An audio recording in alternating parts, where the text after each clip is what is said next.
Team Rocket's Second in Command. Chapter 1, Team Rocket's Second in Command. 1. Hoenn Region, Rustboro City. Boom. An explosion erupted from the top floor of the Devon Corporation's headquarters, flames bursting outward. The wail of sirens grew louder, echoing through the streets as the League enforcers hurried to the scene. Standing calmly by a gaping hole blasted into the wall, Luo Yuan flipped a coin into the air. Clink. Dragapult, what do you think? Heads or tails? Luo Yuan asked his companion beside him. Dragapult's two eyes darted between Luo Yuan's hand and the coin, pondering for a moment. Then it tilted its head, wagging its tail twice. Tails. Luo Yuan smirked, lifting his hand to reveal the coin's face to Dragapult. Wrong again, heads. Rawr. Dragapult let out an annoyed growl, clearly frustrated. Luo Yuan chuckled, patting Dragapult on the head. He opened a small box, pulling out 2 poke blocks and offering them to the 2 little Dreepy peeking out eagerly from Dragapult's head. Just then. Bang. The doors of the lab flew open with a loud crash. Leading a squad of trainers into the lab was Roxanne, wearing a sleek black dress uniform, her eyes fixed on the figure standing by the wall, clad from head to toe in black. You're surrounded. Roxanne shouted. Surrender now, intruder, whatever your purpose for breaking into Devon Corporation. Yet the figure by the wall didn't seem the least bit flustered. Disappointing. I'd expected you to arrive a bit sooner. The distorted voice, altered by a voice changer, seeped through the mask. Luo Yuan handed the poke blocks to the Dreepy nestled on Dragapult's head, casting a glance over his shoulder at the ragtag team pursuing him. Honestly. I wasn't expecting Steven Stone, but not even an Elite Four member. Hoenn League, I expected more. His tone was unmistakably scornful. Roxanne bit her lip, unable to refute him. She knew full well he had every right to talk down to them. The Moss Deep Space Center break-in, the theft of vital research from Old Mobile Holdings, and the attack on Slateport shipyards, all orchestrated by the men in front of her. In just 6 months, this rogue, the infamous tech hunter, had launched repeated raids on Hoenn's manufacturing giants, seizing high-tech research data. Despite multiple capture attempts, he'd managed to evade every one of them. His reputation within the League was clear, only an Elite Four member could possibly match him. If she could avoid it, Roxanne would never have chosen to confront such an adversary. Seeing her uneasy expression, Luo Yuan smiled faintly. No point in wasting more time. Since the big players aren't here, neither am I. He gestured to Dragapult at his side. Dragapult lowered itself, offering Luo Yuan a seat on its back. Don't let him get away. Roxanne shouted as she instinctively called out her ace, Nosepass. But before Nosepass could act, Luo Yuan snapped his fingers, turning his back to Roxanne. Dragapult, Shadow Ball. Dragapult, crouched on the ground, twisted its head, instantly forming a shadow ball in its mouth. Feeling the immense energy emanating from the attack, Roxanne's expression shifted. Not good, take cover. Whoosh. The shadow ball landed. Boom. The Devon Corporation headquarters trembled once more, suffering a second blast just after the first. Without lingering, Luo Yuan and Dragapult disappeared into the rising dust and spectral energy, piercing through the clouds and vanishing within seconds. Cough, cough. As the dust settled, Roxanne and her squad of trainers stared at the empty hole in the wall, a sense of helplessness washing over them. Route 116, Granite Gorge. An area teeming with steel-type Pokémon. Their aggression and territoriality made it a place seldom visited, perfect for a hidden base for those wanting to evade the League's watchful eye. Whoosh. Dragapult dived toward the ground. Just before impact, the rocky terrain below split open, creating an entrance that closed quietly as they passed through. Back at the base, Luo Yuan removed his helmet, revealing a face that would turn heads wherever he went. Ugh, this thing's unbearable. Can't Truebird make a mask that's a little more comfortable? Though it had ventilation, wearing it for so long was exhausting. Your complaints have been noted. The screen along the wall, a towering display that took up most of it, flickered to life. Truebird's calm but irritated voice filled the room. Truebird. Long time no see. Luo Yuan greeted the figure on the screen casually, as if he hadn't just survived a high-stakes mission. Truebird merely stared, tempted to throw a punch through the screen.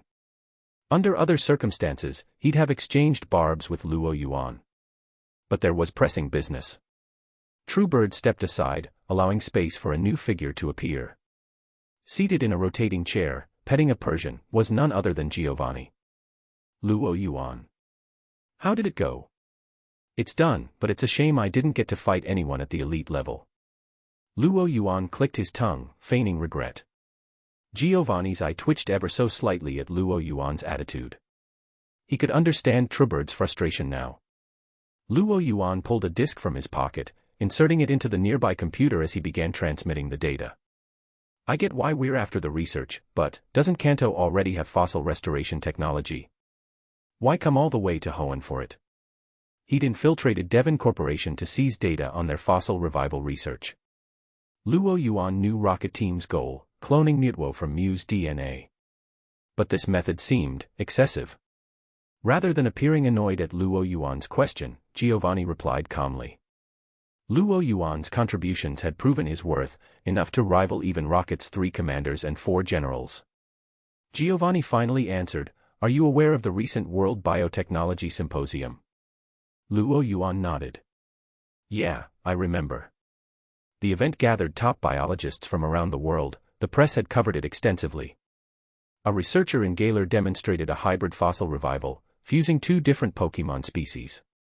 The League managed to suppress the scandal, but it forced us to re-evaluate fossil safety to prevent such accidents." Ah, got it. In his previous life, Luo Yuan had played Sword and Shield and knew of the notorious hybrid fossils. He hadn't expected it to have real-world implications. "What's my next mission?"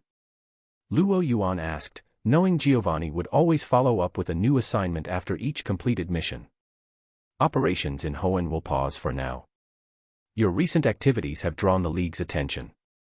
I have word that Stephen Stone himself is organizing a task force against you." Luo Yuan raised an eyebrow. The champion, huh? What he'd initially joked about had turned out to be true. "So, you're going back to Kanto?" "Back to Kanto?" "That's right. The League has been active recently, and Rocket requires a clean slate infiltrator within the Kanto League." "Wait, hold up." Luo Yuan massaged his temples. "Boss, are you serious?" To his knowledge, Rocket already had spies within the League. Why would they need him to go undercover? Most are compromised or dormant, unable to act freely. Given the crucial times we're in, we need someone trustworthy and with a spotless record, Truebird explained. In short, it was a command from the top. Fine. There was no arguing with orders. Besides, it'd be good to lay low in Kanto for a while. Chapter 2, Team Rocket's Second in Command. 2. Pallet Town. Professor Oak's lab. Dressed as a rookie trainer, Luo Yuan waited in Professor Oak's lab, watching quietly as the professor finished reading the letter. Honestly, Luo Yuan was having mixed feelings about this. Giovanni's plan to infiltrate the League was one thing, but insisting he start fresh as a rookie trainer to gain trust was another level. This whole setup was way too much. He was pretty sure Truebird had put this idea into Giovanni's head on purpose. 5 full minutes later, Professor Oak folded the letter and looked up. "So, you're Luo Yuan. Professor Birch already mentioned you'd be arriving. But I'm curious. Hoenn's environment is just as suited for a trainer as Kanto's. Why not start your journey there instead?" It's called Giovanni's orders, Luo Yuan thought, though he kept that to himself. Smiling, he recited the story he'd prepared. "Professor, I'm originally from Kanto. We moved to Hoenn a while ago, but I always wanted to return here to start my journey. Hometown loyalty." Professor Oak nodded in understanding. Even though the League had been around for nearly a century, regional pride still ran deep. Choosing to return to one's roots for a first journey wasn't unheard of. "I see." Oak tucked the letter away. "I've prepared your starter Pokémon. You're a day early, but there's no need to keep you waiting." He pressed a button nearby. Click. A glass case lowered, and Professor Oak brought out 3 Pokeballs, smiling. "Here in Kanto, we have 3 starters: Charmander, a fire type; Squirtle, a water type; and Bulbasaur, a grass type. Choose one as your first partner. The Pokeballs opened, releasing each Pokemon. Charmander gazed up at Luo Yuan with big, curious eyes. Squirtle stood with its arms crossed, looking cool. Bulbasaur looked around curiously, as if fascinated by everything. Oh, I couldn't possibly. Luo Yuan muttered, though his gaze lingered on the 3 Pokemon. In truth, he'd already made up his mind. Bulbasaur, despite its cuteness, was a no-go since he wasn't a fan of its final evolution, Venusaur. As for the other 2, Blastoise was good, but the clear choice was Charmander. Its final evolution, Charizard, had dominated popularity polls for years, with dual mega evolutions and a loyal fanbase, truly the golden child of Game Freak. Charmander, I choose you, Luo Yuan said, sweeping up the little lizard and patting its head. The moment he spoke, a familiar voice echoed in his mind, a voice he hadn't heard in ages. Ding!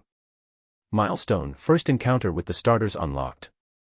You have gained 1 lottery draw. Are you sure you don't want to think it over? Professor Oak raised an eyebrow in surprise. Most rookie trainers agonized over which starter to pick. Luo Yuan's decisiveness was rare. No need, Professor. I'm set on Charmander. Momentarily setting aside the sudden appearance of his long quiet system, Luo Yuan rubbed Charmander's head. It felt nice and smooth. He reached into his pocket, pulling out a Pokeblock and handing it to Charmander. Charmander took a tentative lick, then its face lit up with delight at the taste. This is... Professor Oak looked intrigued. A Pokeblock, something from Hoenn. I made this batch specifically for Charmander to help bring out its potential. With Rocket's massive Pokemon research archives at his disposal, Luo Yuan had crafted a wide variety of specialized Pokeblocks. During his time in Hoenn, aside from completing missions, he'd spent a lot of his time on Pokemon training and care. Impressive. With someone like you caring for Charmander, I feel reassured. Professor Oak's face softened with relief. Lately, Oak had worried about the high abandonment rate among new trainers, who saw their starters as too weak.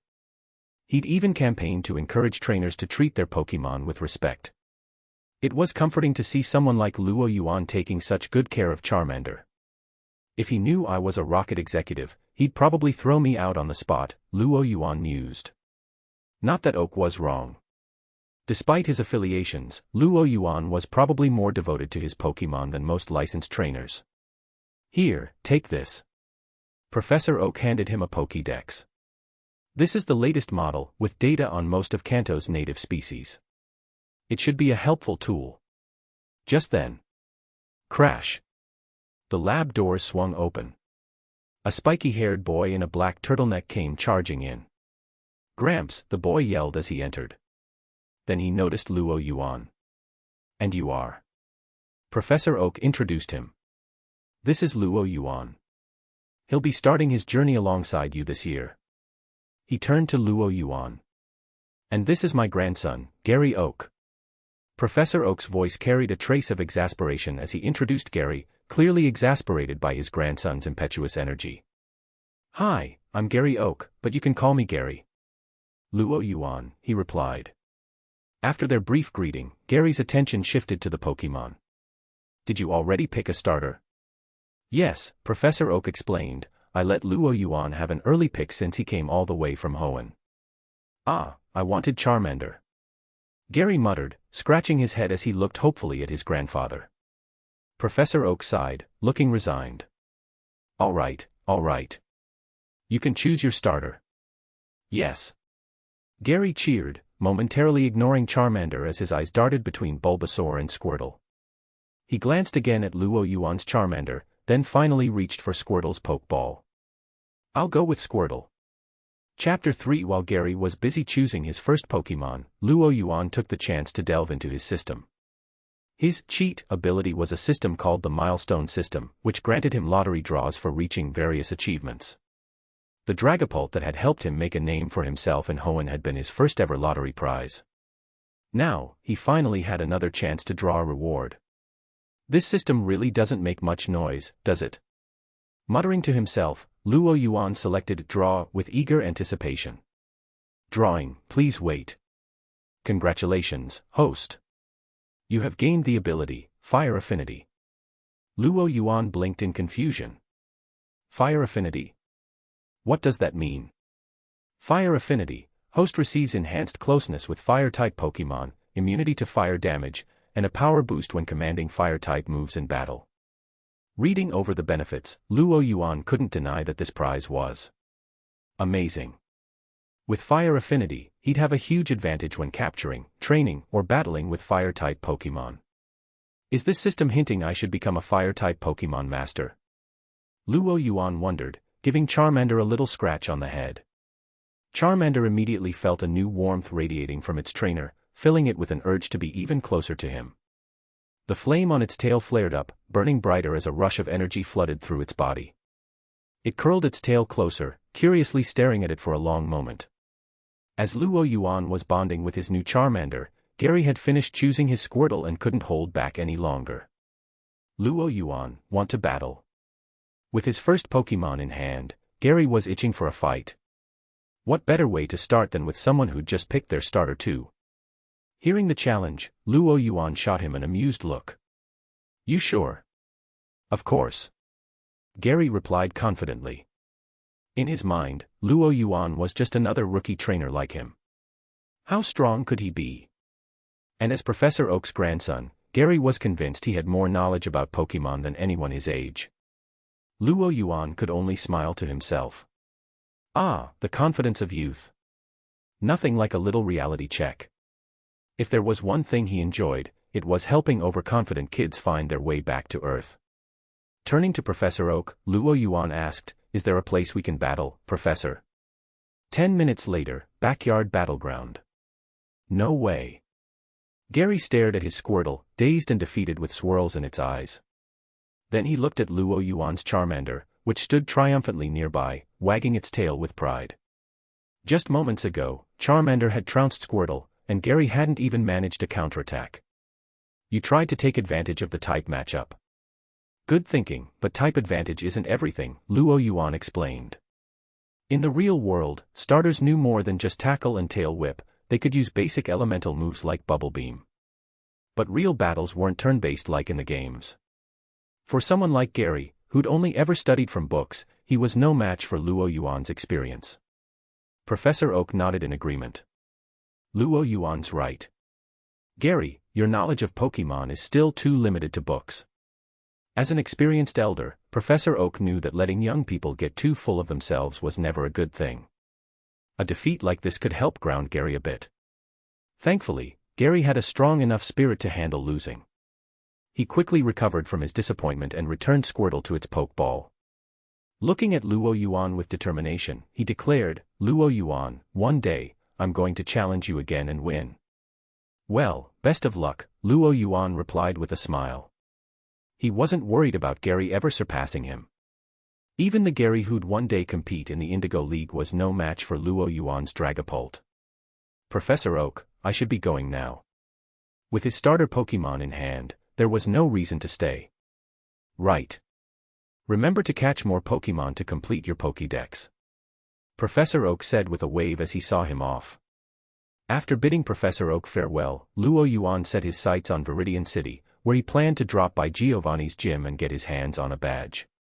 He hadn't gone far, though, when a familiar figure carrying a box came running down the street. Ash. Huh. Hearing his name, Ash looked up instinctively. He glanced around and thud. With his attention diverted, Ash tripped over his own feet, crashing to the ground. Luo Yuan's mouth twitched. Ouch. Rubbing his forehead, Ash slowly got back up. You okay? Why yeah. Ow. Ash winced but quickly checked on the contents of his box, letting out a sigh of relief when he saw his hat was unharmed. That limited edition Kanto League hat. Seeing him check the hat first, Luo Yuan couldn't help but think, yep, Ash's true essence is that hat. Yup. Ash beamed with pride as he looked at the hat, then turned to Luo Yuan, clearly puzzled. Wait, who are you? And how do you know my name? It seemed he didn't recognize Luo Yuan. I heard about you from Professor Oak. Nice to meet you, I'm Luo Yuan, a rookie trainer. Nice to meet you. I'm Ash. Chapter 4, Team Rocket's Second in Command. 4. After a quick introduction to Ash, Luo Yuan didn't linger long. Mainly because Giovanni was calling. Once he'd left Pallet Town, he picked up the phone. Luo Yuan, did everything go smoothly? Yep, I've got the Pokédex, Luo Yuan replied. Thanks to Professor Birch's letter. But, Birch isn't one of our people, is he? He'd been curious about it since he'd first received the recommendation. Why would Professor Birch write a reference letter for someone he barely knew? One of Rocket's subsidiaries funded Birch's research a few years back, Giovanni explained. When they requested it, he had no reason to refuse. Ah, that makes sense. Luo Yuan nodded. Team Rocket wasn't just a shadow organization, they had resources that rivaled giants like Sylph Company and Devon Corporation. It was how they could fund a project as costly as creating a legendary like Mutwo. Investing in a professor's research was a minor expense in comparison. So, what's next on the agenda? Luo Yuan asked. Knowing Giovanni, he hadn't called just to check in. As expected, Giovanni got straight to business. The four generals sent word that Ho-Oh was sighted 3 days ago near Ekrutique City and Azalea Town in Johto. It's moving toward Viridian Forest. Keep an eye out. Ho-Oh. Luo Yuan had already anticipated that Ash's journey would kick off with a Ho-Oh sighting. But why was Giovanni interested in Ho-Oh? Boss, you're not seriously expecting me to catch Ho-Oh, are you? Luo Yuan asked, skeptical. He thought highly of his own skills, but he wasn't foolish enough to think he could take down a legendary right now. There was a pause on the other end, and Luo Yuan could practically sense Giovanni's exasperation. Mutwo's creation has hit a bottleneck. We need data on other legendaries. You still carry a field scanner, don't you? If you come across Ho-Oh, record whatever data you can. Got it. Collecting data was doable. Luo Yuan had no problem with that. He'd just need to adjust his plan a bit. Instead of heading straight to Viridian City, he'd be camping overnight in Viridian Forest. After ending the call, Luo Yuan looked around. Before he realized it, he'd already reached the forest depths. Nearby, Charmander was putting on an intimidating pose, growling at a Caterpie, who shivered in fear. Charmander, looks like we'll be camping in Viridian Forest tonight. Charmander chirped excitedly. Camping out meant more time outside its Pokeball, practicing its moves, and, of course, more time to mess with Caterpie. Before Charmander could finish its little growl, a scream rang out from the nearby trees. The sound drew closer. As Luo Yuan turned, a familiar figure burst from the trees, pedaling furiously toward him. A yellow tank top, bright orange hair. Red overall shorts, face full of panic. The girl, Misty, saw him and shouted, "Get out of the way." Luo Yuan hadn't expected to meet Misty here. As her bike sped straight for him, his expression stayed calm. Just as she squeezed her eyes shut in fear, expecting a collision. Snap. Luo Yuan caught the handlebars, stopping the bike effortlessly. "Hello. Need any help?" he asked. Misty stared at him, speechless for a moment. They made their way to the lakeside, where Luo Yuan had picked out a campsite. "So, you panicked, over a Caterpie?" Listening to Misty's story, Luo Yuan could only look at her, dumbfounded. He knew Misty was scared of bug types, but he hadn't realized it was this severe. Seeing Charmander giggle with its hand over its mouth made Misty blush with embarrassment. Luckily, Luo Yuan wasn't one to mock someone's weaknesses. "Be more careful next time. If I hadn't caught you, you'd have crashed right into a tree." Had he not stepped in, Misty's bike would have been in pieces long before Ash even showed up. "Thank you so much." Misty quickly expressed her gratitude. "A pleasure," Luo Yuan said with a slight smile, offering his hand. "I'm Luo Yuan, a rookie trainer on my journey." The smile caught her off guard, but she quickly reached out and shook his hand. "Misty. I'm a trainer, too." Just then, a soft ding sounded in Luo Yuan's ear as the system spoke. Ding. Host has unlocked the milestone, First Close Contact, and has gained one lottery draw. Would you like to draw now? Even shaking hands counts as a milestone. Luo Yuan thought, amused. Drawl. Drawing, please wait. Congratulations. Host has acquired the skill, Fishing Expert. Fishing Expert, you now possess expert-level fishing skills. Luo Yuan, are you planning to camp here? Misty's voice snapped him out of his thoughts. Yep. It's getting late. If we head to Viridian City now, we'll be traveling in the dark. You're welcome to join, I've got an extra tent, Luo Yuan offered. Misty hesitated before nodding. Driving the final tent stake into the ground, Misty still couldn't quite believe what had happened. Why had she so impulsively accepted a camping invitation from a complete stranger she'd only met today? Is it because he's good-looking? No, it's because he helped me. If it weren't for him, I'd have crashed into a tree. Of course, his looks are a factor, but that's not the main reason. Definitely not the main reason. Assuring herself, she placed her bag inside her tent. Stepping out, she noticed Luo Yuan already seated by the lake, holding a fishing rod. Misty's eyes lit up. Is that a limited edition Devon fishing rod? Luo Yuan, you fish, too. It's more of a hobby. Haven't done it much, though, Luo Yuan admitted. He wasn't lying. During his time in Hoenn, most of his focus had been on Pokemon training and making better Pokeblocks. He'd only bought the expensive fishing rod back then because it was on Rocket's tab, so he'd picked the most expensive one in the shop. After catching nothing but Magikarp, however, he'd lost interest and put it away. If it weren't for the fishing expert skill he'd just unlocked, the rod might have gathered dust indefinitely. I brought a rod too. I heard Viridian Forest's lake has some rare water Pokemon, Misty said enthusiastically. As a Cerulean gym trainer, Misty was nothing like her idol sisters. She took her role as a Pokemon trainer seriously. This trip to Viridian Forest was for one purpose, to catch rare water types and strengthen her lineup. Rare Pokemon. Just as Luo Yuan was about to ask which ones, his fishing rod gave a faint twitch. With his newly acquired fishing skills, Luo Yuan immediately sensed the movement. With a swift pull, he raised the rod smoothly, lifting a shadowy figure out of the water. Chapter 5, Team Rocket's Second in Command. 5.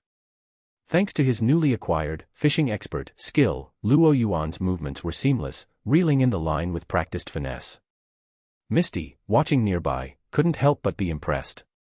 Growing up in the Cerulean gym, she was no stranger to water-type Pokemon, and she'd picked up quite a bit about fishing. Seeing Luo Yuan's technique and the focus in his gaze, she realized he was no rookie. It was clear his skill level was beyond what she'd initially assumed.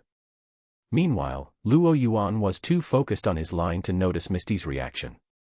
He could tell right away that whatever he'd hooked was something special. The weight felt different.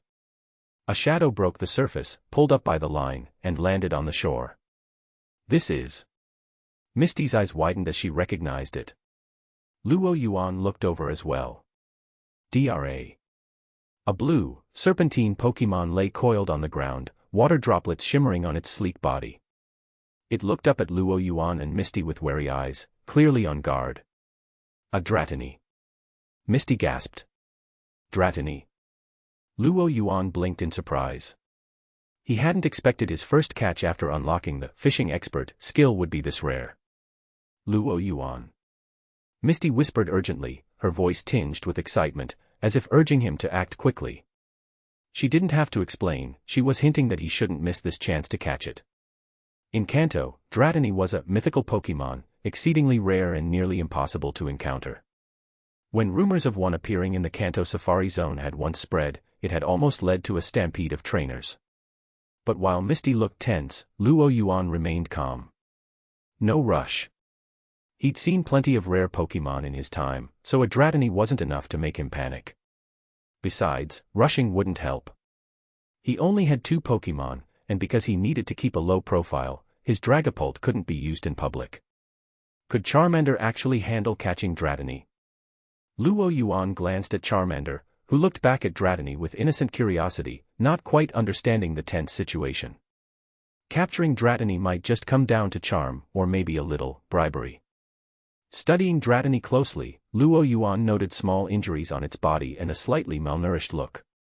It must have been starving, that's likely why it took the bait. Offering it food should work pretty well. With his plan set, Luo Yuan pulled out his box of poke blocks and took out a specially crafted treat for water-type Pokemon, holding it out to Dratini. Dratini flinched back a bit, but the enticing scent of the poke block caught its attention. Sniffing cautiously with its white snout, it looked between the treat and Luo Yuan. Though its instincts warned it against eating food from a stranger, hunger soon won out. It cautiously took a small bite. The poke block melted in its mouth, the flavors exploding across its taste buds. Dratini's eyes softened, nearly closing in delight. The delicious taste and the feeling of a full stomach washed over Dratini, breaking down its last defenses. It quickly gobbled up the rest of the poke block in Luo Yuan's hand. Tasty, huh? There's more where that came from. Luo Yuan smiled, offering another handful of poke blocks. Clearly famished, Dratini quickly dove in, chomping them down one by one. As Dratini ate, Luo Yuan continued to chat with it. "Where's your family?" he asked, hoping to learn more about its situation. Dratini and its evolved forms, Dragonair and Dragonite, were typically social, rarely found alone. Young Dratini were usually guarded by at least one Dragonair, if not a Dragonite. But it seemed this Dratini had no guardian nearby. Dratini's gaze dimmed at the mention of family, its expression tinged with sadness. Based on Dratini's reaction, Luo Yuan guessed that it had either gotten separated from its family or its parents had been captured. A Dratini that had been alone long enough to reach this state of hunger likely wouldn't have been able to fend for itself. In that case, come with me. If you stay with me, I'll make sure you're safe, and I'll keep you well fed. Luo Yuan made his pitch, gently scratching Dratini's smooth head to show it he meant no harm. Dratini stiffened at first, but then relaxed under his touch, allowing itself to be petted. With one last look at the box of poke blocks in his hand, Dratini hesitated. Food or freedom? It was a tough choice. Eventually, whether from fear of being alone or from finding a sense of security with Luo Yuan, Dratini made up its mind. It nodded slowly. That makes us partners from now on. Luo Yuan lightly tapped Dratini's head with a poke ball. In a flash of red light, it was absorbed without any resistance. Watching this, Misty struggled to find words to express her amazement. That's it. You just caught a Dratini like that. If other trainers found out he'd managed to catch a Dratini with just a few poke blocks, they'd probably be green with envy. Luo Yuan simply smiled. It wasn't as easy as it looked. First, he'd had to be lucky enough to reel in a hungry Dratini. Then he had to have food suitable for a water-type Pokemon on hand. Finally, he needed the personal charisma to put Dratini at ease. Only with all those conditions met could he have caught it this way. Come on out, Dratini. As the Dratini reappeared, it seemed to have accepted its new situation and was noticeably more relaxed. It gently rubbed against Luo Yuan's side, using its tail to pick up more poke blocks and munch on them. Luo Yuan stroked Dratini's head, then glanced over at Misty. I didn't end up stealing your target, did I? Earlier, she'd mentioned looking for rare water types in Viridian Forest. If her goal had been Dratini, he might have just taken it without realizing. No. Misty shook her head quickly, dismissing the thought. I wasn't expecting to find a Dratini. I'd heard there were Horsia sightings nearby. Horsia. Its final evolution, Kingdra, gained the dragon type, making it a rare and valuable Pokemon, though still incomparable to Dratini's evolution into Dragonite. I'll help you look. He wasn't particularly interested in catching Horsia, but since he'd be staying in the area until tomorrow, he figured he might as well lend a hand. Really? Thanks so much. Misty beamed with excitement. With Luo Yuan's fishing skills, her chances of finding a Horsia had just shot up. Just then, Dratini tugged on Luo Yuan's pant leg with its mouth. Following Dratini's gaze, Luo Yuan spotted a group of bug catchers along the lakeside, waving nets and searching for something. When did bug catchers start teaming up? Luo Yuan wondered aloud. Just then, the bug catchers noticed him, their gazes lingering on him for only a moment before shifting behind him. There it is. The lead bug catcher pointed at Dratini, and the group immediately charged forward. Chapter 5, Team Rocket's Second in Command. 5. Thanks to his newly acquired, fishing expert, skill, Luo Yuan's movements were seamless, reeling in the line with practiced finesse. Misty, watching nearby, couldn't help but be impressed. Growing up in the Cerulean gym, she was no stranger to water-type Pokemon, and she'd picked up quite a bit about fishing. Seeing Luo Yuan's technique and the focus in his gaze, she realized he was no rookie. It was clear his skill level was beyond what she'd initially assumed. Meanwhile, Luo Yuan was too focused on his line to notice Misty's reaction. He could tell right away that whatever he'd hooked was something special. The weight felt different. A shadow broke the surface, pulled up by the line, and landed on the shore. This is... Misty's eyes widened as she recognized it. Luo Yuan looked over as well. Dra. A blue, serpentine Pokemon lay coiled on the ground, water droplets shimmering on its sleek body. It looked up at Luo Yuan and Misty with wary eyes, clearly on guard. A Dratini. Misty gasped. Dratini. Luo Yuan blinked in surprise. He hadn't expected his first catch after unlocking the fishing expert skill would be this rare. Luo Yuan. Misty whispered urgently, her voice tinged with excitement, as if urging him to act quickly. She didn't have to explain, she was hinting that he shouldn't miss this chance to catch it. In Kanto, Dratini was a mythical Pokemon, exceedingly rare and nearly impossible to encounter. When rumors of one appearing in the Kanto Safari Zone had once spread, it had almost led to a stampede of trainers. But while Misty looked tense, Luo Yuan remained calm. No rush. He'd seen plenty of rare Pokemon in his time, so a Dratini wasn't enough to make him panic. Besides, rushing wouldn't help. He only had 2 Pokemon, and because he needed to keep a low profile, his Dragapult couldn't be used in public. Could Charmander actually handle catching Dratini? Luo Yuan glanced at Charmander, who looked back at Dratini with innocent curiosity, not quite understanding the tense situation. Capturing Dratini might just come down to charm, or maybe a little bribery. Studying Dratini closely, Luo Yuan noted small injuries on its body and a slightly malnourished look. It must have been starving, that's likely why it took the bait. Offering it food should work pretty well. With his plan set, Luo Yuan pulled out his box of Poke Blocks and took out a specially crafted treat for water-type Pokemon, holding it out to Dratini. Dratini flinched back a bit, but the enticing scent of the Poke Block caught its attention. Sniffing cautiously with its white snout, it looked between the treat and Luo Yuan. Though its instincts warned it against eating food from a stranger, hunger soon won out. It cautiously took a small bite. The Poke Block melted in its mouth, the flavors exploding across its taste buds. Dratini's eyes softened, nearly closing in delight. Dra. The delicious taste and the feeling of a full stomach washed over Dratini, breaking down its last defenses. It quickly gobbled up the rest of the Poke Block in Luo Yuan's hand. Tasty, huh? There's more where that came from. Luo Yuan smiled, offering another handful of Poke Blocks. Clearly famished, Dratini quickly dove in, chomping them down one by one.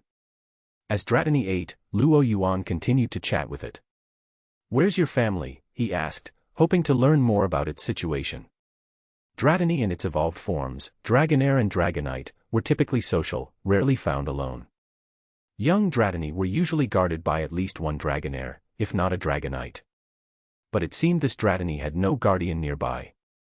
Dratini's gaze dimmed at the mention of family, its expression tinged with sadness. Based on Dratini's reaction, Luo Yuan guessed that it had either gotten separated from its family or its parents had been captured. A Dratini that had been alone long enough to reach this state of hunger likely wouldn't have been able to fend for itself. In that case, come with me. If you stay with me, I'll make sure you're safe, and I'll keep you well fed. Luo Yuan made his pitch, gently scratching Dratini's smooth head to show it he meant no harm. Dratini stiffened at first, but then relaxed under his touch, allowing itself to be petted. With one last look at the box of Poke Blocks in his hand, Dratini hesitated. Food or freedom? It was a tough choice. Eventually, whether from fear of being alone or from finding a sense of security with Luo Yuan, Dratini made up its mind. It nodded slowly. That makes us partners from now on. Dra. Luo Yuan lightly tapped Dratini's head with a poke ball. In a flash of red light, it was absorbed without any resistance. Watching this, Misty struggled to find words to express her amazement. That's it. You just caught a Dratini like that. If other trainers found out he'd managed to catch a Dratini with just a few poke blocks, they'd probably be green with envy. Luo Yuan simply smiled. It wasn't as easy as it looked. First, he'd had to be lucky enough to reel in a hungry Dratini. Then he had to have food suitable for a water-type Pokemon on hand. Finally, he needed the personal charisma to put Dratini at ease. Only with all those conditions met could he have caught it this way. Come on out, Dratini. As the Dratini reappeared, it seemed to have accepted its new situation and was noticeably more relaxed. It gently rubbed against Luo Yuan's side, using its tail to pick up more poke blocks and munch on them. Luo Yuan stroked Dratini's head, then glanced over at Misty. I didn't end up stealing your target, did I? Earlier, she'd mentioned looking for rare water types in Viridian Forest. If her goal had been Dratini, he might have just taken it without realizing. No. Misty shook her head quickly, dismissing the thought. I wasn't expecting to find a Dratini. I'd heard there were Horsia sightings nearby. Horsia. Its final evolution, Kingdra, gained the dragon type, making it a rare and valuable Pokemon, though still incomparable to Dratini's evolution into Dragonite. I'll help you look. He wasn't particularly interested in catching Horsia, but since he'd be staying in the area until tomorrow, he figured he might as well lend a hand. Really? Thanks so much. Misty beamed with excitement. With Luo Yuan's fishing skills, her chances of finding a Horsia had just shot up. Just then, Dratini tugged on Luo Yuan's pant leg with its mouth. Dra. Following Dratini's gaze, Luo Yuan spotted a group of bug catchers along the lakeside, waving nets and searching for something. When did bug catchers start teaming up? Luo Yuan wondered aloud. Just then, the bug catchers noticed him, their gazes lingering on him for only a moment before shifting behind him. There it is. The lead bug catcher pointed at Dratini, and the group immediately charged forward. Chapter 6, Team Rocket's Second in Command. 6. Luo Yuan was no stranger to bug catchers. They were a long-standing and numerous group, with their origins tracing back to the forests of Kanto, especially around Viridian Forest. Back then, the league had just been established, and for the first time, trainers were becoming a respected profession. This ignited a wave of trainer culture across Kanto. But technology at the time was limited, pokeballs had to be crafted by specialist artisans, and training methods were still developing, making becoming a trainer costly. Many young dreamers were left standing outside the door to a trainer's life. Just as nothing could stop a man from venturing to the sea, nothing in the Pokemon world could stop young people from wanting to become trainers. Undeterred, these dreamers turned to bug-type Pokemon, creatures that were low on attack power, posed little danger, and were relatively easy to raise. In groups of 3s and 5s, with straw hats on their heads and bug-catching nets in hand, these youngsters began gathering at forest edges, catching and training bug types. Thus, the bug catcher group was born. With the league's influence expanding, bug catchers soon spread across the world. Today, you could find them in Johto, Hoenn, Kalos, you name it. Even though capturing Pokemon had since become affordable, bug catchers hadn't faded into history. Instead, they'd grown as a cultural symbol, encouraged by the league to offer battle experience to rookie trainers and spare change for their wallets. What a sense of purpose. The spirit of selfless contribution, indeed. So, Luo Yuan asked, hands in his pockets, exuding an aura of casual confidence, what can I do for you? The bug catchers, who had seemed so determined a moment ago, faltered, feeling an involuntary shiver at his presence. Memories of their pocket money drained by trainers flashed through their minds, sapping some of their confidence. They exchanged unsure glances, mumbling without meeting his gaze. Finally, the lead bug catcher managed to gather his courage. Pointing to Dratini, who was curled up at Luo Yuan's feet, he declared, that Dratini, we saw it first. His gaze was stubborn, full of determination. With his friends behind him echoing his words, their voices a mix of frustration and resolve. That's right. We've been chasing the Dratini for 2 days now. We used up so many pokeballs on it. We even got chased by a Rithicate for half a day just to get close. Each added their own part to the story, emphasizing the effort they'd put in. They were essentially saying Dratini was rightfully theirs. Luo Yuan listened, then looked down at Dratini, who was visibly shaken from days of evading this group. Beside him, Misty clenched her fists, unable to hide her irritation.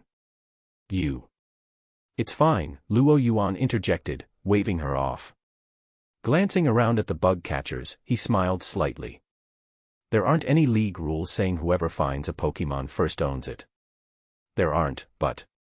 No, but, Luo Yuan cut off the leader. Dratini's already mine, captured and protected by league laws.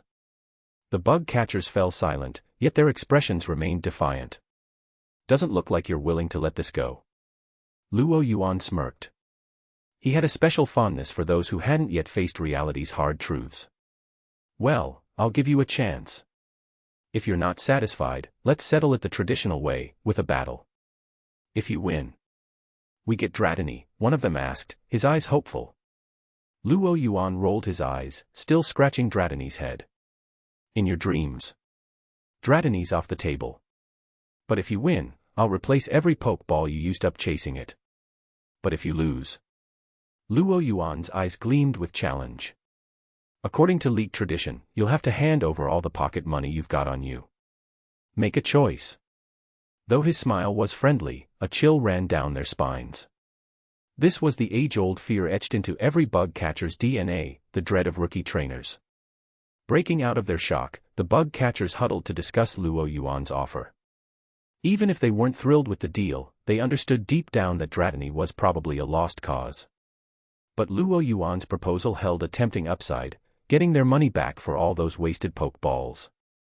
They glanced at Luo Yuan, the Dratini in his arms, and Charmander, who was absent-mindedly playing with rocks nearby. Finally, after several minutes, the leader stood firm. We'll battle you. He was none other than Yujiro, the most respected leader among Viridian Forest's bug catchers, the only one to have both a Venonat and a Pinsir. And today, he would not back down. Perfect. Let's begin. Misty, would you mind acting as referee? Got it. At her nod, they all took positions. There, by the lake in Viridian Forest, the battle was set to begin.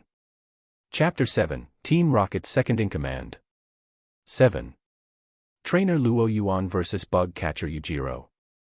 The battle will be a 2-on-2. Each side can use 2 Pokemon. Pokemon switching is allowed during battle, and the first to knock out both of their opponent's Pokemon wins. Misty recited the agreed-upon rules. Originally, the bug catchers had wanted a 3-on-3 match.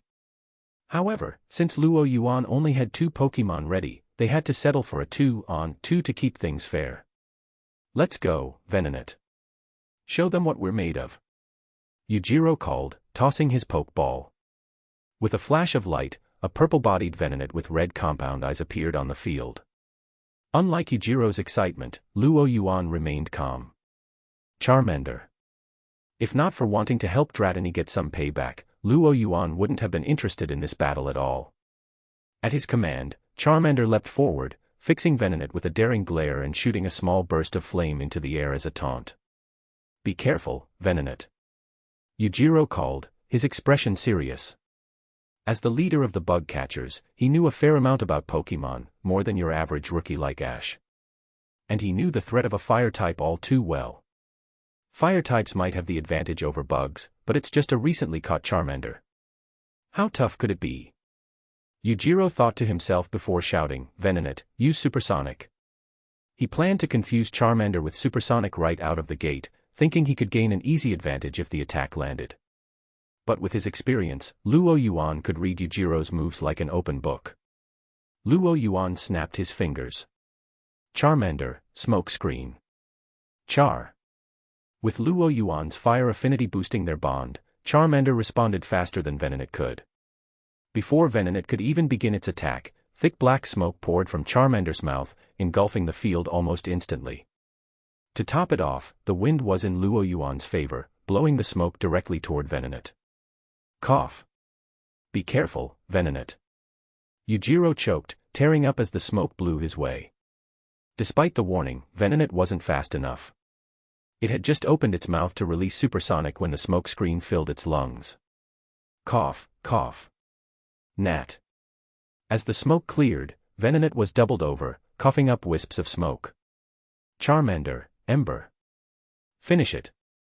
The flame on Charmander's tail burned like a torch, blazing brightly as it released a large volley of embers far stronger than most starters could manage. "Venonat, dodge it!" Yujiro called, still flustered. But if the trainer was flustered, what chance did the Pokémon have?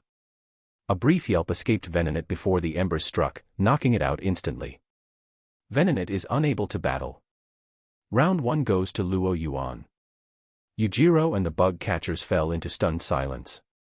"Next round, please," Luo Yuan said, giving Dratini a pat as it seemed visibly pleased to see its pursuers beaten. "Darn it, that was just a lucky shot. It won't happen again," Yujiro muttered, trying to keep face in front of his gang. With a determined look, he recalled Venonat and reached for his ace. "Go, Pinsir." Kaya. Pinsir appeared, its brown, rock-like shell and massive pincers snapping with a menacing crunch. This Pinsir was Yujiro's pride and joy, raised since childhood as his partner for the day he'd set out as an official trainer. He was certain it could handle a Charmander. A well-trained Pinsir. "Worthy of a battle with my Charmander," Luo Yuan said with a small nod. "Arrogant." Yujiro felt belittled, his temper flaring. "Show him, boss." "Knock him out," the other bug catchers cheered, waving their nets and chanting encouragement. With his gang's support, Yujiro felt a surge of confidence. "Get ready to pay up." He threw out his hand. "Pinsir, quick attack."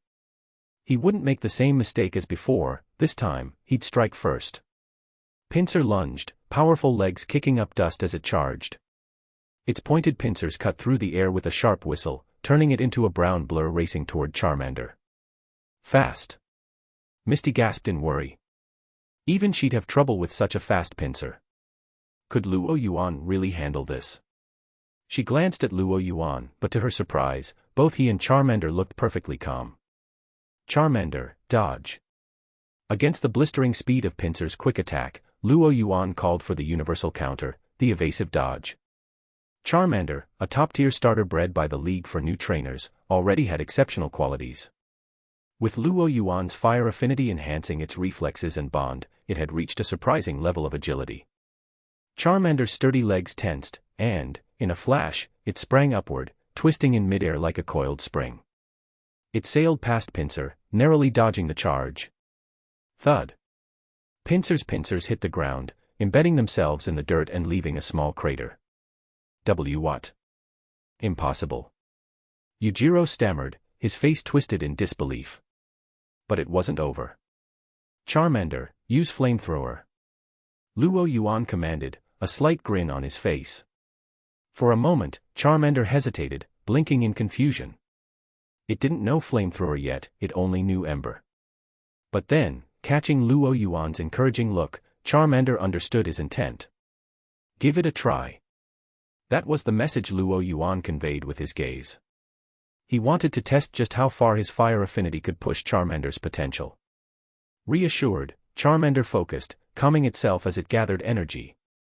Mid-air, it took a deep breath, feeling heat well up in its belly as its tail flame flared. Huff. A reddish glow appeared through its stomach, hinting at the fire building within. Char-air. A jet of flames burst from Charmander's mouth. After 8, Team Rocket's second in command. 8. Flames burst from Charmander's mouth. It had successfully used flamethrower. Though not quite as intense or concentrated as a fully mastered flamethrower, it was still undeniably powerful for a newly trained Charmander. While other Charmanders were still struggling to enhance Ember's strength, Luo Yuan's Charmander was already experimenting with flamethrower. This fire affinity is pretty impressive, Luo Yuan thought, mentally giving his system a thumbs up. If Professor Oak or Gary knew that the Charmander Luo Yuan had just received today was already capable of using flamethrower, they'd probably be in complete shock. With this power at his disposal, Luo Yuan could rapidly train Charmander into a formidable battler, alleviating some of the inconvenience caused by his need to keep Dragapult hidden. Luo Yuan and Charmander were clearly pleased, though Pinsir, as Charmander's opponent, wasn't as fortunate. After its missed quick attack left its horn buried in the ground, Pinsir had no time to pull itself free before being hit by the downward torrent of flames.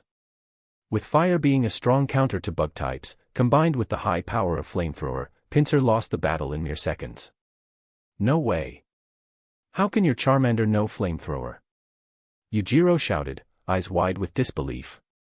He could hardly believe what he was seeing. The bug catchers behind him were equally stunned, unable to process that their leader, their inspiration, had been taken down by Luo Yuan's Charmander in just 2 moves. It can't be flamethrower. Yujiro muttered to himself. If it had been just Ember, his pincer wouldn't have gone down like that. See for yourself, Luo Yuan shrugged. But Yujiro stammered, ready to argue. Pincer is unable to battle. Luo Yuan wins. Misty declared, cutting Yujiro off and confirming the outcome. Her eyes sparkled with admiration as she looked at Luo Yuan. Luo Yuan gave her a nod and called back to Charmander. Come on back. As Charmander returned, Luo Yuan looked at the defeated Yujiro and offered, if you're still not satisfied, you can keep going. I'm game. The strength of his fire affinity was beyond his expectations. Charmander, even as a starter, was achieving strength levels he hadn't thought possible. At this point, with Charmander's power combined with his own command skills, Luo Yuan was certain he could take on 10 of these bug catchers and come out on top. Yujiro opened his mouth to say something but then fell silent. He might not like the outcome, but rationally he knew even with all his Pokémon, he couldn't beat Luo Yuan. I concede. In that case, as per our agreement. Luo Yuan said, smiling as he continued petting Dratini, who was practically beaming. We'll pay up. Yujiro gathered money from his fellow defeated bug catchers and handed the total to Luo Yuan. Altogether, it's 8,300 poke dollars. Take it, and let's go. Luo Yuan watched as the bug catchers disappeared into the forest, smiling slightly to himself. For a group of 6, they sure had a lot of money on them. They'd probably emptied out their savings to capture Dratini. He felt no guilt about collecting pocket money from kids. First, it was in the name of avenging Dratini. Second, it was money earned in a fair battle, legal and above board. And besides, after months of borrowing Team Rocket's funds for his own use, he hardly found this amount worth worrying about. Squatting down, he patted Dratini and Charmander on their heads. This money'll be saved for snacks later. Draw. Char. Mentioning food was all it took for the 2 Pokémon to light up with excitement. In a way, they were pretty similar, both had been won over by Luo Yuan with a single poke block. Foodies really are everywhere. A good cook has a world of advantages, able to lure in both Pokémon and... Smiling, Luo Yuan turned to Misty. It's getting late. Why don't we make a fire and cook some food before I help you look for Horsia? Huh? Oh, right. Misty, who had been staring at him, snapped out of her daze and nodded quickly. Curious about his cooking, she wondered if the meal would be as irresistible as his Pokémon treats. Luo Yuan and Misty prepared dinner by the lakeside. Hoenn Region, Rustboro City. Devon Corporation Headquarters. Stephen Stone stood in the very spot Luo Yuan had occupied 2 days prior. Around him, League personnel combed the area, armed with various sensors and scanners. Champion Stephen. Just Stephen is fine. How's the investigation going? The ghost-type energy signatures we detected here are exceptionally strong.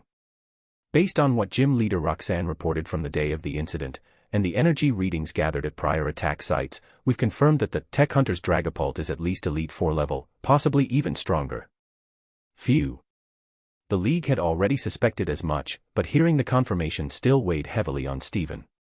With Team Aqua and Team Magma engaged in an all-out conflict over land and sea, Stephen was already stretched to his limits.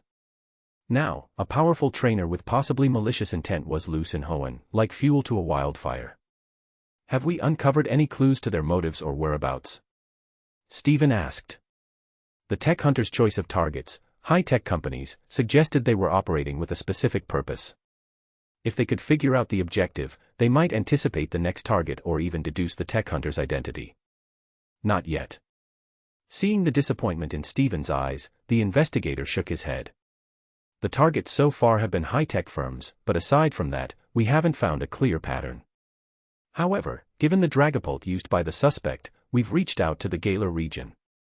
The Galar League has begun tracking trainers who've trained or captured members of the Dreepy family over the past 2 decades. They're hopeful it'll lead to some leads. The investigator's words brought a slight relief to Stephen. The Hoenn League suspected that the tech hunter might be from Galar, given their choice of a Dragapult, and hoped this connection would yield valuable clues. Do it quickly. Time isn't on our side. With both Team Aqua and Team Magma's movements becoming more frequent, and signs indicating that they were after Kyogre and Groudon, Stephen felt a storm brewing, a sense of foreboding looming over Hoenn. Chapter 9, Team Rocket's Second in Command. 9. While Luo Yuan and Misty were out camping, he had no idea that the Hoenn League was actively investigating the Galar League thanks to his use of Dragapult. If he knew, he'd probably be laughing. No matter how deep they dug, they'd never find any link leading back to him. For now, however, his focus was on finishing dinner for the evening. All set.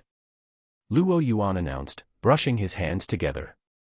Having tasted a bit of his cooking, Misty gazed at Luo Yuan with a hint of admiration. Good-looking and a great cook. To Misty, Luo Yuan was starting to check all the boxes for the perfect boyfriend. Just then, her cheeks flushed as she caught her own thoughts. Wait, what am I even thinking? Misty, get a grip. You barely even know him. Inwardly, she found herself blaming her three sisters. If they hadn't constantly teased her about being a flat-chested tomboy who'd never find a boyfriend, she wouldn't be thinking these things all the time. Luo Yuan, noticing Misty's slightly pink cheeks, guessed her thoughts. He decided to keep it to himself and, instead, feigned innocence. What's wrong? Don't tell me my cooking isn't good.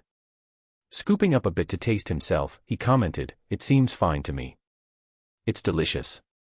Misty quickly responded, eager to clear up the misunderstanding. Shifting the conversation, she asked, how did you get so good at cooking? No matter how I try, I always mess it up. And mess up she did. Her attempts at cooking back at the Cerulean gym had left the kitchen charred multiple times, and her infamous dark cuisine had once sent her to the hospital with food poisoning. Her sisters had since banned her from the kitchen. A mix of talent and practice, I'd say. In Hoenn, cooking became a bit of a hobby for me whenever I wasn't busy working or studying Pokemon, Luo Yuan replied. For him, cooking took just as much skill as being a Pokemon trainer, if not more. But enough about that, let's dig in before it gets cold, he added, motioning toward the food. Right, let's eat. Misty said with a smile. The following afternoon. After catching yet another Magikarp, Misty slumped in frustration. Another Magikarp. Just where is this Horsia hiding? She'd been reeling in Magikarp after Magikarp all day. I'm sorry for wasting your time, she said, casting a guilty look at Luo Yuan. She'd asked for his help to catch a Horsia, and here he was, spending the entire day with her because of it.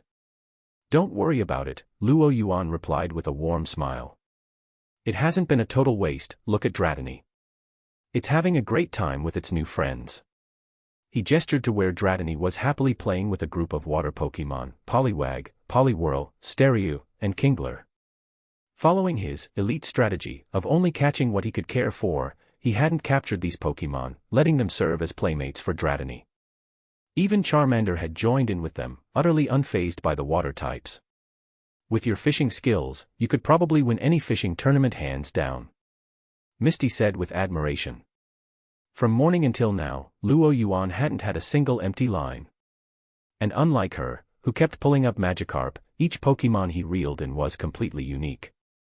Just luck, that's all, he chuckled. Even he was a bit surprised at the fishing expert skill, somehow, he managed to pull in something different every single time. At this rate, if Kyogre were down there, I'd probably end up reeling it in sooner or later. Just then, Misty's rod gave a sudden, violent tug. Whoa, it's heavy. Misty exclaimed as she tried to hold on, nearly losing her grip. But she wasn't worried, if anything, she looked excited. Is my luck finally turning? This must be something big. Focusing hard, she braced herself and gave the line a sharp pull. Splash. A huge dark shape broke the surface, flying out of the water and landing on the shore.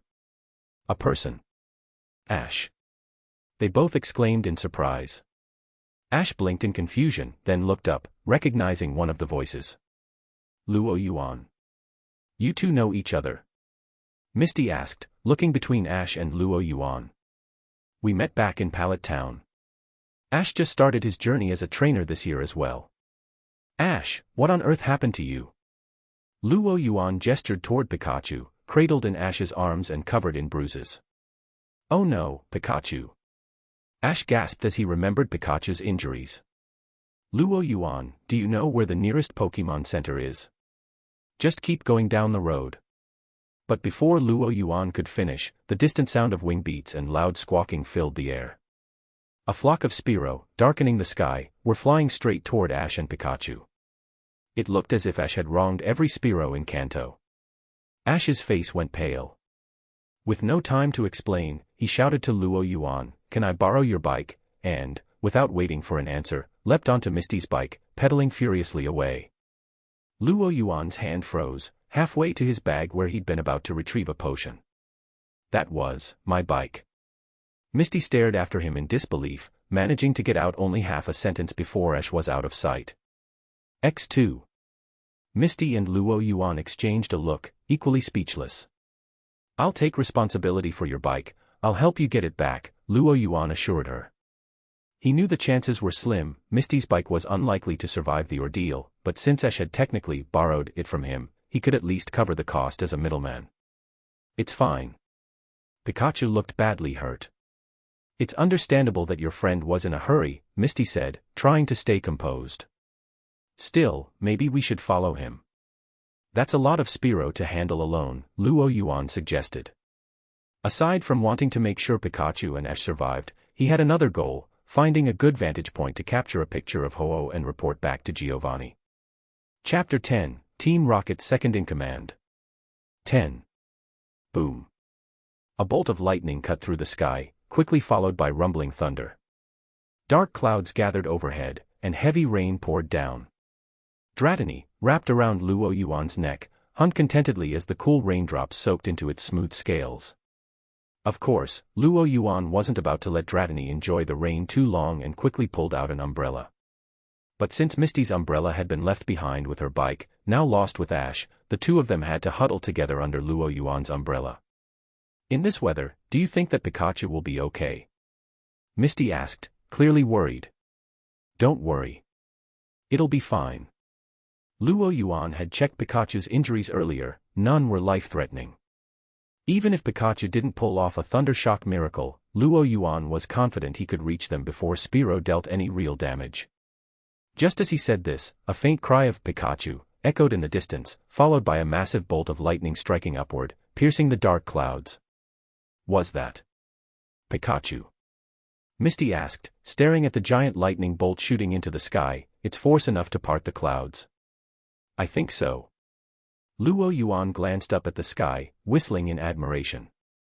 With that one attack, Pikachu had unleashed Elite 4-level strength. Though it was a bit overkill to waste such power on a flock of Spearow, he supposed Pikachu knew what it was doing. Almost as if responding to Pikachu's move, the storm clouds scattered, the rain stopped abruptly, and a vibrant rainbow arced across the sky. Against this backdrop, a magnificent Ho-Oh, with radiant, multicolored feathers, glided by, leaving a shimmering trail in its wake. Ho-Oh! Misty exclaimed, spotting the legendary Pokemon as well. She turned to Luo Yuan, who had pulled out a camcorder to record the sight. Noticing her confusion, he smiled. We need to capture rare moments like this. A Ho-Oh sighting is worth recording. And he wasn't lying. Recording Ho-Oh was part of his mission. Though this camcorder looked ordinary, it held some remarkable features beyond video recording. From physical condition analysis to energy scans, even Ho-Oh's aura frequency was being captured. Pressing the record button automatically sent all this data straight back to Team Rocket HQ. With this information, Team Rocket could create a virtual model of Ho-Oh and even track its movements by tracing its unique energy patterns. Soon, Ho-Oh disappeared into the distant sky. Luo Yuan put away the camcorder. All right, let's go check on your bike, but don't get your hopes up, he said, gently preparing Misty. With a hint of unease, Misty swallowed as she recalled the lightning strike. Viridian City was nestled beside Viridian Forest, its green surroundings a testament to harmony between people and nature. It was a model city of Kanto. Now, Luo Yuan and Misty stood in the city streets, dragging behind them the charred remains of what used to be her bicycle. The fury in Misty's eyes was unmistakable, growing more intense the closer they got to the Pokemon Center. This bike was technically borrowed from me, so I'll cover Ash's share. I'll collect what he owes me later, Luo Yuan offered, trying to ease her anger. Luo Yuan, you don't have to cover for him. He totally destroyed my bike. I'm going to make sure he understands. Misty snapped, resolutely hauling her burnt bike toward the Pokemon Center. Luo Yuan could only shrug in sympathy. Inside the Pokemon Center, it was surprisingly quiet. A few trainers chatted in one corner of the lounge, but other than that, only Ash was there, anxiously pacing outside the operating room. Upon spotting Luo Yuan, Ash seemed relieved, as though he'd found someone to confide in. But when he noticed Misty and her charred bike, his face fell. Luo Yuan, sorry about your bike, Ash mumbled, assuming it had been Luo Yuan's. It's not mine. It's Misty's, Luo Yuan clarified. Ash's eyes widened in horror. On his first day as a trainer, he'd already ruined a stranger's bike. He'd thought it was Luo Yuan's, which would have given him some time to repay it. Now that he knew it belonged to someone else, things got awkward fast. As a rookie trainer, he had no way of affording a replacement. What am I gonna do? Ash squirmed under Misty's glare, her intense gaze making his scalp prickle.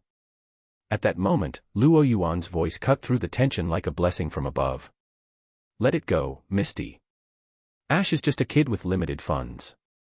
I'll cover the repair for now. I'm really sorry. Ash said, bowing deeply with his hands clasped together. Relieved, Misty let out a sigh, her anger fading a bit. Besides, after spending the past day with Luo Yuan, she found she couldn't stay mad. Fine. She turned to Ash, softening her tone. So, how's Pikachu doing? Pikachu, it. Ash began, but just then, the red light above the operating room blinked off and turned green. Nurse Joy emerged, pushing a gurney with Pikachu resting on it, accompanied by Chansey.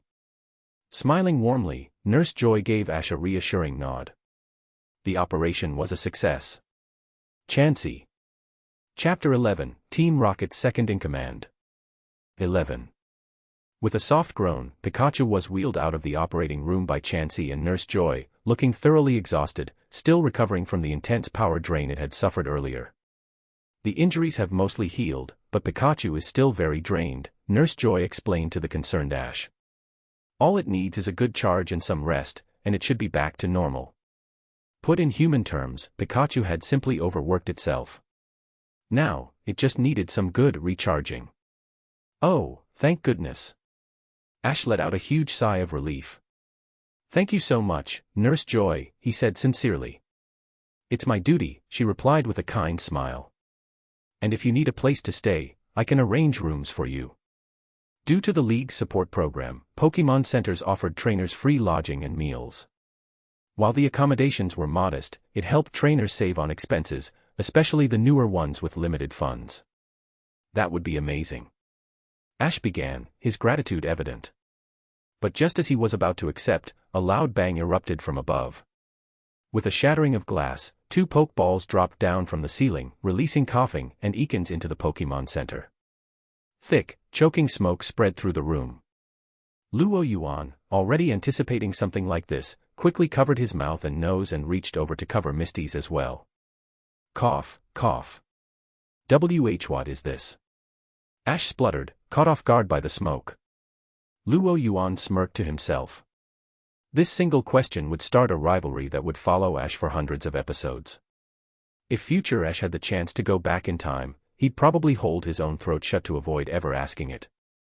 But the question had already been asked, and the wheels of fate were turning. Through the smoke, 3 figures landed in classic poses. Since you've asked so nicely, we'll answer with grace. To protect the world from devastation. To unite all people within our nation. To denounce the evils of truth and love. To extend our reach to the stars above. Jesse. James. Team Rocket, blasting off at the speed of light. Surrender now, or prepare to fight. Meowth, that's right. As the smoke cleared, Jesse, James, and Meowth, dressed in Team Rocket uniforms, appeared before them. Team Rocket. Nurse Joy cried out first. As a member of the Joy family and the head of the Viridian City Pokemon Center, she was all too familiar with Team Rocket's reputation across Kanto. Misty recognized them next. Having grown up around gym battles, she knew about Team Rocket as well. Luo Yuan, of course, didn't need an introduction, he knew all about them. Once the situation in Hoenn settled down, his ambition was to climb the ranks and become Team Rocket's branch leader there. Out of all of them, Ash was the only one who looked around cluelessly, still unaware of what Team Rocket was. Pleased with the fearful reactions, Team Rocket felt a surge of confidence. You should know what that means, hand over your Pokemon. Jessie commanded. Yeah, you. The kid with. She pointed at Luo Yuan, her eyes widening as she squinted. Is that a Dratini? James and Meowth froze in shock. They hadn't expected their luck to be this good, a Dratini, one of the rarest Pokemon in Kanto. If they could capture it and offer it to the boss. Lost in daydreams of praise and reward, Team Rocket didn't notice the odd look on Luo Yuan's face. Are you sure you want to take my Dratini? Luo Yuan asked, stroking Dratini's head with a hint of amusement. It didn't surprise him that they didn't recognize him. After all, Luo Yuan had been assigned to Hoenn almost as soon as he joined Team Rocket. Only the higher-ups and a select few middle managers knew his identity. The Team Rocket trio, despite their special uniforms, didn't have clearance to know who he was. Why wouldn't we? Ekans, attack! Jessie yelled, bristling at his amused expression. Go, coughing! James added. The two Pokemon lunged toward Luo Yuan from either side. Only Meowth stayed back, a thoughtful look crossing its face. That voice, where have I heard it before, Meowth? But Luo Yuan didn't give Meowth time to think further. Watching Ekans and coughing, he shook his head. They're poorly trained. Had it not been for Jessie and James's connections, these two would never have made it onto Team Rocket's elite roster. Charmander, go. Luo Yuan tossed Charmander's Pokeball, intending to deal with the trio on Ash's behalf. This way, he could position himself as Team Rocket's opponent while giving the trio a bit of a lesson for targeting his Dratini. In a flash of white light, Charmander flipped into the air, and before it even touched the ground, Luo Yuan had already issued his command. Use Flamethrower. Charmander opened its mouth midair, unleashing a stream of flames at Ekans. The Flamethrower was noticeably stronger than when it had last fought Pinsir, with improved stability and power. Axe. Caught off guard, Ekans was hit squarely by the flames, its scales sizzling as it fell back, partially scorched. Coughing, seeing Ekans hit, attempted to rush at Charmander with a tackle. But before it could close in, Luo Yuan gave another command. Charmander, counter with Iron Tail. Charmander dodged Coughing's attack with a swift sidestep, then spun around, its tail glowing as it whipped it straight into Coughing. Smack! Coughing was launched back at Team Rocket with even greater force. The impact sent Jessie, James, and Meowth flying, and both Ekans and Coughing lay on the floor, knocked out cold. Jessie and James stared at Charmander, who looked fresh and raring to go, and shuddered. Without a word, they turned and bolted out of the Pokemon Center. Come back, Charmander, Luo Yuan said, recalling it with a satisfied look. Seeing the admiration in Ash's eyes, Luo Yuan couldn't help but wonder, if Team Rocket wasn't blasted off by Pikachu this time, would they even keep going after him? Chapter 12, Team Rocket's Second-in-Command. 12. With barely any effort, Luo Yuan dispatched the Rocket Trio once again, and as their familiar figures disappeared into the distance, his system pinged in his mind. Ding!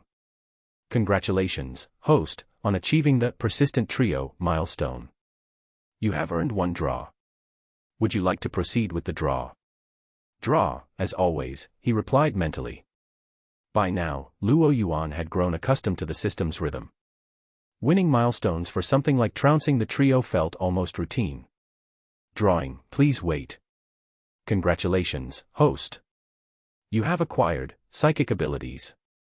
Psychic abilities, also known as telekinesis, a special ability unique to some humans in the Pokemon world. Psychic powers. Luo Yuan mused, recalling his days at the Saffron Gym when he first encountered telekinetic abilities. How long ago that had been? Luo Yuan. Misty's voice pulled him out of his thoughts. Your room key.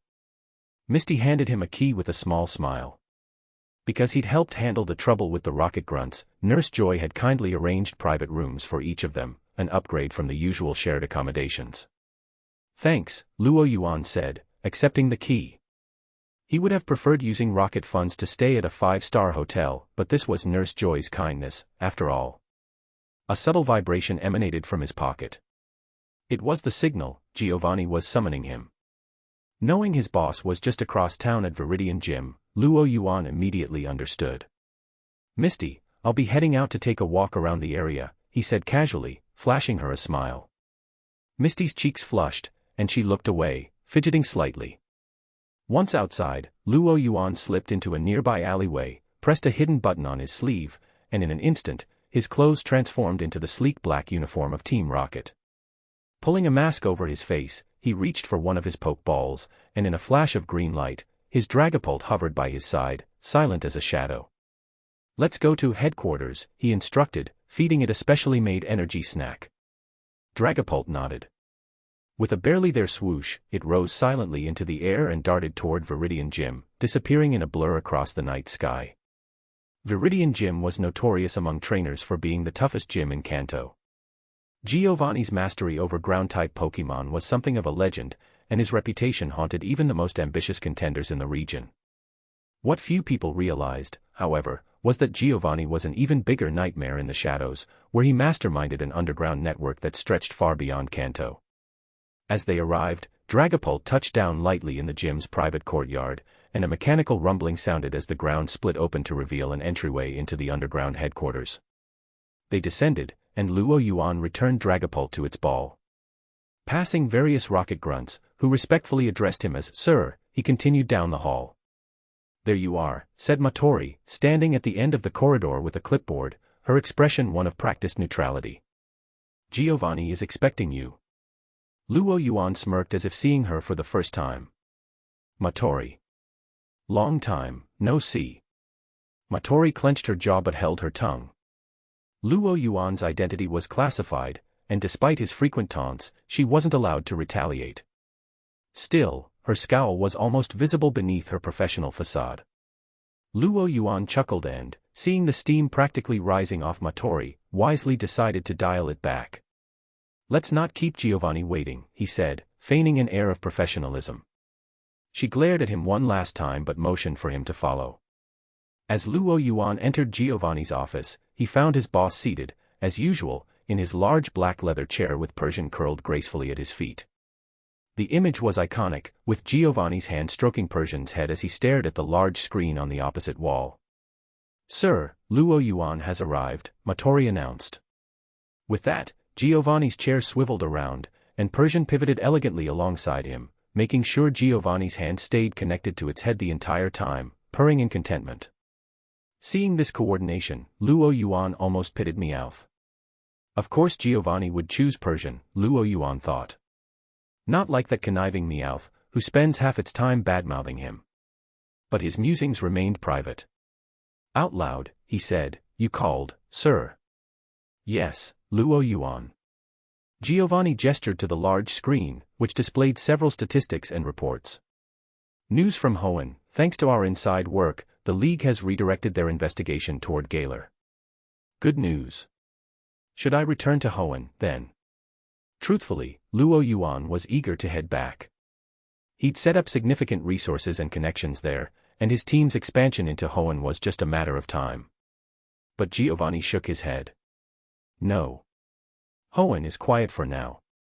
However, our informants within Team Aqua and Team Magma report both groups are actively pursuing Kyogre and Groudon, hoping to control them. Luo Yuan raised a brow. They're aiming that high, huh? Sure, Giovanni's pursuit of Mutwo was ambitious, but he'd had the resources to back it up, creating Mutwo from the ground up and nearly succeeding in controlling it, at least temporarily. But Aqua and Magma? Two poorly equipped organizations with barely any infrastructure. They're playing with fire, Luo Yuan remarked. Chapter 13, Team Rocket's second in command. 13. Maxie and Archie, those two, heh. Giovanni's eyes gleamed with faint amusement. He didn't elaborate, but his scorn for the leaders of Team Magma and Team Aqua was clear. And he had reason to feel that way. Team Rocket controlled Kanto, Sevii Islands, and Johto, with its influence spreading even further. This level of dominance was worlds apart from the disorder of Magma and Aqua, who couldn't even unify Hoenn. As for the battle over whether land or sea was more powerful, Giovanni saw it as little more than two children squabbling over a sandbox. Let Magma and Aqua tear each other apart. Once they're done, we'll step in and pick up the pieces, Giovanni said calmly. Luo Yuan nodded. Team Rocket's foothold in Hoenn was hard-won, constantly navigating pressures from both legitimate and underground forces. But with Magma and Aqua tearing at each other, this rivalry had handed him a golden opportunity to swoop in as a third party. And wasn't it much more enjoyable to let others do the heavy lifting? There's one more thing, Giovanni continued. There have been reports of an unidentified Pokémon on the Sevii Islands. Initially, I intended to investigate personally, but Mutwo's creation is now in its final stages, so I don't have time to spare. If you're available, take a look in my place. With that, Giovanni slid a few photographs and a floppy disk across his desk. The disk contains the Pokémon's aura signature. What about the beasts? Aren't they usually assigned to cover Sevii? Luo Yuan picked up the photographs. Although the images were blurry and only vaguely showed a slender form in red and blue hues, he instantly had a hunch as to what it might be. Gozu, Chusa, and Mitsu are busy with Lorelei, Giovanni explained. The timing isn't right to risk a confrontation with the League. You needn't hurry, this Pokémon seems to be lingering on the islands, almost as if something is holding its interest. Giovanni, of course, couldn't see the shock on Luo Yuan's face as he said this. Understood, Luo Yuan said, tucking the disc and photos away. Giovanni waved him off, turning his chair and focusing again on the large display screen as he resumed petting his Persian. Luo Yuan and Matori made their way down the hall in silence until Luo Yuan broke it with a casual, "Hey, Matori. Care for a cup of coffee?" Matori glanced back at him with a cold smile. Humph. She strode ahead, leaving Luo Yuan grinning behind her. He hadn't intended to get coffee anyway, that was just his opening move. His true aim was yet to come. "Oh, by the way, Matori, could you process a few receipts for me?" he added nonchalantly. Hearing this, Matori came to a dead stop, slowly turning to stare daggers at Luo Yuan. She turned around so abruptly that Luo Yuan nearly crashed into her. "What's with that look?" Luo Yuan said, faking a flinch. "Come on, Matori, I know I'm too good-looking for you to resist, but..." Matori snorted. "Good-looking? Is that what you call your new obsession with that cerulean city brat, or..." "Oh, so you've been keeping tabs on me?" Luo Yuan grinned. It wasn't surprising that his recent association with Misty had been noted by rocket operatives. Viridian City was practically a rocket headquarters, crawling with informants. No wonder the police didn't even show up during Team Rocket's recent raid on the Pokémon Center. But that Matori, specifically, knew about this detail, now that was interesting. Matori clammed up at once, her gaze suddenly evading his. Interesting indeed. Luo Yuan's smirk grew. His suspicion was confirmed, Matori was keeping track of him on her own. But he knew better than to push too far. If he poked at her too much, he'd risk stirring her wrath, and Matori's tolerance was something he had carefully learned not to test. He slipped a stack of receipts from his pocket and handed them to her while she was still caught off guard. "Thanks for your help, Matori," he said with an exaggerated grin, backing away before she could protest. For a long moment, she just stared at the receipts in her hand, her face shifting through several expressions before finally settling on calm neutrality. And then she began to scan the charges, her eyes growing ever darker with each item. Devon Corporation's Premium Berries, 30,000 Poke Dollars. Devon Portable Poke Block Maker, 700,000 Poke Dollars. First Class Flight, 50,000 Poke Dollars. Sylph Company. Deluxe Trainer Travel Kit for 2, 500,000 Poke Dollars. Ultra Balls times 100, 200,000 Poke Dollars. Evolution Stone Set, 1 million Poke Dollars. As Matori continued reading, her hands began to tremble slightly. And then she reached the final item, Sylph Company. Multifunction Luxury Bicycles times 2, 2 million Poke Dollars.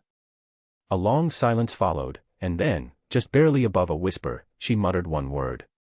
Bastard. It echoed faintly through the halls of Team Rocket's Viridian headquarters. T/N, ah damn, if you spot me using yen please let me know so I can change it to poke dollars.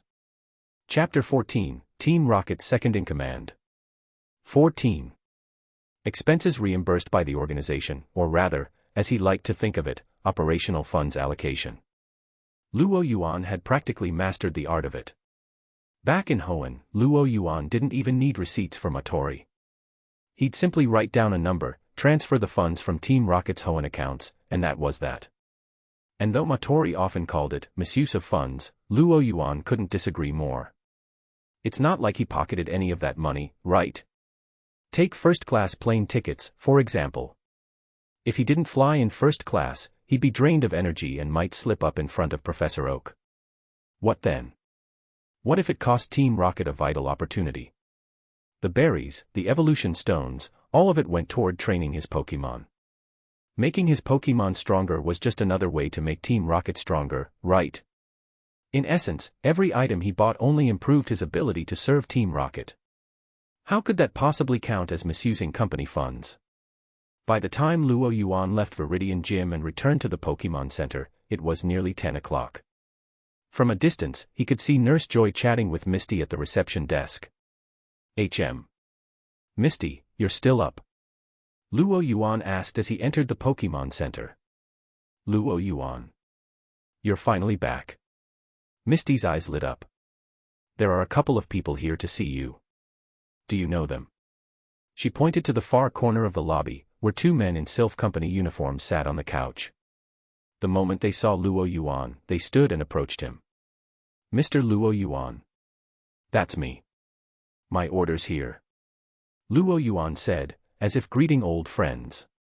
Yes. Your deluxe bicycles have arrived, as requested. One of them opened his briefcase, producing two Pokeballs, one orange and one black. Bicycles. But aren't those Pokeballs? Misty asked, puzzled. When she'd shopped for her bike, she certainly hadn't seen anything that came in a Pokeball shape. Allow us to introduce the latest in Sylph Company innovation, the utility capsule, the men said, beaming. With a click, both Pokeballs popped open, and two bicycles materialized in the Pokémon Center lobby, one orange and one black. Sleek, minimal, yet full of subtle details that spoke to their high-end design. Behold, Sylph Company's latest luxury bicycles. Equipped with state-of-the-art shock absorbers, they make mountain terrain feel like smooth pavement. The frames use a newly developed beta alloy, highly impact-resistant. Even if struck by a Kangaskhan's Mega Punch, they'll deform by less than 30% and still be fully functional. Not to mention our industry-leading shifting and gear system, designed for athletes capable of speeds rivaling a Dodrio. Misty's head spun from the onslaught of details. She only caught the essentials. These bikes were top-notch, and probably expensive. Luo Yuan remained unfazed. He already knew all this before placing his order. Taking the orange and black utility capsules, he casually handed Misty the orange one. Consider this to cover the bike you lost. What? I can't accept this. Misty said, shaking her head. Her old bike had only cost a few thousand, but these had to be worth 10 times that. Take it. I already bought it, it's not like I can get a refund now. You wouldn't want me to throw it out, would you? Luo Yuan said. But, this is just too much. Although Misty came from Cerulean Gym, her family wasn't well off. In Kanto, gym stipends were notoriously low, forcing some gyms to develop side businesses just to keep the doors open. Cerulean's reputation as one of the weaker gyms didn't help matters, either, leaving it with just enough in annual stipends to scrape by. As the youngest of 4, Misty had grown up using mostly hand-me-downs. Her bike, a gift from her sisters when she set out on her journey, was the first brand-new item she'd ever owned. Now, with Luo Yuan handing her this high-end replacement, Misty felt overwhelmed. Just take it. My family has some business in Hoenn, so a bike isn't really a big deal. Luo Yuan smiled. Strictly speaking, he hadn't lied. Family meant Team Rocket, and business referred to Team Rocket's Hoenn division. What else could that be but business? Though still hesitant, Misty finally accepted the bike. Had Luo Yuan given her a bike by itself, she might have refused. But with the matching orange and black colors, it felt less like a gift and more like, well, something with a special meaning. In any case, when Misty took it, she couldn't help but feel a little happy inside. As Joy watched this, she suddenly felt a twinge of jealousy. Hit with an unexpected dose of sappiness before bed, she found her appetite for a late-night snack thoroughly ruined. Chansey, time for bed check. Chansey. Ignoring Chansey's silent plea for mercy, Nurse Joy grabbed her half-asleep assistant and made a swift exit. Luo Yuan signed the delivery form, and the two Sylph Company representatives carefully stored it away before handing over a pair of silver cards. Here are your VIP cards. With these, you'll have a 5-year warranty on your bikes and a 5% discount on all Sylph Company products across Kanto and Johto. Misty carefully tucked her card into her wallet, while Luo Yuan just slipped his into his pocket. The warranty and discount, as if he would ever need them. What a joke. As a proud member of Team Rocket, when had he ever needed a discount? Chapter 15, Team Rocket's Second-in-Command. 15. The night passed without incident. At dawn the next day, Luo Yuan was up and ready to go. Aren't you going to challenge the Viridian Gym? Misty asked, surprised at Luo Yuan's plan to head straight for Pewter City. I heard from someone last night that gym leader Giovanni is away on business and not accepting challengers right now, Luo Yuan replied smoothly. Of course, that was just a cover. He had seen Giovanni last night, and that was no ditto in disguise. The real reason was that the Mutuo project was at a critical stage, and Giovanni was too focused on monitoring its progress to be bothered with rookie challengers. Oh, I see. Well then, are we? Misty began. We're going to cut straight through Viridian Forest to get to Pewter City. Luo Yuan drew a direct line on the map. Won't that be risky? Misty frowned at the path Luo Yuan sketched out, feeling apprehensive. Aside from her aversion to forests filled with bug Pokemon, much of Luo Yuan's planned route veered away from the standard trails. Despite its peaceful-sounding name, Viridian Forest could be treacherous. The outskirts were home to common Pokemon like Spiroflox, but rumors told of Nidoking and Nidoqueen clans, Rhyhorn herds, and even wild Ursaring from MT Silver wandering the deeper woods. But Luo Yuan gave Misty a reassuring look. Don't worry. This route only takes us close to the forest center, not deep into the truly dangerous areas. This knowledge came straight from Rocket Intel. Luo Yuan wasn't the type to dive headfirst into trouble. He had no intention of venturing into hazardous areas without full access to Dragapult. Got it, Misty nodded, reassured by Luo Yuan's confidence. All right, let's get moving. If Sylph Company didn't exaggerate, these bikes should cut our travel time by 2/3. Let's go. Misty agreed, her nervousness fading. By a lake deep in Viridian Forest. Charmander, use flamethrower. Bright flames erupted from Charmander, scorching 2 Beedrill until they were singed and smoking. The remaining Beedrill, feeling the heat, buzzed away in fear. Charmander strutted, proudly flicking his tail. Then, a burst of light began to envelop his body. Luo Yuan, look at Charmander. Misty exclaimed, pointing. I see it. Finally evolving. Luo Yuan grinned. After all those battles against wild Pokemon, Charmander's evolution was well within expectations. It was one of the reasons he'd opted for the forest shortcut. But even so, he couldn't help but think, it's taken longer than I expected. By his calculations, Charmander should have evolved half a day ago. Aside from battle experience, Luo Yuan had given Charmander a steady supply of energy cubes to replenish his strength, not to mention the added boost from using a fire stone to help absorb fire-type energy. In short, this evolution was something he had practically poured money into, an upgrade that had cost at least 10 times what a typical trainer would spend to evolve their Charmander into Charmeleon. And yet, must be due to that fire affinity ability, Luo Yuan mused. The principle was clear. If Charmander wanted stronger power, he'd need greater stamina and energy reserves. It was all part of the balance of strength. As these thoughts swirled in his mind, the bright light faded, and a sturdy Charmeleon stood in Charmander's place. Roar. Charmeleon's growl was loud and fierce, replacing his previous soft-spoken cries with a deep, powerful voice. Luo Yuan sized up his newly evolved Charmeleon, noting his bulkier frame, a good third larger than the standard Charmeleon's. Sharper claws, a deeper red hue, and a tail flame burning even brighter. Charmeleon was a picture of raw power. Charmeleon, learned any new moves? Luo Yuan asked with a grin. Charmeleon answered with a proud roar. He swung his tail toward the lake, gathering flames along its length before whipping it toward the water. A swirling vortex of fire blossomed over the lake, sizzling as it made the water steam, sending a dense fog across the lake's surface. Wow, that fire spin is intense. Misty watched, awestruck. Ordinary fire spins didn't reach that level of heat. Charmeleon had grown stronger than ever thanks to his fire affinity boost. Not bad. Anything else? Charmeleon nodded, excitement gleaming in his eyes. He turned back to the lake, ready to showcase his next skill. But before he could, a deep, menacing roar echoed from the lake's depths. A massive, blue-scaled form broke the surface, spraying water everywhere. A Gyarados. Misty gasped, instinctively stepping back as childhood memories came flooding back. Memories of being trapped inside a Gyarados' maw. Even Luo Yuan felt his confidence waver a little. A Gyarados, huh? This could be a bit tricky. A Gyarados appearing here was definitely unexpected. A fully evolved Magikarp was no small challenge, especially if it was already in a frenzy. Judging by its size, this Gyarados was far from weak. With Dragapult off the table for now, Charmeleon and Dratini probably wouldn't stand much of a chance. Luo Yuan saw three options. First, they could flee. As fast as Gyarados was in water, its speed on land was limited. With their bikes, outrunning it would be easy.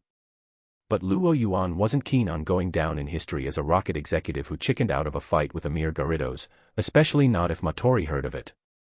The second option was to use Dragapult. But this was a last resort option he wasn't willing to reveal just yet. And as for the third, Luo Yuan's eyes lingered on Charmeleon as an idea popped into his head. Why not put his newly acquired psychic ability to the test? He looked back at the hulking Gyarados, flames crackling in Charmeleon's eyes beside him. A grin spread across his face as he thought, why not see if we can give that Gyarados a real run for its money?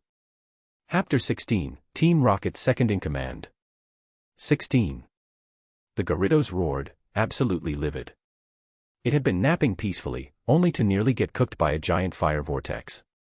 As the lake's undisputed ruler, it would not tolerate such an insult. With its blood-red eyes fixed on the source of its fury, Gyarados zeroed in on Charmeleon, who was standing by the lakeshore. The intense glare made Charmeleon pause. It hadn't expected its fire spin to summon such a colossal creature, and for a moment, Charmeleon seemed uncertain. Gyarados, however, had no such hesitation. With a bellow that shook the air, Gyarados opened its mouth, gathering energy into a destructive sphere. The energy pulsed, generating ripples across the lake as it built to a dangerous crescendo. If that attack hit, the outcome wouldn't be pretty.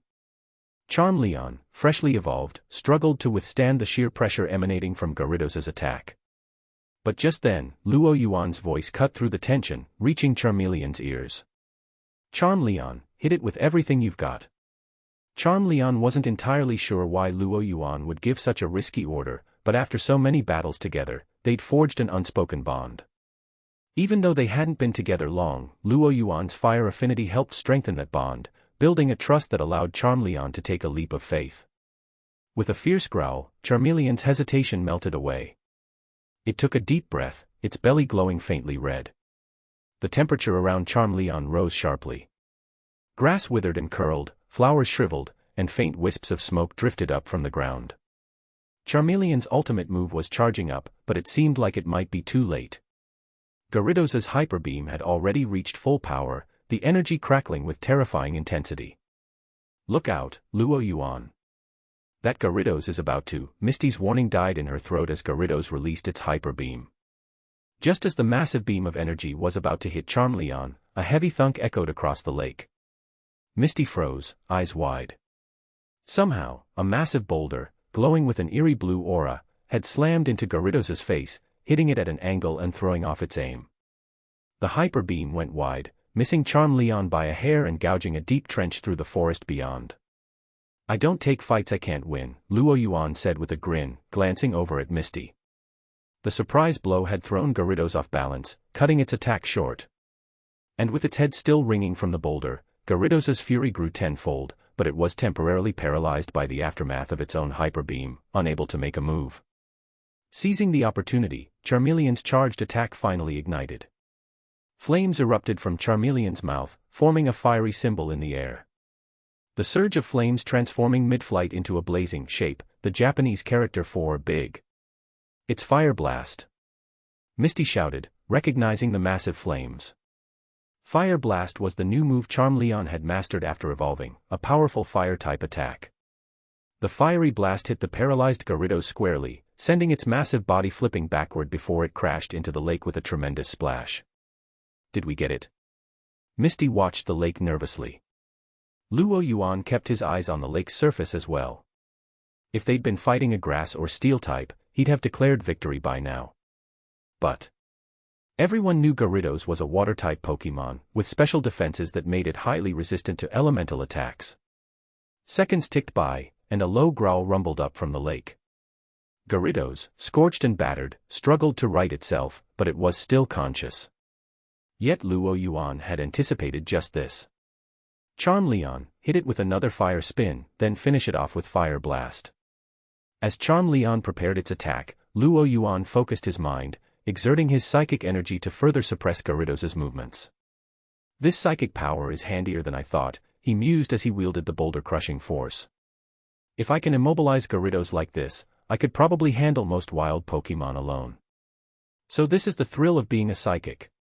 While Luo Yuan pinned Gyarados with his psychic hold, Charmeleon didn't waste a second. The boosted fire spin and a powerful final fire blast struck Gyarados in quick succession, the intense heat and flames forcing it down once more. Ruhar! Despite its thick scales, Gyarados couldn't withstand the repeated onslaught. As the smoke and steam finally cleared, Gyarados' massive form lay bobbing at the water's surface, unconscious. Phew! Charmeleon puffed out a few remaining embers and struck a triumphant pose, claws raised in victory. Dratini! Dratini, still coiled around Luo Yuan's neck, chirped happily. Luo Yuan pulled an ultra ball from his belt. "Here we go." The ball sailed over the water, capturing Gyarados in a single flash. After a few seconds, the ball stilled, signaling a successful capture. Using a final nudge of psychic power, Luo Yuan pulled the ball back to his hand. As for why he wanted a Gyarados, the answer was simple. With water and flying types, Gyarados was a natural fit for his team's elemental balance. And with Dragapult temporarily off the table, Gyarados could be a solid backup. Plus, it'd make a great aquatic ride if the need arose. Chapter 17, Team Rocket's Second in Command. 17. Phew! Watching Luo Yuan successfully capture Gyarados, Misty finally let out a sigh of relief. The tension that had been mounting since Gyarados appeared gradually faded. "Looks like I still haven't gotten over my fear," Misty admitted quietly. She'd tried to conquer her fear of Gyarados before, hoping to break free from the shadows of her childhood trauma. But today, just like every other time, her attempts had fallen short. She clenched her fists with renewed determination. If she kept traveling with Luo Yuan now that he had his own Gyarados, maybe she'd finally overcome her fears. The thought made her smile. "By the way, Luo Yuan, about that rock that smacked Gyarados." Misty's curiosity flared as she remembered the massive boulder that had suddenly diverted Gyarados' attack midair. From what she knew, Charmeleon shouldn't have that kind of move. And then there was that strange way Luo Yuan had made the Ultra Ball float back to him. "That was my psychic ability, just a basic form of telekinesis," he explained with a shrug. To demonstrate, he raised his hand, and a nearby stone floated upward, suspended in a blue glow before gently landing in his palm. With a small flex of his fingers, the rock split cleanly in two. "Whoa, that's amazing." Misty gaped, awestruck. She was no stranger to psychic abilities. Saffron City Gym was well known across Kanto for its psychic Pokémon and its gym leaders' rumored talents. But for Luo Yuan to possess such power, it was impressive. The strength of his telekinesis was a rare gift, one she'd only heard was rivaled by Saffron's powerful gym leader, Sabrina. "Honestly, it's nothing," Luo Yuan replied modestly. "My psychic skills are still pretty rudimentary." He wasn't just being humble. The truth was, he'd only had his psychic ability for a short time, and he could only manage basic object control. He was still leagues away from achieving high-level feats like teleportation, mind control, or, as some had claimed, transforming others into toys. Nothing, huh? Misty glanced back at the heavy boulder he'd just cracked in half, speechless. Luo Yuan chuckled, steering the conversation away from the topic. After all, the psychic ability he'd received as a prize was better left unexplained. With Gyarados' injuries tended to and Charm Leon rewarded with a pat on the back, he and Misty set out once more. Pewter City was built on the rocky terrain bordering Mt. Moon, a city of miners and metalsmiths. The dark gray architecture and rugged atmosphere gave Pewter a sturdy, rough-hewn feel. People on the streets were mostly climbers or miners accompanied by rock-type Pokémon, adding to the city's solid, stony impression. But as they walked, Luo Yuan noticed signs of a city in decline, lines of closed shops, and a heaviness on people's faces. The reason was clear. Recently, the Kanto League had increased restrictions on mining and refining industries, trying to address the growing impact of pollution and environmental destruction on wild Pokémon. Pewter City, being the heart of Kanto's mining economy, was hit especially hard. Reports of once thriving mining companies going under had become all too common. "Still, it's none of our business," Luo Yuan said, stepping inside Pewter's Pokémon Center with Misty. While Nurse Joy tended to Gyarados' wounds, Luo Yuan took the opportunity to gather intel on any recent developments in Pewter City. "Anything big happening around here lately?" he asked casually. Joy thought for a moment, tapping her chin. "Well, there has been one major issue recently." "Oh." Luo Yuan's interest was piqued. He hadn't expected anything noteworthy to come up from a casual inquiry. Nurse Joy leaned forward, lowering her voice. "It started 3 days ago. The Zubat in Mt. Moon have gone wild, attacking both passing trainers and other Pokémon. Some environmental groups think it's because of years of overmining, and they've set up blockades to stop any miners from entering Mt. Moon. There's been a lot of tension, and there were even reports of scuffles breaking out." "Really? And the League isn't stepping in?" Misty looked genuinely surprised. Usually, in cases like this, the League would have sent an officer Jenny or a gym leader to mediate between the miners and the environmentalists. "The city's officers are already stretched thin investigating the Zubat outbreak," Nurse Joy replied, her face creased with worry. "Gym leader Brock has tried to mediate a few times, but he hasn't had much success. The conflict had already led to several confrontations," Joy explained, and the number of injured Pokémon brought to her center was rising. It was only a matter of time before tensions escalated. Luo Yuan took in her words with a slight nod. He wasn't exactly surprised. On one side, you had environmentalists trying to protect the mountain ecosystem, and on the other, miners defending their livelihoods. With both sides deadlocked, finding a middle ground seemed almost impossible. Just then, the machine emitted a soft chime, signaling Gyarados' treatment was complete. After Nurse Joy handed him Gyarados' Pokeball, she looked back up at him, concerned. "If possible, I'd recommend avoiding Mt. Moon until things settle down. Thanks for the warning. I appreciate it." Luo Yuan took the Pokeball with a warm smile. He genuinely appreciated Nurse Joy's advice, but whether he would actually follow it was another matter. There was still a lot more information to uncover before he could decide on his next steps. And, of course, all of this would have to wait until they addressed a more pressing issue. "So, Misty," Luo Yuan asked, grinning, "any ideas for lunch?" Chapter 18, Team Rocket's Second in Command. 18. In the end, Luo Yuan and Misty found a bustling grill spot along Pewter City's main street for a well-deserved meal. It was worth noting that, in the Pokémon world, all meat products came from synthetic sources. Why? Well, beyond the cruelty of consuming Pokémon, who are highly intelligent creatures, using them for meat had gradually been outlawed by the League over the past few years. On top of that, Pokémon had pushed most ordinary animals to the brink of extinction, so the majority of the world's meat now came from plant-based sources. According to data from the League's Food Quality and Safety Bureau, synthetic meat now made up 99% of the market. Real, High-grade meat was so rare that you'd have to go all the way to Saffron City and book weeks in advance to get a taste. Pewter Jim. Pewter Jim's style is definitely something else, Luo Yuan commented, raising an eyebrow. Compared to Giovanni's lavish, mansion-like Viridian Jim, Pewter Jim's structure was just a rough-hewn cavern. It looked like someone had chiseled a hole out of solid rock and plunked a gym inside. Brock, Pewter's gym leader, is a rock-type trainer. He has a huge onyx as his ace, Misty explained, giving him a rundown of what she knew about Brock's battle style. It wasn't that she doubted Luo Yuan's strength, but she wanted to help him however she could. Luo Yuan appreciated Misty's thoughtfulness. Instead of telling her he already knew, he simply smiled and nodded.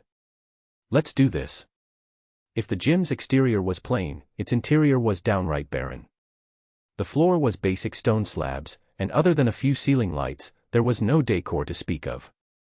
Even some of the gym's support beams were visibly rusted, lending a bare-bones, almost sad air to the place. Is Pewter Jim this broke? Luo Yuan wondered aloud. He'd grown up watching Ashtur Kanto's gyms, but seeing Pewter Jim in person gave him a whole new perspective on just how impoverished it seemed. Misty also looked around and nodded sympathetically. Cerulean Gym isn't well funded either, but at least we have a pool and a small aquarium to keep up appearances. The two walked through the hallway, eventually reaching the gym's main battle area. Inside, they came upon a fierce one-sided battle already underway. An enormous onyx was thrashing across the arena, relentlessly chasing Erythicate. With a resounding crash, Onyx's massive body cut across half the field, cornering Erythicate at last against the arena wall. Erythicate. In one last, pitiful squeal, the Erythicate crumpled, officially ending the battle. Its fate was clear. The trainer who'd just lost was still standing by the sidelines, clearly struggling to accept his crushing defeat. Ignoring the other trainer's misery, Brock turned his attention to Luo Yuan and Misty. Are you two here to challenge the gym? Brock's eyes studied them thoughtfully. It was typical for him to see challengers around this time of year. With so many new trainers starting their journeys, he'd been fending off an influx of rookies. But their teams had been weak, and giving them battles worth their badges had added more to his workload than his success rate. Seeing his giant onyx in action, Brock hoped these two would get the hint and reconsider. Yes, but only I'm challenging today. I'm Luo Yuan, he said, stepping forward confidently.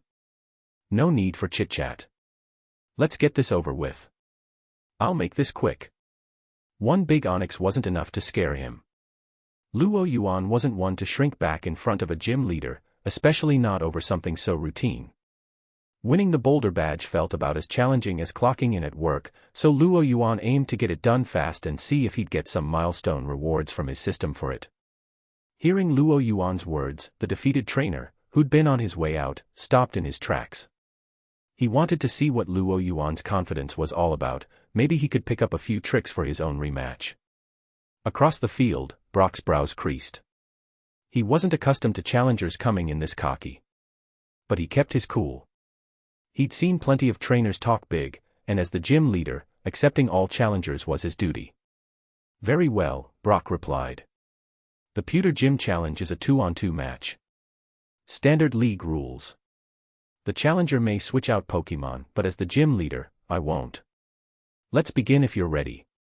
With a quick wave, Brock motioned for Onyx to return to his side of the field, making it clear he'd be sticking with his ace. Luo Yuan responded by tossing a poke ball into the air. Let's go. Don't disappoint me in this first round. The trainer on the sidelines guessed he'd send out a starter, perhaps Bulbasaur, Squirtle, or Charmander. But instead. Roar. Out of the light sprang an enormous Gyarados, exuding power and menace. Gyarados' icy gaze zeroed in on Onyx, letting out a deep, rumbling growl. The trainer on the sidelines gulped, feeling the gravity of the situation hit home. Oh, I see where his confidence is coming from. He quickly realized he wouldn't be learning anything here that he could apply. Yeah, can't even begin to copy this, he muttered with a sigh. Chapter 19, Team Rocket's Second in Command. 19. When Brock saw Luo Yuan's Gyarados, he was taken aback. Out of all the Kanto Gym badges, the Boulder badge from Pewter Gym was often considered one of the easiest to earn. Every year, Brock was used to facing rookies with little experience and teams mainly made up of unevolved or just slightly evolved starter Pokémon. To have a challenger suddenly bring out a powerhouse like Gyarados, that was definitely a first. For a moment, Brock looked at Luo Yuan, standing there with his strong Pokémon, exuding confidence, and couldn't help but feel a pang of bitterness. Here he was, taking on the responsibilities of a gym leader at such a young age, raising his younger siblings alone, while other trainers like Luo Yuan could just focus on getting stronger. But despite his feelings, Brock had a duty to uphold the challenge. Alright, Onyx, let's do this. Now facing a formidable opponent, Brock set aside any prior underestimations. Luo Yuan was clearly strong, and he'd need to take this seriously. The massive Onyx moved forward at Brock's command, its segmented rock body grinding against the gym floor, stirring up vibrations that would make many Pokémon hesitate. But Gyarados was unfazed. Gyarados, head on. Luo Yuan called out. Roar. Gyarados' eyes glinted with a fierce light as it surged forward, its powerful, serpentine body twisting through the air. With a loud, earth-shaking collision, the two Pokémon met in the center of the arena. A massive cloud of dust rose up, and the whole gym seemed to shake from the impact. Both Gyarados and Onyx had held their ground, resulting in a draw from the initial clash. Your Gyarados is something else, exclaimed a bystander, who had just finished a match against Brock. The trainer, who'd faced Brock's Onyx firsthand, was well aware of its strength. Seeing Gyarados stand its ground like that, even against a rock-solid foe, helped him grasp the true power Luo Yuan had brought to this battle. Beside Luo Yuan, Misty couldn't help but smile with pride. The praise might have been for Luo Yuan, but hearing Gyarados get such recognition filled her with a shared sense of achievement. The battle wasn't over yet, and both Pokémon eyed each other, sizing up their next moves. That initial exchange had only been a warm-up. Realizing that brute force wouldn't win against this opponent, Brock quickly switched tactics. Onyx, use Rock Tomb. Onyx swung its tail, sending chunks of rock hurtling towards Gyarados. The advantage of the rock-strewn arena became clear. On a typical battlefield, it would be harder to pull off Rock Tomb. Onyx would have to resort to ripping pieces of itself apart. Here, though, the ground provided plenty of ammunition. Luo Yuan's sharp attention to Brock's movements allowed him to anticipate each attack with remarkable accuracy. The addition of psychic abilities had heightened his reflexes, enabling him to predict each boulder's trajectory almost instantly. Gyarados, dodge back and to the right. In a swift, fluid motion, Gyarados dodged the barrage of rocks with a grace that belied its size. Brock's eyes narrowed. He couldn't understand how Luo Yuan had managed to read his move so effortlessly. Luo Yuan wasn't about to let Brock linger on that thought. Gyarados, use Hydro Pump. Against a rock type like Onyx, a water type attack was the obvious choice. The combination of the attack's power and Gyarados' natural advantage should be enough to end the battle in one hit. Realizing the danger, Brock quickly called, "Dodge it, Onyx." But Gyarados' Hydro Pump was far too fast for Onyx to evade. In a desperate attempt to mitigate the attack, Onyx swung its tail up, hoping to create a rock barrier. The Hydro Pump crashed through, smashing the rocks to dust and splashing across Onyx's side. The pain registered instantly, causing Onyx to writhe. Luo Yuan seized the opening before Brock could give another command. Gyarados, finish it with Aqua Tail. The water swirled around Gyarados' tail, creating a spiraling vortex. Lunging forward, Gyarados swung the water-clad tail straight at Onyx's vulnerable spot. The blow landed with tremendous force, fracturing Onyx's stone skin and forcing it to collapse. After a pained, rumbling cry, Onyx lay motionless on the muddy battlefield, unable to continue. The entire battle had taken less than 5 minutes, but each move was sharp, precise, and powerful. Luo Yuan's final onslaught, his rapid, relentless commands, left the observing trainer spellbound. "Well, that makes me the winner of round 1, Luo Yuan said, patting Gyarados, which had slithered back to his side with an uncharacteristic docility, looking up at him with pride. The spectators' eyes widened, unable to believe the contrast. Was this really the same Gyarados that had just rampaged through Onyx? It seemed almost tame. What he didn't know was that Gyarados had, in fact, learned the hard way to keep in line. Luo Yuan's psychic power was no joke, and the lessons were memorable. On the other side, Brock climbed down into the arena to examine his fallen Pokémon. After a moment, he sighed in relief. While Onyx had sustained heavy damage, nothing was critical. With a resigned expression, he looked back at Luo Yuan. You've won. With a Gyarados like that, I'd be a fool to think my second Pokémon would fare any better. Here's your boulder badge. Brock tossed the badge toward Luo Yuan, who caught it midair. A familiar alert chimed in his mind. Ding! Congratulations, host. Milestone victory. Rock-type gym conquered, achieved. One additional draw unlocked. Just as I thought. He'd expected the gym challenge to yield some kind of milestone reward. That meant Kanto's 7 remaining gyms held 7 more prizes in store. In high spirits, Luo Yuan pocketed the badge and turned to see Brock kneeling beside Onyx, carefully treating it with a worried expression. Feeling rather generous, he saw Brock glancing at his injured Onyx and made a quick decision. He reached into his bag and pulled out a Devon Company high-grade potion he'd brought from Hoenn, as well as an energy block formulated for rock types. Here, try these. They should help Onyx recover faster, he said, offering Brock the items. Brock looked surprised, hesitating for a moment before accepting. Normally, accepting an item from a challenger would seem unprofessional, but seeing Onyx hurt had left him too concerned to refuse. He sprayed the potion over Onyx's cracks and bruises, watching as the revitalizing spray worked into the stone-like skin, gradually sealing the damage. A few moments later, Onyx stirred, visibly better. After a day or two of rest, it should be good as new, Luo Yuan assured him. Thank you. Really? Brock's tone was genuinely appreciative. Just as Luo Yuan was about to offer some parting words, an unmistakable voice echoed through the gym, accompanied by a chorus of giggles. Where's Brock?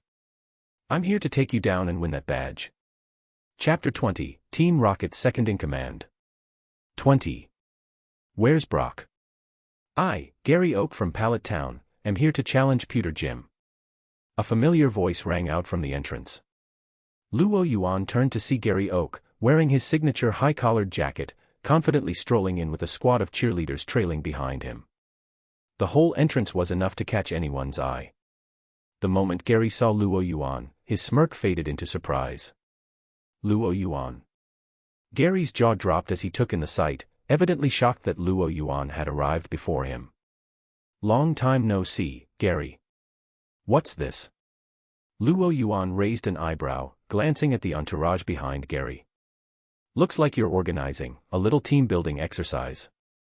Gary had no idea what Luo Yuan meant by a team-building exercise, but from Luo Yuan's teasing tone, he could tell it was nothing serious. I'm here for an official gym battle. Gary retorted. Sure, I'll take your word for it, Luo Yuan chuckled, dropping the subject with a wave. But if you're here to challenge the gym, you might be a bit late. Late? What do you mean? Gary's excitement wavered slightly.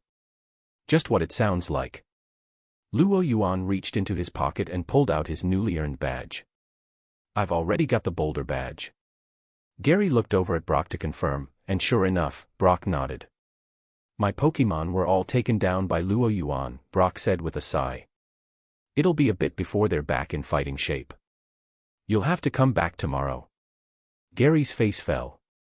The thought of wasting an entire day waiting around was obviously not sitting well with him. Darn it. If I'd known, I would have come straight here yesterday, Gary muttered, realizing he could have had his match a day earlier if he'd come here first instead of spending the day sightseeing.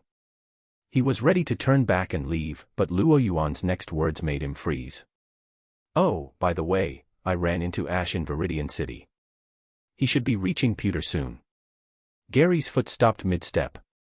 Ash arriving tomorrow would mean Ash could potentially get his badge just as fast. The thought of being on the same pace as Ash was simply unacceptable. Brock's Pokémon were still recovering, but maybe, just maybe, there was a way around it. After a quick moment of thought, Gary suddenly smirked. An idea formed.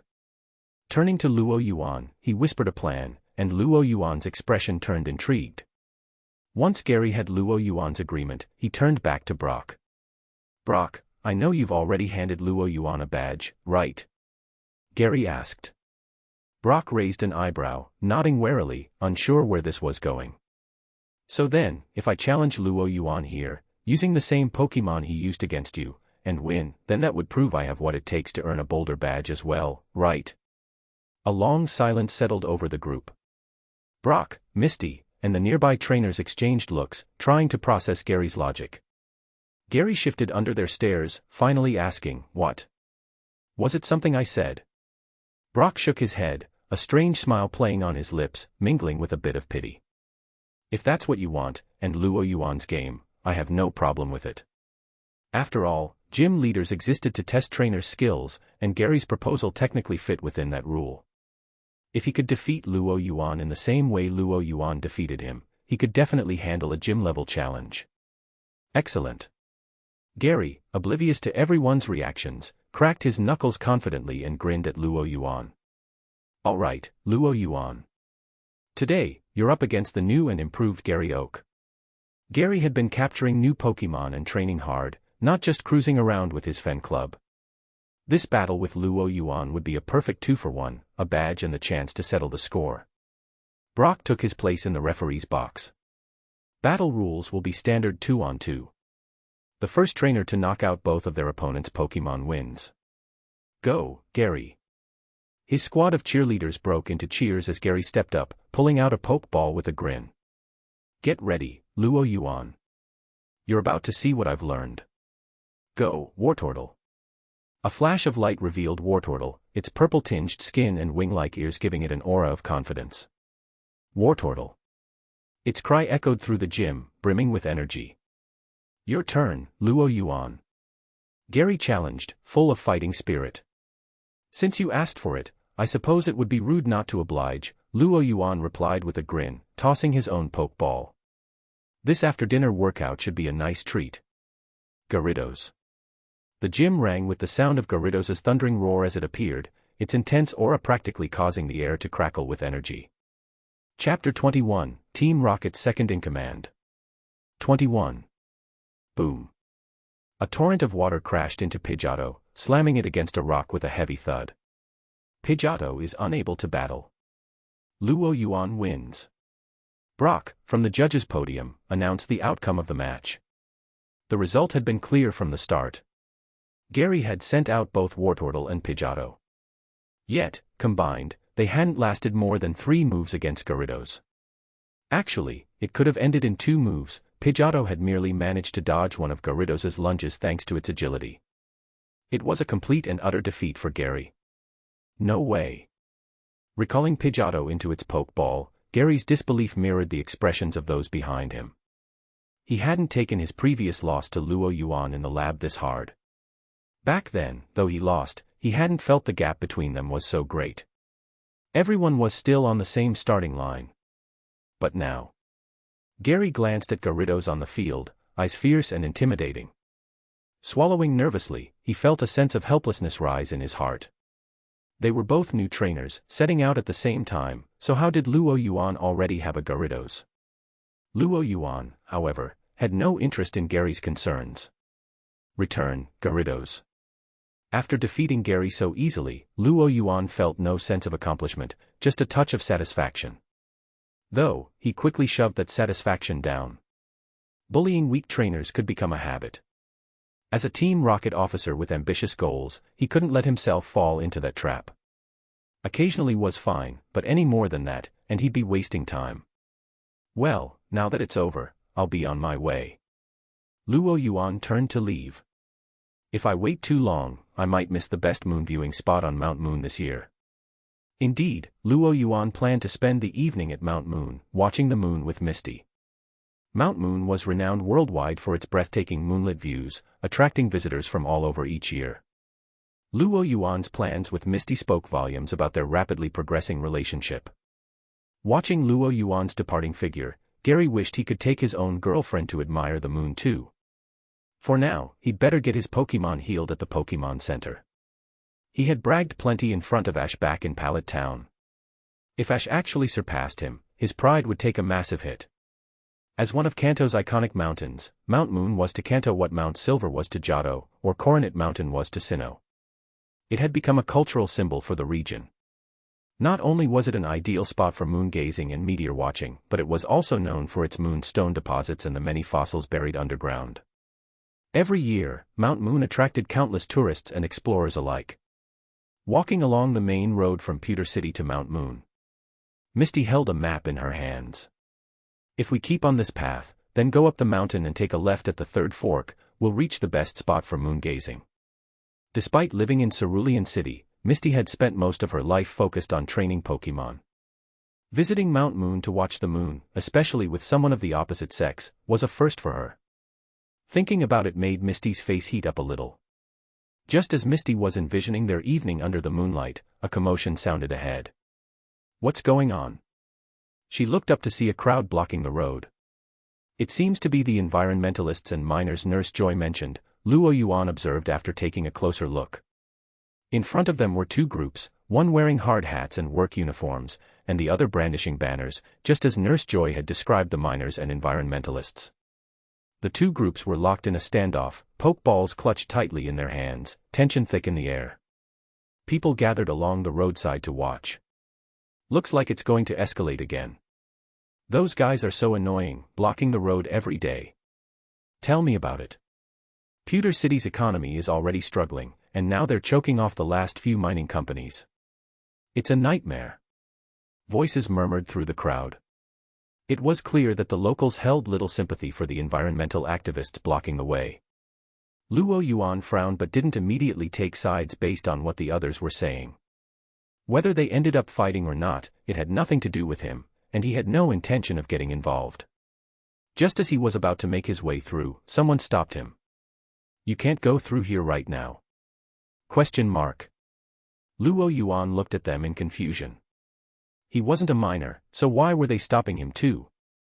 Seeing Luo Yuan's puzzled expression, the activist blocking the path spoke up. The Zubat on Mount Moon have been restless lately. It's clear that the increasing human activity over the years has disrupted their habitat. To protect the Zubat and restore the mountain's ecosystem, we're restricting access for now. The words were spoken with such righteous conviction, as if Luo Yuan would be a criminal if he insisted on going through. Luo Yuan remained silent for a moment. What's with you people? We're just trying to pass through Mount Moon to get to Cerulean City, what does that have to do with Zubat? Misty, who had been looking forward to their evening, was indignant. There was no connection between the two. It's the excessive foot traffic across the mountain that's taken away the Zubat's habitat, causing their agitation. The activist looked over at Misty and replied. You. Misty was fuming. Let it go, Misty. Holding Misty back, Luo Yuan turned to look at the activists. I thought you might be a Pokemon Ranger organization or something, but turns out you're just a bunch of amateur animal rights activists. Luo Yuan eyed them up and down. He'd thought this sort of group only existed in specific places back before he'd crossed into the Pokemon world. It was surprising to find such a peculiar organization here. No wonder there was such a crowd, they'd all been blocked by these people. The activists didn't understand what Luo Yuan meant by amateur, but his expression made it clear it wasn't a compliment. Their faces turned cold, losing any intention of continuing the conversation as one of them gripped his Pokeball firmly and said, "In any case, passage is restricted here today." He looked ready to battle at a moment's notice. Luo Yuan raised an eyebrow and reached for his own Pokeball, prepared to show them what a real trainer could do. Just then, a rough voice called out from behind him. Hey, kid. No need to waste your breath, let us handle this. Chapter 22, Team Rocket's Second in Command. 22. A rough voice called out from behind. Turning, Luo Yuan saw a burly man step forward from the miners' group, speaking up on his behalf. Although Luo Yuan didn't really need any help, he figured he might as well step back and watch how things unfolded. He left the young man with a cold expression standing alone in front of the crowd. Save your breath. We're not letting you through, the young man said. We didn't come here expecting your permission. The burly man's tone was firm. But we're getting through today, one way or another. The miners who had been facing off with the environmentalists began releasing their Pokemon, following the big man's lead. From the looks of things, the miners held him in high regard. It's about time. No need to waste words on these people. We've had enough of you blocking the road day after day. That's right. Go make your protests elsewhere, don't get in the way of us trying to make an honest living. The miners were visibly angry. After 3 days of blocked roads and lost wages, their patience with the environmentalists had worn thin. At the big man's signal, the miners released an array of Geodudes, Gravelers, Makoks, and other rock or fighting-type Pokémon. As for the leader, he stood next to a massive Onix. Seeing the miners release their Pokémon, the environmentalists weren't about to back down and began calling out their own Pokémon as well. Except, the Pokémon they sent out. Wait, are those Kalos Pokémon? Luo Yuan's brow furrowed as he took in the scene. Alongside familiar Kanto Pokémon like Nidoran and Ekans, the environmentalists had a surprising number of Kalos Pokémon, Clawitzers, Diggersbys, and more. And they seemed well prepared. Many of the Pokémon they released were water or fighting types, chosen to counter rock types. It was clear they had planned for this. This doesn't add up. Now, normally, a world with Pokémon from various regions wouldn't be surprising. But the fact that only Kalos Pokémon were present here, alongside Kanto Pokémon, in such numbers was strange enough to make Luo Yuan suspicious. But before he had time to ponder it further, the battle had already begun. The miners and environmentalists had clearly been harboring resentment toward each other. Once their Pokémon were out, they wasted no words and charged. The chaos of the fight quickly turned into a brawl. The miners, with their rock types, found themselves at a disadvantage, though they managed to hold their own with sheer numbers and the powerful Onix led by the big men. The crowd of bystanders quickly backed away, not wanting to be caught up in the crossfire. Misty, too, had started to pull Luo Yuan back. But it seemed the young man from earlier had his sights set on Luo Yuan. As soon as the clash began, he ordered his Pokémon, an evolved Talonflame from Kalos, to dive toward Luo Yuan. So, you're the one picking a fight with me, huh? Luo Yuan found it amusing. He wasn't sure whether to feel flattered or annoyed. It seemed his acting skills were good enough to convince others that he was just an ordinary Pokémon trainer, not a hidden Team Rocket officer. Caw. Talonflame's fierce gaze locked on him as it spread its wings, soaring high before diving like an arrow straight at Luo Yuan. Look out! Misty shouted. But Luo Yuan remained calm. He'd taken down a Gyarados, why would he be worried about a Talonflame? His eyes glowed faintly blue. An invisible psychic force formed a sturdy barrier in front of him. This was a technique he'd recently developed, inspired by the reflect and light screen moves from psychic types. Talonflame, diving down from the sky, hadn't anticipated that a human could possess such psychic power, and such a terrifying level of it at that. The bird came hurtling down, then. Thud. With a dull thud, Talonflame crashed into the invisible psychic barrier. The impact left it splayed out against the barrier, eyes swirling. The backlash from the collision knocked Talonflame out almost instantly. No way. Seeing his Talonflame in such a state, the young man was visibly stunned. That Talonflame was his trump card. He'd expected it to teach Luo Yuan a lesson. Instead, Talonflame had been defeated in the blink of an eye. The young man began to realize he might have underestimated Luo Yuan. He knew there was no way Talonflame's sudden loss had nothing to do with Luo Yuan. Better retreat. With that thought, he reached to recall Talonflame and retreat behind his allies. However, there was no way Luo Yuan was letting him off that easily. Attacking me without a word and then thinking you can just walk away. With a click of a pokeball button. Roar. Gyarados appeared on the battlefield, blocking the red recall beam aimed at Talonflame. Its fierce, domineering presence sent a wave of intimidation across the field. Both miners and environmentalists froze, turning to look at Luo Yuan and his ferocious Gyarados, swallowing nervously. None of them had expected a seemingly ordinary rookie trainer to have a Gyarados at his disposal. Not everyone was intimidated, though. Out of the crowd, there were always a few willing to push their luck. Heliolisk, use Thunderbolt. Chapter 23, Team Rocket's second in command. 23. Heliolisk, use Thunderbolt. At the trainer's command, a thick arc of electricity crackled from Heliolisk, arcing straight toward Gyarados. It was obvious the trainer knew his type matchups well. Electric trumps water. Electric trumps flying. With Gyarados being both, it would take quadruple damage from an electric move. While Luo Yuan's Gyarados was indeed powerful, not even it could shrug off such a super effective attack. But Luo Yuan saw through the opponent's plan instantly and smirked. This trainer was a novice. Just as he'd told Gary, real battles weren't only about type advantages. True battles tested the skill of the trainer. Timing, move prediction, and strategic thinking all mattered far more. And in this case, too bad.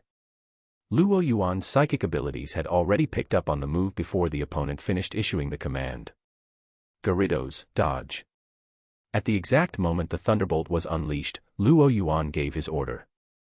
Whoosh!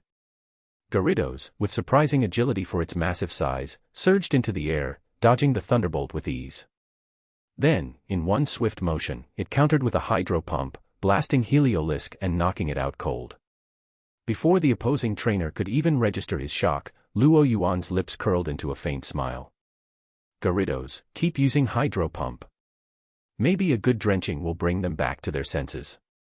Gyarados toned down the power, and the powerful jet of water surged into the crowd of environmentalists. One by one, they were sent sprawling by the torrent, looking thoroughly drenched and miserable. A few of them tried rallying their Pokémon for a counterattack. But the miners, who had been watching them intently, weren't about to let that happen. Several quick exchanges later, with Luo Yuan's help tipping the scales, the environmentalists who had once held the upper hand against the miners were now in full retreat. If it had just been a temporary setback in battle, they might have held out a little longer. But Gyarados looming over them in the sky was too intimidating. The dampened hydro pumps weren't powerful enough to injure them severely, but each hit left them stinging and sore. In the end, their resolve crumbled, and they fled, shouting a few empty threats over their shoulders. Yes. We did it. Finally got rid of those pests. A total victory. The miners were all smiles, cheering in relief and triumph. At that moment, the big man, the miners' leader, walked over to Luo Yuan and thanked him sincerely. We're incredibly grateful for your help. As the miners' elected representative, he knew this victory was more thanks to Luo Yuan than to them. Before Luo Yuan's intervention, they hadn't managed to win a single confrontation with the environmentalists. It was nothing, just a small gesture, Luo Yuan replied. He'd simply given the scales a little nudge. The real credit belonged to the miners themselves. And besides, these people had blocked his way, stepping in was partly for his own convenience. While Luo Yuan played down his role, the big man didn't take him lightly. Without Luo Yuan, they could never have gained such an overwhelming advantage.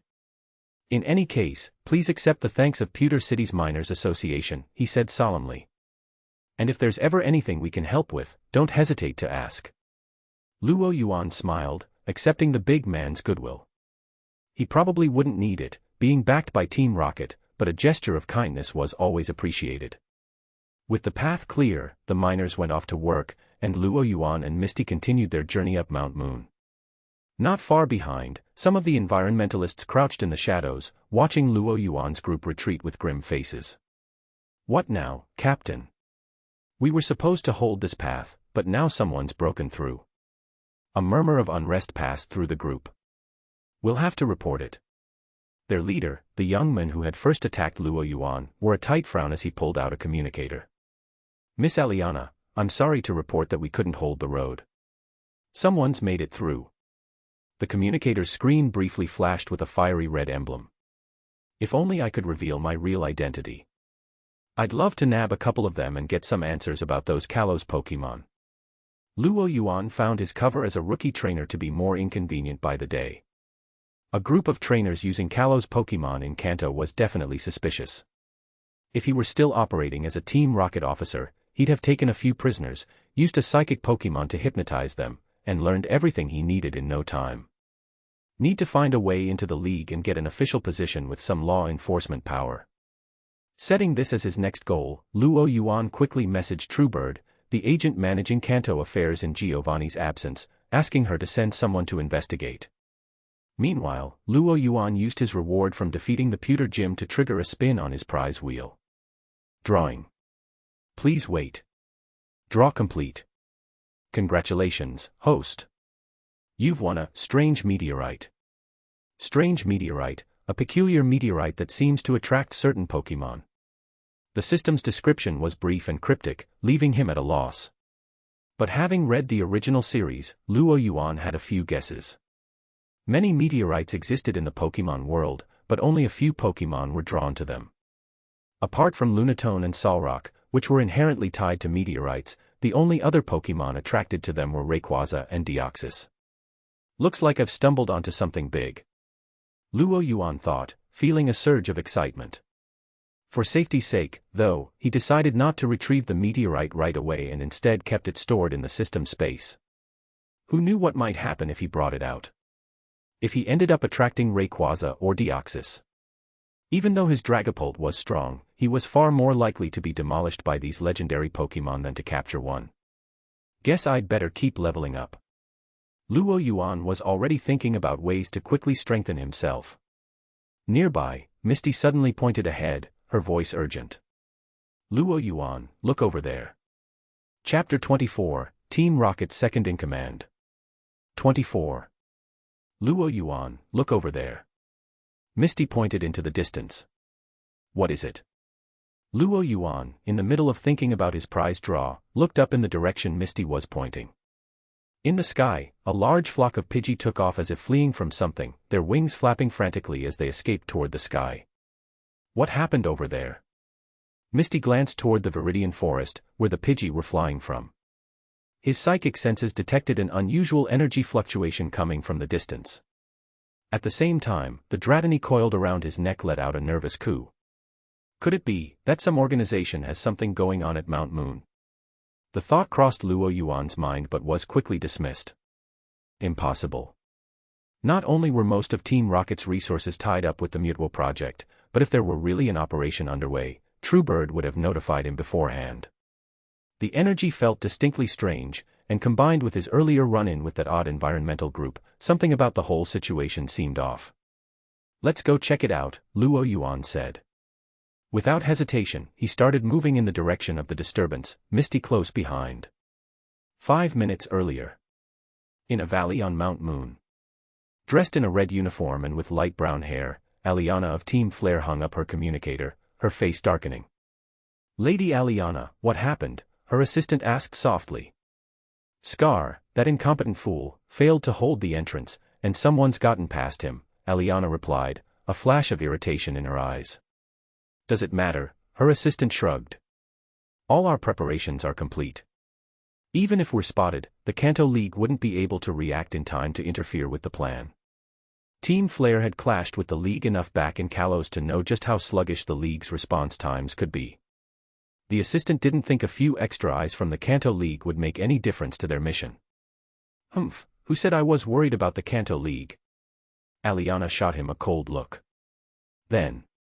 Compared to the Kanto League, it's Team Rocket who really dominates this territory, and they're the ones we have to fear.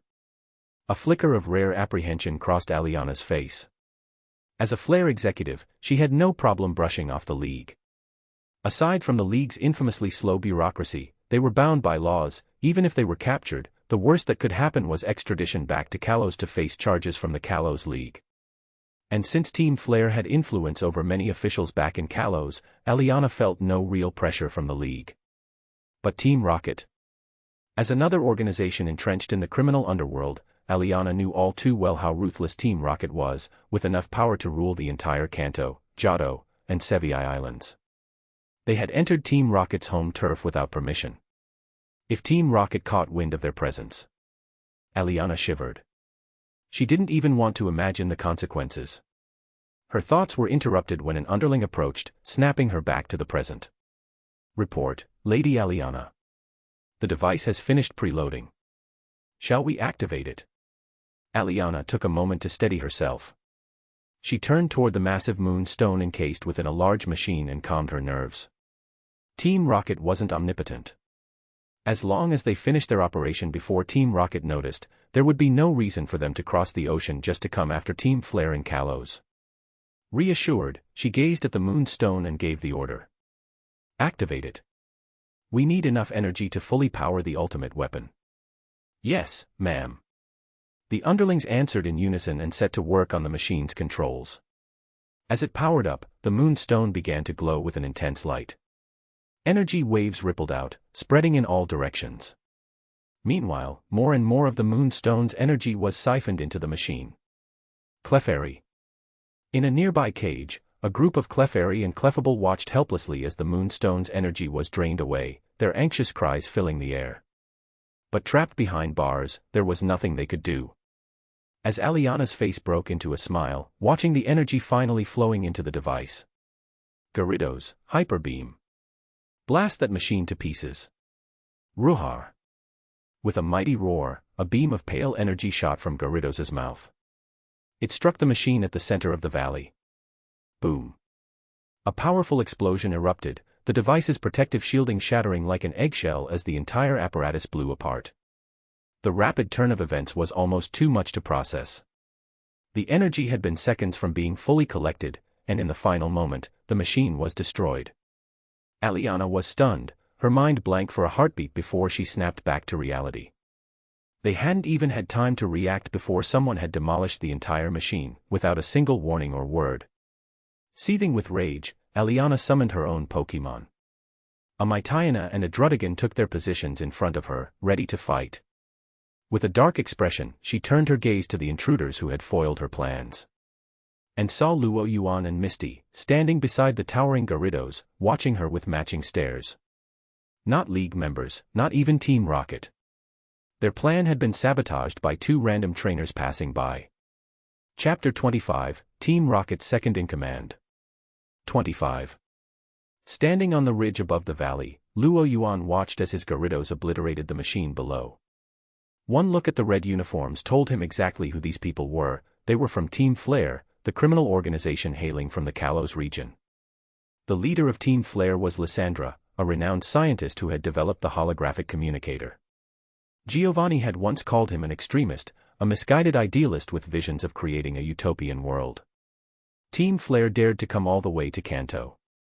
It seems that Giovanni's recent shift to consolidate Team Rocket's operations has made people think we're weak and vulnerable. Luo Yuan clicked his tongue, silently condemning the intruders to a bleak fate. Did they really think they could waltz onto Team Rocket's turf and get away with it? Of course, Luo Yuan kept his thoughts hidden behind a composed expression. Luo Yuan. Misty tugged at his sleeve, her worry clear. The people below were obviously up to something illegal, and now, she and Luo Yuan were standing out in the open, facing them down. This felt a little too bold, even reckless. Don't worry. Luo Yuan reassured her, holding up his phone. I already reported these criminals to the League. For an upstanding rookie trainer, reporting criminal activity to the League was perfectly expected. With a smile, Luo Yuan glanced down at the Team Flare members. His words weren't just for Misty's sake, they were also a warning to the Team Flare members below. Hearing that the League had been notified, Aliana and her underlings visibly paled. Especially Aliana. She had fully intended to punish Luo Yuan for disrupting their plan, but now, knowing that League enforcers were en route. Despite her earlier bravado, she couldn't help but feel a twinge of fear. Just a small twinge. Nothing major. Really. And besides, everyone knew Team Rocket had its fingers in everything across Kanto and Johto. If the League was alerted, it wouldn't be long before Team Rocket knew, too. Just the thought of facing the Rocket Generals or the Rocket Beasts sent a shiver down her spine. Her face hardened as she weighed her options, internal conflicts raging. In the end, Aliana decided it wasn't worth the risk. While destroying these two troublesome trainers would be satisfying, staying in Kanto too long would only draw the attention of both the League and Team Rocket, which went against Team Flare's interests. Convincing herself of the practicality of this decision, Aliana threw Luo Yuan one last venomous glare through her visor. We're pulling out. Luo Yuan watched as Team Flare members swiftly dismantled the energy storage device from the machine and packed it up with practiced efficiency. Under the cover of her Druddigon, Aliana and her team made their retreat. Luo Yuan didn't pursue. Instead, he made a subtle move, using his psychic abilities to stick a small Team Rocket tracker onto the hem of one Flare member's uniform. In addition to contacting the League, he had also called Truebird. Team Rocket operatives were now stationed at every exit from Mount Moon, so escape was virtually impossible for Team Flare. As they disappeared, Misty let out a relieved sigh. Only she knew just how tense she'd been. Honestly, we probably would have been fine even if we'd fought them, Luo Yuan remarked with a grin. Sure, keep telling yourself that, Misty rolled her eyes. Luo Yuan just shrugged, not bothering to explain that he could have taken them all down easily by calling on Dragapult. Let's go free those Clefairy. He pointed to a nearby cage where the Clefairy were being held. Looks like a lot of them evolved during the energy surge. They're pretty cramped in there. Since Team Flare's machine had drained energy from the Moonstone, it had triggered the evolution of many Clefairy. Misty looked over to see the once spacious cage now filled with several Clefable, along with the remaining Clefairy. They were packed in like sardines, with barely any room to move. Their cries of Clefairy and Clefable filled the air. The League's response time was, as always, painfully slow. By the time Luo Yuan and Misty had freed all the Clefairy and Clefable and Luo Yuan had prepared a feast for them, Officer Jenny finally arrived with a handful of visibly inexperienced officers in tow. Apologies for the delay, she said, addressing Luo Yuan. Are you the one who reported the incident? That's me, Luo Yuan nodded, gesturing to Misty beside him. This is my companion, Misty. We've already driven off the criminals. But, you only brought this many people. Luo Yuan glanced at the 5 or 6 officers behind her, barely half the number of Team Flare members. Thankfully, he hadn't counted on the League's help. And it was only because Team Flare had feared Team Rocket's retaliation that he hadn't been completely overwhelmed. Officer Jenny blushed slightly. She knew her group was pitifully small, even if the enemy had already fled. There was an incident back in Pewter City that required most of our manpower, explained Brock, who had come along with Jenny. After Brock's explanation, Luo Yuan understood. The Team Flare members who had disguised themselves as environmentalists had run back to Pewter City after he chased them off and had started a commotion there, tying up the League's resources. Ah, so I misjudged you. It seemed Team Flare wasn't entirely incompetent. They diverted League personnel to ensure their main forces could retreat. Regardless, thank you. If not for your actions, these Clefairy would have been captured. Jenny glanced over at the cage and offered him a sincere thanks. Apparently, she thought Team Flare had been targeting the Clefairy. Luo Yuan didn't bother correcting her and responded with a serious expression. It's a League trainer's duty to protect Pokémon. He looked every bit the part of an upstanding young trainer, hiding his true identity as a Team Rocket officer perfectly. While Luo Yuan exchanged pleasantries with Officer Jenny, establishing himself as the epitome of justice. In the meantime, Aliana and her Team Flare squad darted through the forest, following their planned escape route. Lady Aliana, Scar's team has been completely wiped out, one of her subordinates reported. I know. The organization will remember his sacrifice, Aliana replied. As a decoy, Scar had fulfilled his mission perfectly. This mission was mostly successful. Once we're back in Kalos, the boss will pull him out, she added. With Lyssandra's powerful influence over Kalos's political and business circles, this would be a minor matter. But before she finished speaking, laughter echoed through the forest. You actually think you're making it back to Kalos? Aliana's heart skipped a beat. She instinctively released her Druddigan, positioning it in front of her. The moment Druddigan appeared, a flash of white energy sliced through the forest, hitting Druddigan and making it growl in pain. Team Flare members immediately went on high alert. And as Aliana's expression darkened, she and her team saw several figures dressed in black uniforms, emblazoned with the distinctive R of Team Rocket, forming a semicircular blockade around them. Leading them was a woman with short hair and glasses, her Zata by her side. Chapter 26, Team Rocket's Second in Command. 26. Facing the short-haired woman in front of her, Aliana's expression grew tense. Your Team Rocket's chief secretary, Truebird. While other criminal organizations had leaders who acted publicly, Team Rocket's true boss was an enigma. No one outside of Team Rocket's core members knew the leader's identity, despite endless speculation from outsiders. In the public's eyes, Truebird, Giovanni's direct assistant, served as the de facto spokesperson and leader of Team Rocket. Aliana hadn't expected to run into Truebird herself here. Glancing around at the surrounding rocket grunts closing in, Aliana demanded, Mount Moon is huge. How did you manage to find us so quickly? This was the one thing she couldn't figure out. She dispatched some of her men to create a diversion in Pewter City to draw away any attention, but somehow Team Rocket still found them with lightning speed. It didn't make sense. She turned to Truebird, hoping for an answer. But Truebird merely adjusted her glasses, her face cold and expression unreadable as she gave a single command. Take them down. In an instant, the rocket grunts sprang into action. Crobats, Weezings, and Arbok. Each member deployed a Pokémon suited to the Team Rocket style, each one quickly choosing a target from the enemy ranks. From the final stage evolutions alone, it was clear that Team Rocket had sent their best. In fact, these were indeed Rocket elites. Each one belonged to Giovanni's personal guard. And in this fight, Team Rocket not only had quality but quantity on their side. They had an average of 2 Rocket operatives for every 1 Flare member. Against such overwhelming numbers, the Flare agent stood no chance. Within minutes, only Aliana remained standing. As a Team Flare executive, Aliana's strength was nothing to scoff at. Her Druddigan managed to hold its own against 3 opposing Pokémon without faltering. Do you really want to declare war on Team Flare? We're willing to negotiate. For the first time, Truebird's icy expression softened slightly, almost as if she'd heard a particularly amusing joke. If an apology were enough, there'd be no need for police. Besides, weren't you the ones who trespassed on Team Rocket territory? Aliana's face hardened. So there's no room for negotiation, then. Abandoning all hope of diplomacy, Aliana took a deep breath and shouted, Druddigan, use Dragon Claw. Roar. Druddigan roared, lashing out with its claws to swipe Crobat from the sky. At the same time, Aliana released a second Pokémon. Mytiana, Thunderfang.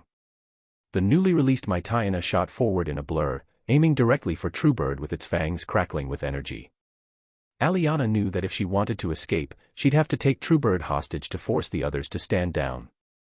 Mytiana closed the distance quickly, its jaws glowing with a fierce red light as waves of scorching heat radiated from its form. With its dark typing, Mytiana's attack would normally counter Truebird's psychic-type Xatu, leaving it defenseless. But Aliana had overlooked one thing: she hadn't accounted for Truebird herself. She was no easy target and wouldn't stand idle. Just as Mytiana closed in, Truebird calmly pressed another Pokeball on her belt. Poof! With a burst of fragrance, an elegant Roserade appeared in front of Truebird. Dazzling gleam. A blinding white light flashed across the battlefield as Mytiana took the full force of Roserade's attack, howling in pain as it was thrown to the ground. Roserade gave Mytiana no chance to recover. With a wave of its arms, countless red and blue petals swirled around, forming a cyclone of razor-sharp petals that poured down upon Mytiana. The flurry of petals hit their mark perfectly. After only a brief whimper, Mytiana lay defeated, unable to fight. Petal dance. How could you have such a powerful Roserade? Stunned, Aliana struggled to believe what she'd just seen. Before coming, she'd reviewed all available information on Truebird. It described her as a competent but mid-level administrator, with her strongest Pokémon being Xatu, no mention of a Roserade this strong. Yet the Roserade standing before her was far beyond elite and seemed to rival her own Druddigan in strength. Where on earth had Truebird acquired such a Pokémon? This little one. Truebird patted Roserade's head briefly, a faint memory of Luo Yuan's face crossing her mind, before looking back at Aliana. Losers don't get to ask questions. With another flash of white light, this time aimed at Druddigan, the battle was over. Druddigan, already surrounded, had nowhere to evade, and the fairy-type Dazzling Gleam dealt a double super-effective blow against the dragon-type Pokémon, taking it down instantly. With both of her main Pokémon defeated, Aliana's eyes grew dark and empty. She slumped, ceasing all resistance, as rocket agents confiscated her Pokeballs and restrained her. Truebird searched Aliana, retrieving the energy storage device filled with moonstone power. Turning to her operatives, she ordered, "Clear the area quickly. The League could show up any time."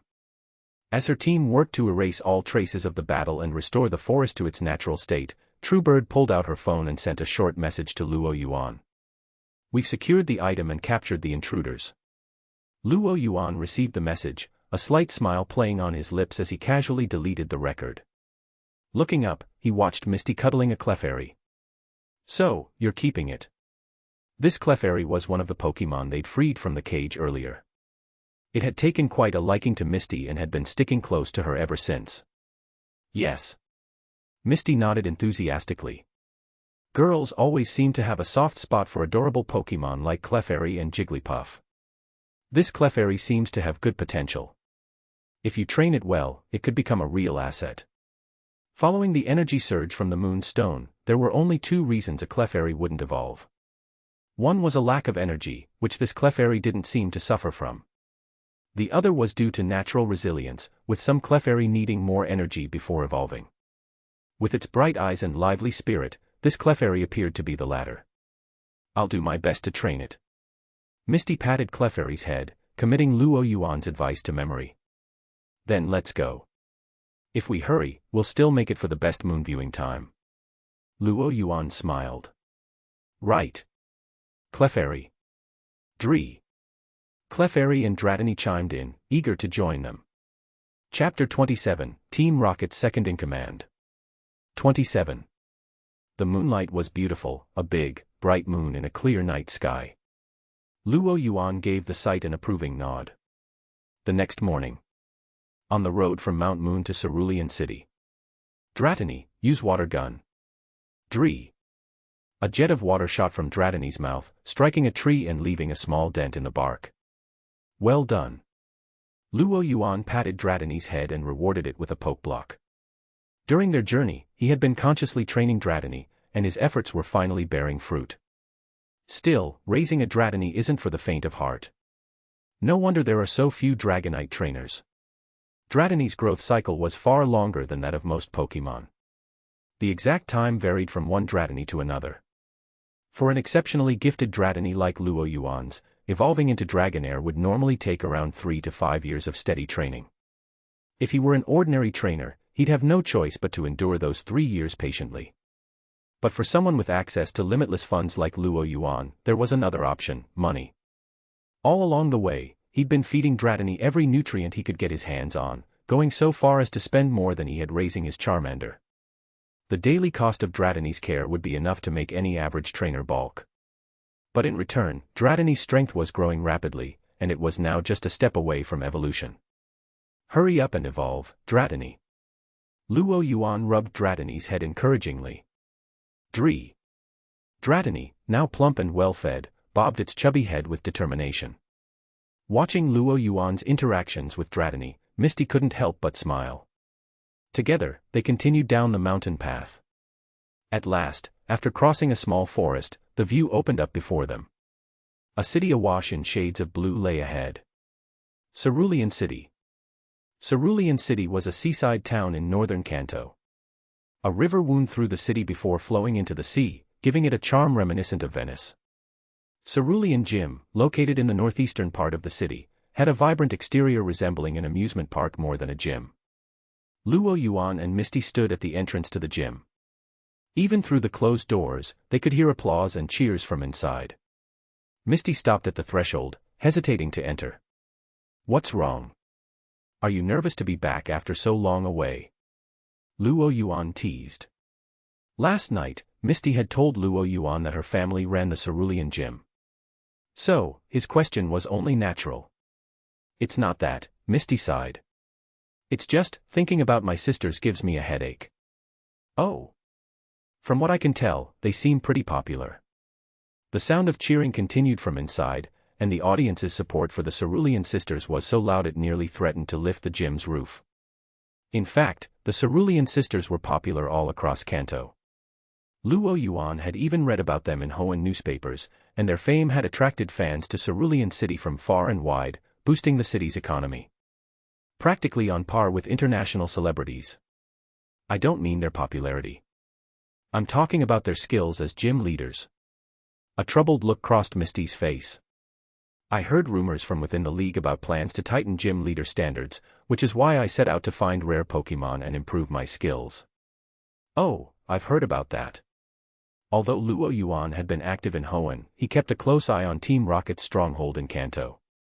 Team Rocket's sources reported that Lance, Kanto's leading Elite Four member, was aiming to become champion and intended to make an example of Kanto's increasingly lax gym system as part of his campaign. To overhaul the gyms, he'd have to start by eliminating any unqualified gyms. Cerulean Gym, infamous for its lack of strength, was high on the list. With the way they're running things, I'm worried the league might move to shut down Cerulean Gym sooner than later. Misty's voice grew tense. Her family had managed the Cerulean Gym for generations. Losing its status as a gym would be devastating. Probably not. If the league tries to target Cerulean Gym, this crowd of fans would likely storm the league headquarters. Luo Yuan grinned. And his words were more than just a way to comfort Misty. Cerulean Gym had long been known as the must-visit destination for rookie trainers, and it was said that over 90% of trainers in Kanto owned a Cascade badge from Cerulean Gym. If Cerulean Gym hadn't been protected by its fan base, the league might have shut it down already. Though Lance was rapidly becoming Kanto's most popular figure, taking Cerulean Gym out of commission could be a serious misstep if it turned its fans against him. To become the champion, Lance needed public support. He might consider closing Cerulean Gym, but he'd be smart enough to avoid it as his opening move. If he'd made it this far, Lance clearly wasn't one to make rash decisions. I hope you're right. Misty's tense expression softened a bit. Indeed. Although Cerulean Gym was the weakest in Kanto, only Saffron Gym could match it in terms of influence. It was more likely that gyms like Cinnabar, whose leader was notoriously hard to locate, or Pewter, despite Brock's earnest dedication but limited influence, would be targeted as examples. As the two of them chatted, the cheers from inside finally died down. The performance was over. The audience slowly filed out, reluctant to leave. Luo Yuan and Misty made their way backstage, where they finally met the famous Cerulean sisters. The eldest sister, Daisy, the second sister, Lily, and the third sister, Violet. All three were astonished to see Misty walking in with a boy. Misty has a boyfriend. Lily's reaction was exaggerated, as if she were witnessing a miracle. Even our ugly little sister found herself such a handsome boyfriend. Violet looked Luo Yuan up and down. Hearing her sister's jibes, Misty clenched her fists, fuming. She'd worried so much about the gym's fate and had even left home to strengthen herself. Yet here they were, not the least bit appreciative, choosing instead to make her the punchline of a joke. Seeing Misty's clenched fists and gritted teeth, Luo Yuan stepped forward with a small smile to help her out. I'm Luo Yuan, this year's new trainer here to challenge the gym. Chapter 28, Team Rocket's Second in Command. 28. I'm here to challenge the gym, Luo Yuan announced. The words hung in the air, and an awkward silence fell over the group. The oldest sister, Daisy, looked at Lily, Lily looked at Violet, Violet turned to Misty. No, absolutely not. Misty crossed her arms in front of her, firmly rejecting her sister's unspoken plea for her to be the gym trainer for Luo Yuan's challenge. No way. They'd been teasing her moments before, and now they wanted her to bail them out. Seeing Misty's resolute stance, Daisy, Lily, and Violet realized they had no chance of convincing her. Still, no one knew their own weaknesses better than they did. When it came to water ballet, the Cerulean sisters were confident they could rank among the top 10 even across regions. But as trainers, pull in some random trainer off the street, and he'd probably beat them easily. Well, there's no way we can always rely on Misty. In the end, Daisy stepped forward. I'll be your opponent. Her face took on a look of somber determination, as if she were bidding her old self farewell and turning over a new leaf. It was hard to tell if she was actually serious. At least, Misty was fooled. She watched her eldest sister with a glimmer of hope in her eyes. Could it be? Maybe Daisy's finally decided to take her role as a gym trainer seriously. If her eldest sister truly had a change of heart, sharing the responsibility of Cerulean Gym would be far easier than handling it alone. However, 10 minutes later, Daisy slumped to the ground, muttering, "How is he this strong? I didn't even last 5 moves. Am I really this weak? Guess I'm just not cut out to be a trainer." Smack. Misty covered her face, unable to watch. I should have known it was just wishful thinking. I really shouldn't expect too much from you guys. Daisy was just as weak as ever, and her mental fortitude was even more fragile than Misty had thought. Luo Yuan sighed beside her. He had wanted to go easy on her and spare Misty from embarrassment, so he'd already factored in the sister's low skill level. He'd used his weakest Pokemon, his pudgy, overfed Dratini. But even with Dratini, Daisy hadn't lasted 3 minutes before she lost. Misty, your sister really isn't suited to be a gym trainer. Luo Yuan shook his head. This level of skill wouldn't even make the cut for rocket grunts, let alone fulfill a gym trainer's duties. How Cerulean City had managed with these three as its gym leaders all these years was a mystery. Officer Jenny of Cerulean must have had her hands full. Misty sighed deeply, nodding in agreement. She was all too aware of her sister's lack of talent as trainers. Either from forgetfulness or from getting used to losing, Daisy quickly bounced back and looked at Misty with a fresh resolve. Misty, we've made a decision.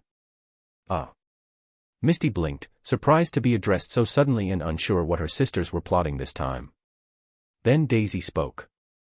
Since you have a boyfriend now, you're basically an adult. As the sister with the most talent as a trainer, we've decided to hand Cerulean Gym over to you. You'll be our official gym trainer. What? No, I'm not. Misty shook her head instinctively. Not. Are you saying Luo Yuan isn't your boyfriend? Daisy asked slyly. Well. Misty wanted to clarify that they weren't official, but she found herself unable to get the words out. Seeing the mischievous glint in Daisy's eyes, she pressed her advantage. Don't worry, Misty, we're family, after all. We wouldn't put the whole burden on you. From now on, we'll handle the income and budget, providing the funds for the gym. You'll just need to take care of the battles. Sounds like a great plan, doesn't it? Daisy smiled sweetly. You're clearly just trying to shirk your responsibilities. Misty exclaimed. We really don't have a choice. We weren't blessed with the talent of a trainer, the sisters replied helplessly. Misty was at a loss for words. Plus, I heard the league's planning to send inspectors to the gym soon. Lily chimed in. Fine, I'll do it. Misty interrupted. As much as her sisters could be exasperating, she couldn't bear the thought of Cerulean Gym losing its status. Luo Yuan. Misty turned to him, memories of their travels from Viridian Forest to Cerulean flashing through her mind. She felt reluctant. She wanted to keep traveling with him. It doesn't have to be a problem. Luo Yuan offered her a solution. The gym's evaluation shouldn't be too hard. If you train a few strong Pokemon that can battle independently, you can leave them with your sisters. That way, you won't have to stay at the gym full-time. In the original series, Brock had done something similar, leaving Onyx with his father so he could continue traveling with Ash. If Brock could do it, Misty certainly could, too. But that means we'll be apart for a while. The thought trailed in her mind. She didn't currently have any Pokemon she felt she could entrust to her sisters. Still, she knew that if she wanted to save the Cerulean Gym, she couldn't leave right away. Then I'll come find you later. With no choice for now, Misty agreed to stay behind. Of course, I'll look forward to it. Here, take this, Luo Yuan said, pulling a phone from his bag. What's this? Seeing Team Flare reminded me to get this, the new holographic communicator. Makes it easier to keep in touch. A warm feeling spread in Misty's chest. She nodded, smiling. I'll call you whenever I have a free moment. Ding. Congratulations, host. You've unlocked the Defeat a Water-type Gym milestone. Reward, +1 draw. Taking the Cascade badge from Daisy, Luo Yuan heard the system prompt in his ear. With one last look at Misty, who watched him with a wistful gaze, Luo Yuan left the Cerulean Gym. 2 had arrived, but only 1 was leaving, a little bittersweet. But soon, the buzzing of his communicator broke the mood. Hello, this is Luo Yuan. Truebird here. Truebird? What's up? Why was Truebird calling at this time? Something interesting came up during the Flare member's interrogation, she said. Oh. You can handle it. I'm busy taking on gyms right now. Luo Yuan was focused on clearing gym challenges as quickly as possible. Team Flare's Kalos affairs were far away from Hoenn and didn't concern him. There's one more thing, Truebird's tone turned slightly mischievous. Sabrina's waiting for you at headquarters. Chapter 29, Team Rocket's second in command. 29. To be honest, Luo Yuan was a little nervous. Sabrina, publicly known as the gym leader of Saffron City, but secretly a high-ranking Rocket executive overseeing Kanto. Together with Lieutenant Surge of Vermilion and Koga of Fuchsia, she formed the trio of Team Rocket's Kanto enforcers, maintaining Team Rocket's control over the region. Of course, if Sabrina's rank alone were the only factor, Luo Yuan wouldn't be feeling this way. After all, even Ariana, one of the 4 Johto generals, was frequently infuriated by his antics. But Sabrina was different. Not only could her psychic powers flout the laws of physics by casually turning people into dolls, but more importantly, they had a history together. You could say they were, well, childhood friends. It all went back to 5 years ago. They'd both joined Team Rocket's elite training camp at the same time. Having awakened her psychic abilities at a young age, Sabrina had always been somewhat isolated by the others. Back then, Luo Yuan was not only talented and strong but also one of the few unafraid of her, treating her normally and becoming her first real friend. Sabrina had even hinted, more than once, that she wanted to marry him someday. But when they left camp, Sabrina had gone on to take over her family's saffron gym, while Luo Yuan had been dispatched by Giovanni on various assignments, eventually being sent 6 months ago to establish a new base in Hoenn. Gradually, they'd lost touch. Now, it seemed Sabrina had learned he was back but hadn't contacted her, so she'd gone to headquarters herself to see him. Why Sabrina visiting headquarters? Luo Yuan steadied himself, trying to keep his tone casual. The last thing he needed was to panic. Because she heard you were back, Truebird replied, clearly amused. She asked me why you hadn't reached out, so I mentioned you got yourself a girlfriend. Oh no. Question, what do you do if your childhood friend catches you with a new girlfriend? Urgent. Luo Yuan knew Sabrina's personality better than anyone. Because of her isolated past, she was intensely possessive. And now he had betrayed her. After a moment of thought, he couldn't see a way out of becoming Sabrina's next doll. You're playing with fire, he muttered, gritting his teeth. Truebird was absolutely adding fuel to the fire, likely payback for the way he'd been handling Team Rocket's funds for official expenses. Just as he was trying to think of an excuse to avoid facing her, Truebird added, oh, and don't think about skipping out. Giovanni has assigned you and Sabrina on a mission together. Great. Truebird's response left him with no escape. But if it was Giovanni's order, maybe he'd be spared. Viridian City. The doors of the Viridian gym were closed, and a notice hung outside declaring the gym temporarily closed, disappointing a line of trainers who'd come to challenge it. Beneath the gym, in the hidden headquarters of Team Rocket, Luo Yuan took a deep breath and pushed open Giovanni's office door. Giovanni, sir. Inside the office, Giovanni and Truebird were there, as was a third figure. She had long, sleek, waist-length violet hair, and wore an elite rocket uniform under her black stockings and fitted top. Her expression was cool and detached. Sabrina, long time no see.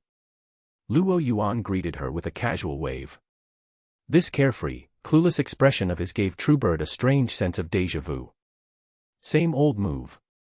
What was strange, though, was that although Sabrina had been visibly fuming when Truebird told her about Luo Yuan's girlfriend, now there wasn't a hint of anger on her face.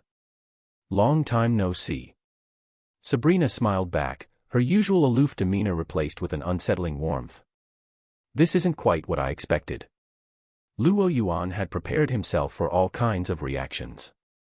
Whether she ignored him entirely, threw a tantrum, or resorted to snarky comments, he had contingency plans ready. But he hadn't expected this soft, warm Sabrina. Warm enough to make him nervous. Could it be that Truebird lied, and Sabrina doesn't know after all? He looked to Truebird, hoping to find an answer in her expression. Truebird averted her eyes, choosing instead to focus on her clipboard. Sabrina's eyes stayed on him. Luo Yuan looked at Truebird, and Truebird looked away, an odd chain of glances that left a tense silence hanging in the office. Giovanni glanced between the three of them, momentarily puzzled by their interactions. But whatever they were up to, he didn't have time to care. There was a task he needed Luo Yuan for. Luo Yuan, I've got a mission for you. Relieved for the opportunity to break the tension, Luo Yuan quickly asked, what mission? Are you familiar with the SS Anne? Of course. It's that luxury cruise liner, right? The SS Anne, world famous, essentially the Pokemon universe's Titanic. Owned by Hoenn Shipping, it was known for luxury cruises across various regions, with service so opulent that the high ticket prices kept most people away. The only reason Luo Yuan knew it so well was because he'd planned to take the SS and to return to Kanto from Hoenn, until Giovanni insisted he fly back to expedite his return. Although, if he remembered correctly, the SS and was the ship that Team Rocket sank in the original series. Could Giovanni's mission be related to that? Luo Yuan's mind raced. Perhaps guessing his thoughts, Giovanni continued. Yes. I called you here because this mission does involve the SS and yesterday, Truebird was able to obtain some crucial intel from the Flare executive we captured. It seems the SS and is transporting some valuable cargo. Oh. What kind of cargo? Luo Yuan was intrigued. It wasn't often Giovanni called him and Sabrina to collaborate on a mission. Whatever the cargo was, it had to be significant. According to our intel, the SS and is carrying a shipment of keystones and mega stones to enable Pokemon mega evolutions. Giovanni's eyes glinted with ambition. Until recently, the Kalos League has strictly controlled the keystones, banning any exports. But now, after negotiations, the Kalos League has agreed to export a batch of keystones and mega stones to the Hoenn League, to be delivered aboard the SS and the Moonstone incident was purely a coincidence. Team Flare was initially targeting these mega evolution stones, and they infiltrated Kanto specifically to intercept the shipment. But with Team Flare now completely taken down, we have a golden opportunity. Giovanni stroked his Persian's head thoughtfully. If we can secure this shipment of mega stones, it'll propel Team Rocket to a new level of power. Chapter 30, Team Rocket's Second in Command. 30. Keystones. Mega stones. The mention of these items caused Luo Yuan to raise an eyebrow. He hadn't expected Team Flare to be such a big catch, spilling such valuable intel. Back in his previous life, Mega Evolution was already well known among Pokemon fans. But here, in this world, Mega Evolution was still a rare and mysterious phenomenon, known only among a select few. It wasn't until recently, when the Kalos League unearthed a large cache of keystones and mega stones in an ancient ruin, that Mega Evolution news had truly begun to spread. Still, I can't believe the Kalos League is actually willing to export these stones to Hoenn. After all, keystones and mega stones couldn't be artificially produced. So far, the only way to obtain them was through excavation at ancient ruins. It's said that due to the constant clashes between Team Magma and Team Aqua, Hoenn's League can barely handle the pressure from worsening public safety. They had to negotiate with Kalos for help, exchanging favors to get these mega stones to strengthen their enforcement squads and hopefully keep Team Magma and Team Aqua under control, Truebird explained. Luo Yuan rubbed his chin thoughtfully. Poor Hoenn. He'd already caused some chaos in Hoenn, and now, stuck between water and fire, Hoenn's League was about to get fleeced even more. But he quickly shrugged the thought away. As a rocket, he was naturally at odds with the League. The more strain things got for them, the happier he should be. So, our objective is to secure these mega stones, he asked. Exactly. Besides you and Sabrina, Lieutenant Surge will also be assisting from the shadows. Giovanni was clearly pulling out all the stops for this operation. He was deploying 3 executives. Do we have any intel on the Saint and security? With such a valuable shipment, the Kalos and Hoenn Leagues wouldn't let their guard down. According to our intel, the shipment will be guarded by Hoenn's Dragon-type Elite Four member, Drake, Truebird said. That explains why they're taking the water route. Although Luo Yuan hadn't crossed paths with Drake directly while in Hoenn, he'd collected information on the Dragon-type trainer. In addition to being an Elite Four member, Drake was also a seasoned captain, so it made sense he'd choose the familiar sea route. Beyond Drake, there's a team of over 20 elite trainers, a mix of League inspectors and international police, providing additional security, Truebird added. The level of security was top-notch. Clearly, Hoenn was well aware that some might have their eyes on these stones. But one thing puzzled Luo Yuan. How had Team Flare, with its limited resources, mustered the courage to target these stones? Sensing his question, Truebird explained, a portion of the security personnel are Kalos League members, and several of them have been compromised by Team Flare. With inside help, even if they couldn't overpower Drake, they planned to seize a portion of the stones amidst the chaos. In other words, Rocket's plan to intercept would require a direct confrontation. As long as we can take down Drake, the rest will be a breeze, Luo Yuan concluded. The difference in strength between Elite Four and non-elite trainers was immense. Once Drake was dealt with, the remaining trainers would be easy pickings. As for whether they could handle Drake, well, that was a given. In fact, if he wanted to be cocky about it, Luo Yuan thought he could probably manage it without Sabrina. Still, my involvement might compromise my identity. Luo Yuan glanced at Giovanni. And by that, he didn't just mean his identity as new trainer Luo Yuan, but his cover as the Tech Hunter. If he showed up as the Tech Hunter in a Team Rocket mission, even the Hoenn League would piece together that the Tech Hunter was Rocket-affiliated, bringing unwanted attention to Rocket operations in Hoenn. Hearing his concern, Giovanni smiled, as if expecting it. For this operation, you won't need to act as a Rocket member. Actually, sending Sabrina along wasn't just for backup. Part of her role will be to help maintain your cover. On the surface, Sabrina will pose as your rival from Team Rocket, competing with you for the Key Stones and Mega Stones. When you encounter the external threat of Drake, you can reluctantly team up. Luo Yuan turned to look at Sabrina. Seeing her smiling face, he felt a pang of unease. Probably just my imagination. He tried to reassure himself. The Sabrina he knew wore her emotions on her sleeve, so if she didn't seem angry, everything should be fine. With that thought, he nodded to Giovanni. Understood. The rest is up to you, Giovanni said, giving Luo Yuan considerable autonomy. He trusted him completely. Yes, sir. The three of them took their leave. After leaving Giovanni's office, they walked down the familiar corridor in silence. Sabrina led, Luo Yuan followed a step behind, and Truebird trailed half a step behind him. The atmosphere felt even stranger than it had in the office. Luo Yuan glanced at Truebird, signaling for an explanation with his eyes. Sabrina had shown no sign of anger in Giovanni's office, but ever since they'd left, she hadn't said a word. Something was off. Truebird's lips curled in a faint smile, and she kept her gaze forward, pretending not to see his silent plea. After so many instances of being on the receiving end of Luo Yuan's teasing, she was thoroughly enjoying his predicament. Seeing Truebird would be no help, Luo Yuan sighed in resignation. Just then, Sabrina came to an abrupt halt. Unprepared, Luo Yuan walked right into her, catching a subtle, familiar fragrance. Wait, is that the perfume I got you? Half a year ago, before heading to Hoenn, he'd picked up a bottle from the Rainbow Gym's perfume shop as a parting gift. Apparently, Sabrina had kept using it. Rather than answer directly, Sabrina gave him a soft smile. Since you changed your number after leaving for Hoenn, I lost your contact info. We should exchange numbers again. Luo Yuan stiffened. He'd just realized where the real issue lay. Chapter 31, Team Rocket's Second-in-Command. 31. Hearing Sabrina's words, Luo Yuan suddenly remembered, he'd forgotten to give her his new number after changing phones in Hoenn. Actually, it wasn't entirely his fault. Ever since he arrived in Hoenn, he'd been busy with missions and had been in less contact with Sabrina.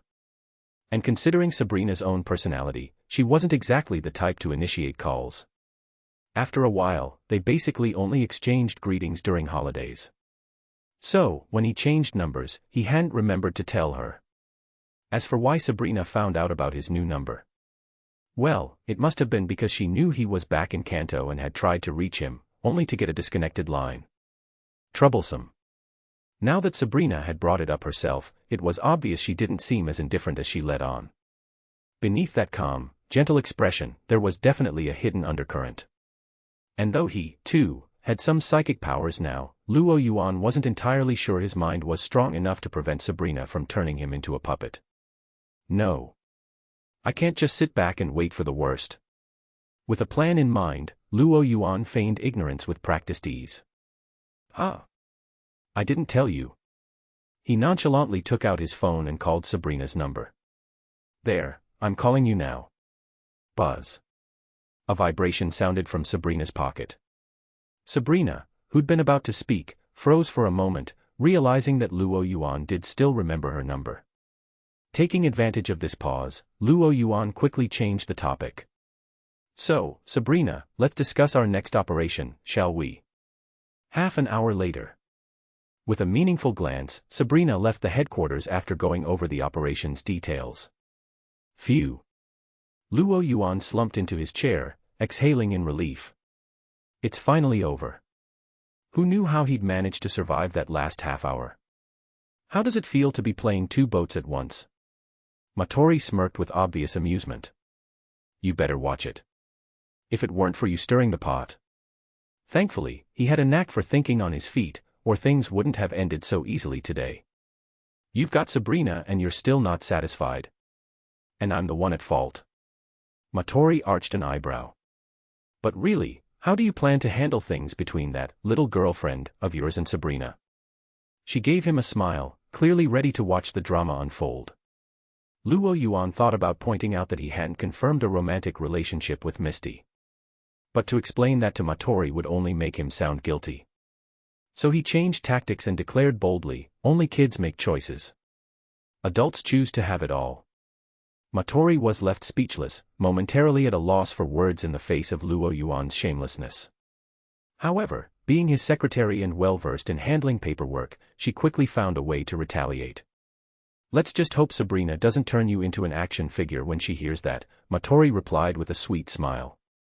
Whatever Luo Yuan said, she only needed to hit him where it hurt with Sabrina. Luo Yuan.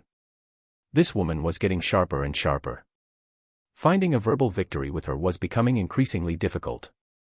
But after the back and forth, Luo Yuan found his spirits lifted. The Sabrina issue would have to wait for later, there'd always be a way forward.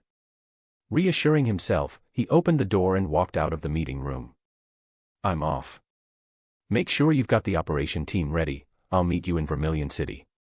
Don't need you to tell me. Matori huffed, though her mind involuntarily wandered back to Luo Yuan's comment about adults having it all.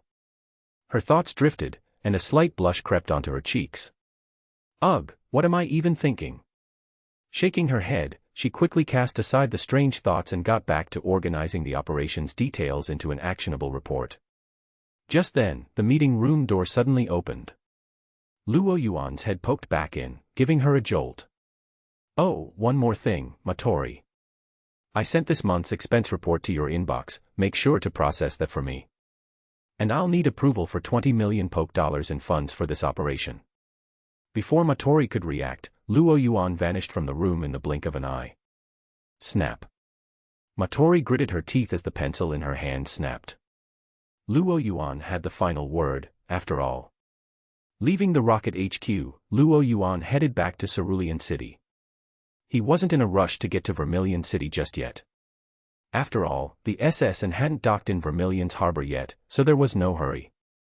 He booked a luxury suite at a 5-star hotel in Cerulean City Center. Lying on the soft bed, he petted the smooth, scaly body of his Dratini while checking his system. System, start the lottery. Luo Yuan used the lottery chance he'd earned from collecting the Cascade badge. The system's rewards had never let him down, he couldn't wait to see what he'd get this time. Initiating lottery, please wait. The familiar mechanical voice echoed. A moment later. Ding! Congratulations to the host for obtaining a shiny Jengar. A shiny Jengar. If he had to make a list of his favorite Pokemon, Jengar would undoubtedly be in the top 3. This was the second Pokemon he'd won from the system, after Dragapult. And to think it was a shiny Jengar. This'll make the next operation even smoother. The Pokemon summoned by the system always had high affinity and impressive strength. His Dragapult had started off at elite level and, after years of training, was now on the cusp of becoming champion level. It was safe to assume this shiny Jengar's power wouldn't be far behind Dragapult's. Claim. Luo Yuan said. Swish. A luxury ball dropped into Luo Yuan's hand. He clicked it open lightly. Flash. A dark figure appeared in the suite. Luo Yuan could immediately feel the room temperature drop significantly. This chilling effect was clearly due to Jengar's presence. Me. Dratini, startled by the sudden temperature shift, instinctively squirmed closer to Luo Yuan. After soothing Dratini, Luo Yuan looked up at Jengar. Unlike the usual deep purple Jengar, this one was a darker, shadowy black, the telltale sign of its shiny status. Clearly fond of Luo Yuan, Jengar floated around him excitedly upon release. It occasionally shot a glance at Dratini, pulling funny faces to spook it further into Luo Yuan's arms. "All right, that's enough. Don't scare it," Luo Yuan chuckled, stopping Jengar. Every Jengar loved a good prank. "Jengar, let's work well together from now on." Luo Yuan extended his hand toward the round, mischievous-looking black Pokémon in front of him. "Gaa." Jengar laughed, baring its snow-white teeth as it clasped Luo Yuan's hand. Chapter 32, Team Rocket's Second-in-Command. 32. After greeting Jengar, Luo Yuan began studying his new companion. Jengar's texture felt somewhat like a semi-firm silicone doll. The feel was better than Charmeleon but slightly inferior to Dratini. Luo Yuan's focus, however, was on examining Jengar's unique abilities. First, as a ghost Pokémon, Jengar could merge into any shadow it encountered. This ability was exceptionally useful, perfect for ambushing enemies with near invincibility. With Dragapult for head-on battles and Jengar for ambushes from behind, Luo Yuan was confident that even the most seasoned trainers would fall into his trap. Another ability he noted was Jengar's storage capacity. Jengar's body functioned like a spatial storage bag, holding a large volume of items and allowing him to retrieve them anytime. "From now on, you'll be in charge of our portable storage," Luo Yuan said, patting Jengar on the shoulder. He had long wanted to rid himself of that heavy backpack. Although his physique, strengthened by the rocket boot camp, was above average, he still found the weight tiring. Now that he had Jengar, he could finally give his shoulders a rest. Gaa. Jengar felt like he was being put to rather strange use. But his cheerful nature kept him from thinking too much about it. He promptly floated over to Dratini and continued to tease it. Dratini was startled a few times at first, but once it grew used to Jengar's antics, it stopped being afraid. Eventually, it even nudged Luo Yuan to release Charmeleon so the three Pokémon could run out to the suite's outdoor pool and play. Leaving the trio to their antics, Luo Yuan opened his laptop and carefully reviewed the dossier Amai had sent him on the SS An. The SS An, a world-renowned luxury cruise ship, had 8 levels in total. The captain's quarters were located at the front of the 6th floor, while the ship's security staff patrolled the lower levels from the 3rd floor. This time, Hoen's elite, Drake, was assigned to transport the Mega Stones and Key Stones, staying in a standard ocean view room on the 4th floor with his team. Hoenn League really is stingy, even an elite doesn't get a suite when on assignment. The cruise's cabins ranged from interior cabins to ocean view rooms, balcony cabins, and luxury suites.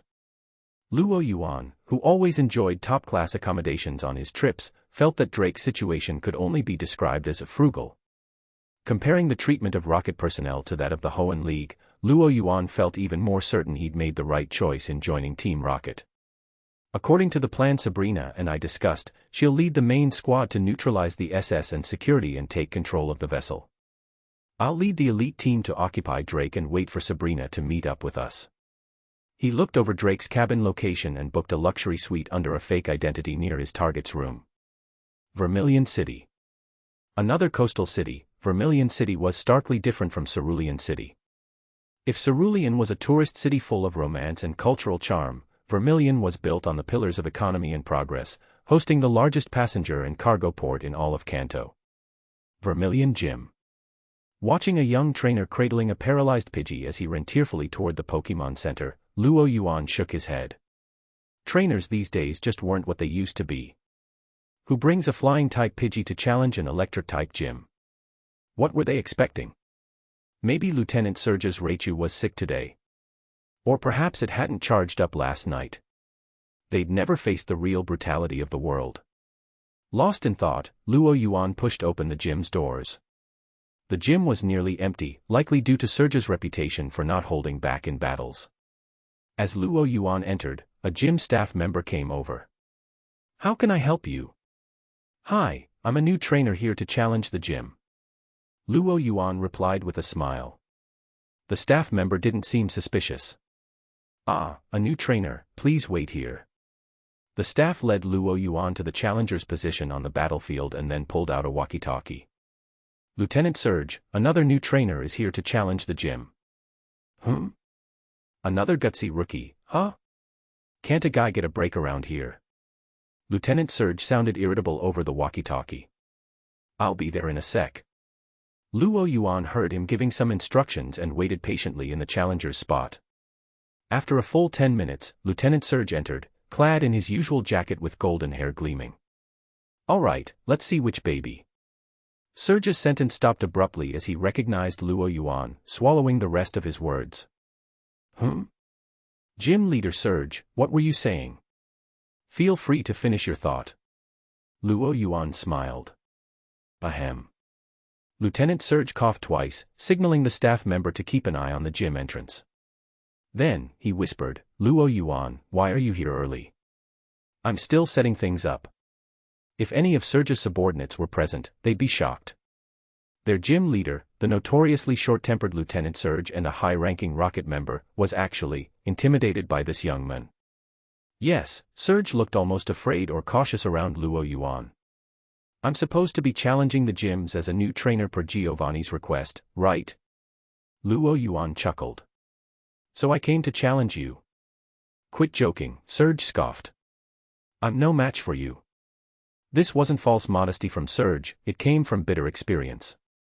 A little over a year ago, Giovanni had promoted Luo Yuan to a high-ranking position within Team Rocket, sparking controversy within the organization.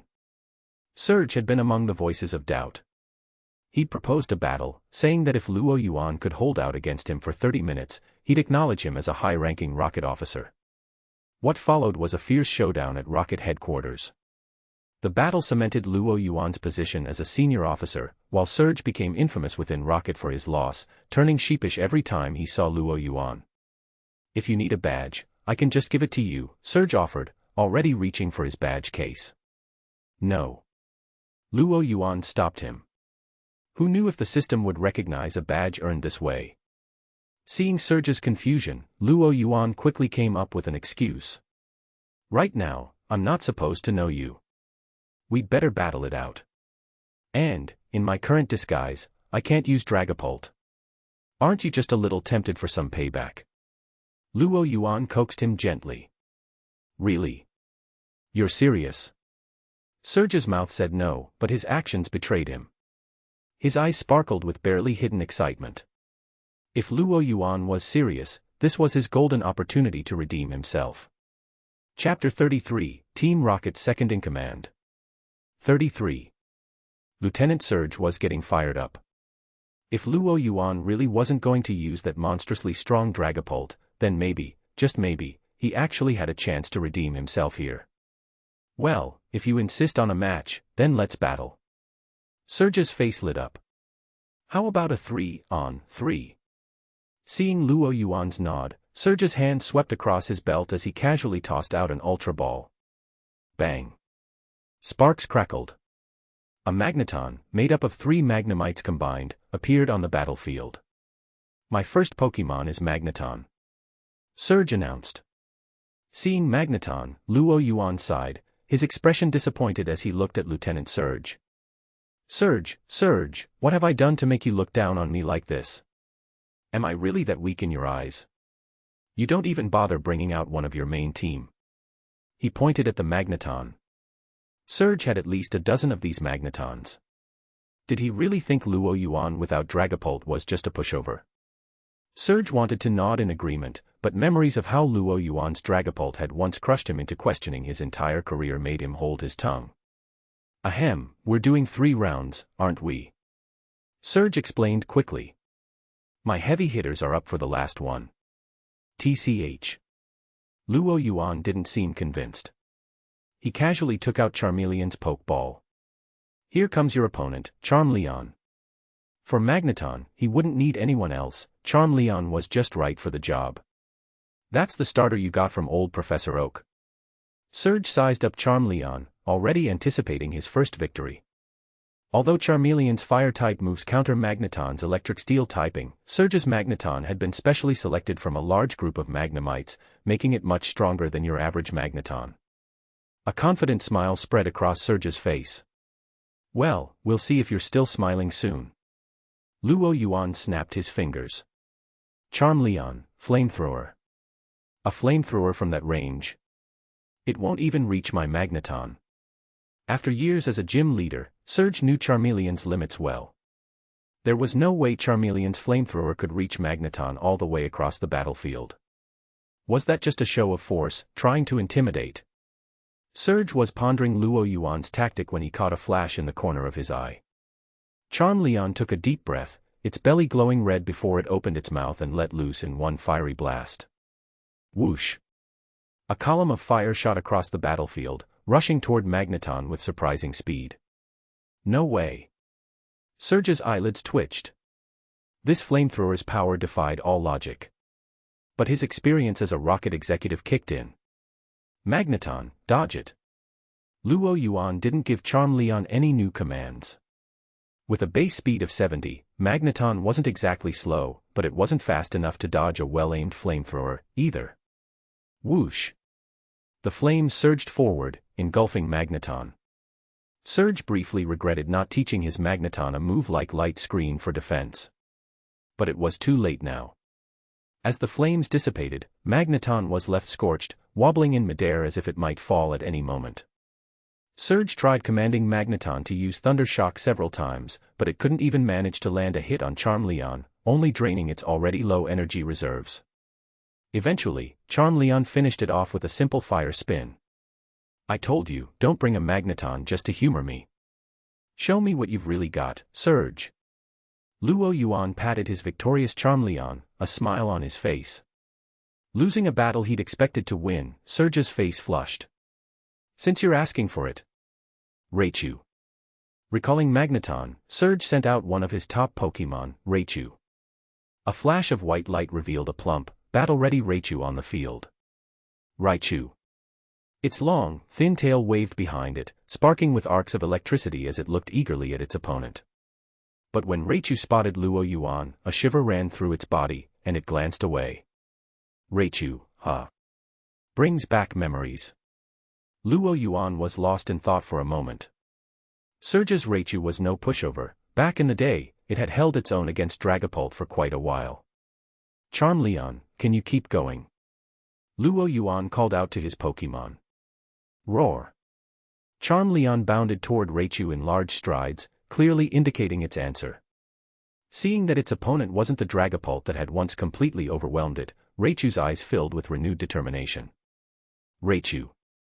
Quick attack. Raichu. The plump Raichu blurred into an orange streak, charging toward Charmeleon.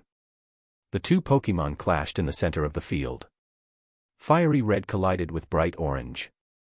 The impact sent a gust of dust swirling across the field. Charmeleon was slower than Raichu and was often left reacting, rather than attacking. But Charmeleon's counterattacks were powerful. Its sharp claws and flame-tipped tail presented a real threat each time they connected with Raichu. They exchanged blows, and in just half a minute, they'd traded over a dozen moves. Raichu was clearly in control. Luo Yuan wasn't surprised. Raichu was, after all, one of Surge's mainstays. Charmeleon had only been with him for a month, and although it had an affinity with fire moves, it was still far from surpassing Raichu in a close-quarters fight. If Charmeleon could manage that, then Surge should probably consider a career in farming. However, it wasn't Luo Yuan on the defensive who changed tactics, it was Surge, who was on the offensive. Raichu, Thunderbolt. Surge waved his hand, intent on capitalizing on his advantage. He watched the battlefield intently. This time, he had brought out a main team member. If he still lost to Luo Yuan, it would be beyond humiliating. Charmeleon, dodge and create distance. Dodging moves in the Pokémon world was a test of a Pokémon's perception, anticipation, and reflexes. The first two factors Luo Yuan had specifically trained with Charmeleon, and the fire affinity boosted the last. So when Thunderbolt crackled down, Charmeleon didn't panic. With a nimble sidestep, it easily dodged the strike. Seeing Raichu briefly catch its breath after Thunderbolt. Charmeleon, give it your best Fire Blast. Luo Yuan commanded. Fire Blast. Chapter 34, Team Rocket's second in command. 34. This Charmeleon of Luo Yuan's. It might as well be a Charizard in disguise. What kind of freak was it? Not only was its flamethrower terrifyingly strong, but it could even use Fire Blast. Surge grumbled to himself. Still, a single fire blast wouldn't be enough to make him surrender. Raichu, use Electro Ball. Electro Ball's power increased with the difference in speed between the user and the opponent. Given Raichu's speed advantage, it was the perfect move against Charmeleon. Raichu. Raichu gathered all its strength, forming a yellow sphere the size of a human head at the tip of its tail. Electricity crackled across its surface, giving off an intimidating hum of power. At the same time, Charmeleon's Fire Blast finished charging. Mouth agape, it released a fireball that expanded midair into a blazing shape. Raichu whipped its tail. Go, Raichu, / Charmeleon, go. Both Surge and Luo Yuan urged their Pokémon forward as Electro Ball and Fire Blast hurtled toward each other. Boom. The explosive clash echoed throughout the arena, with smoke and dust billowing out across the battlefield, while the shockwave rippled through Luo Yuan's clothes. As the smoke cleared, the scene on the field gradually came into focus for Luo Yuan and Surge. Charmeleon lay on the ground, arcs of electricity flickering over its body, clearly unable to continue. Across from it, Raichu was battered, burned in multiple places, panting heavily, and swaying on unsteady legs. Raichu had narrowly pulled through. It was too much to expect, Luo Yuan said, recalling Charmeleon. Surge's mainstay Raichu wasn't to be underestimated. Charmeleon had already done admirably to make it this far. On the other side, Surge heaved a sigh of relief, though his expression showed little joy. Yes, Raichu had won, but at a heavy price. In its current state, Raichu could barely stand. At this point, any of Luo Yuan's Pokémon could defeat it effortlessly. Terrifying. Recalling Raichu, Surge gave a sincere nod of respect. In the past, he could justify his losses to Luo Yuan by chalking it up to luck, Luo Yuan's catching a pseudo-legendary, for instance. But now, with even Charmeleon trained to this level, who could deny Luo Yuan's innate talent as a trainer? Still, I'm the one who won this battle in the end. In preparation for the upcoming raid on the SSN, Surge, who was assigned to assist with logistics, had needed a list of Luo Yuan's Pokémon for escape route planning. He knew that the only combat-ready Pokémon Luo Yuan had left was a water-flying type, Gyarados, with a massive electric-type disadvantage. And him. Raichu wasn't even his strongest Pokémon. With a confident grin, Surge threw out his ace. Go, Electabuzz. A hulking, yellow and black striped Electabuzz appeared on the field. Lee. Electabuzz cracked its knuckles, electricity sparking from its fists as it prepared to rumble. Electabuzz was his ultimate trump card, and Surge had absolute faith that Gyarados wouldn't stand a chance. The thought made the corners of his mouth curl in satisfaction. Lieutenant Surge had finally gotten his redemption. Well. At least, that's what he thought, right up until the moment Electabuzz found itself immobilized, with Gengar pinning it down, a shadow ball pressed ominously against the back of its head. Hand over the badge. Luo Yuan extended a hand to Surge. Surge stood silent for a while, then lifted his head, gritting his teeth as he said, I'm not convinced. You set me up. When did you start training a Gengar? Surge was certain of one thing, this Gengar had to be elite tier. In Kanto, he only knew of one person with an elite-level Gengar, and that was Agatha, the ghost-type elite who always carried around a Golbat instead. How had Luo Yuan, without anyone knowing, ended up with a top-tier Gengar? Since when is that your business? I promised not to use Dragapult, and I kept my word, Luo Yuan replied, beckoning Gengar, who floated back to him and vanished into his shadow. Surge was speechless. Everything Luo Yuan said was true, but that didn't make it any less frustrating. Gengar alone could have won the battle easily, but Luo Yuan had chosen to mislead him by using Charmeleon first, giving him hope, only to crush it mercilessly in the end. He'd been completely outmaneuvered. With a scowl, Surge threw the orange thunder badge to Luo Yuan. Ding! Congratulations, host. You have achieved the milestone, defeat the electric gym leader, and received one additional draw. Another lottery chance, Luo Yuan smiled slightly. On the other side, Surge quickly brushed off his loss. What mattered most now was the upcoming mission. Alright, here's the extraction plan. I've prepared 2 escape routes, Surge began, his expression turning serious. The first route is our main one. Assuming everything goes smoothly, I'll have a speedboat trailing behind the SSN. Once you finish the job, you'll board the boat to get away. The second is a backup. If the League catches wind of us, I'll arrange for someone to plant electrodes in the ship's hull to sink the SSN. At that point, you'll dive, and a submarine will be waiting below to retrieve you. Sinking the ship? That's intense, Luo Yuan said, raising an eyebrow. Thinking of the cost of the SSN, he could imagine Hoenn Shipping's executives going ballistic if it went down. Serge chuckled. It's not my first choice, of course. If the SSN sinks near Vermilion's port, I'll be held accountable as the Vermilion City Gym leader. But you know how it is. We rockets are lying low right now and can't afford a direct confrontation with the League. If we get exposed, we'll just have to create a major incident to divert their attention. So let's hope those League busybodies keep out of our way, and we won't need the backup plan. You've got a point. Lance has been making a big show of things lately, trying to boost his popularity. Better to play it safe, Luo Yuan agreed, not wanting to become someone else's political stepping stone. But don't worry too much. If I notice any League interference, I'll alert you right away, Serge said. Why does that sound like a recipe for disaster? Luo Yuan muttered dryly. After a quick exchange of additional intel, Luo Yuan left the Vermilion Gym with his new Thunder badge. Time to hit the Pokemon Center and get Charmeleon patched up. I should check in with Professor Oak, too, good to stay in touch. As someone with aspirations of joining the Kanto League and becoming an elite, Luo Yuan wasn't about to waste such a valuable connection as Professor Oak. Chapter 35, Team Rocket's Second in Command. 35. Luo Yuan. This is the first time you've contacted me since you set out, isn't it? Professor Oak stood in front of his computer, holding a freshly prepared bowl of instant noodles. Yes, since I haven't caught many new Pokemon along the way, I didn't want to bother you, Professor Oak, Luo Yuan replied. Compared to other rookie trainers who wanted to catch every Pokemon they saw, Luo Yuan was quite the outlier. Professor Oak chuckled at his response. You're too modest. Gary told me you managed to catch a Gyarados. Catching one at your age puts you well ahead of many trainers. In truth, there was more he didn't say, fearing it might make Luo Yuan overconfident. He'd only seen one other young trainer capable of catching a Gyarados so early on, and that was Lance, the current Dragon-type elite. Plus, Officer Jenny from Pewter City sent me a letter of thanks, expressing her gratitude for your help in fending off Team Flare.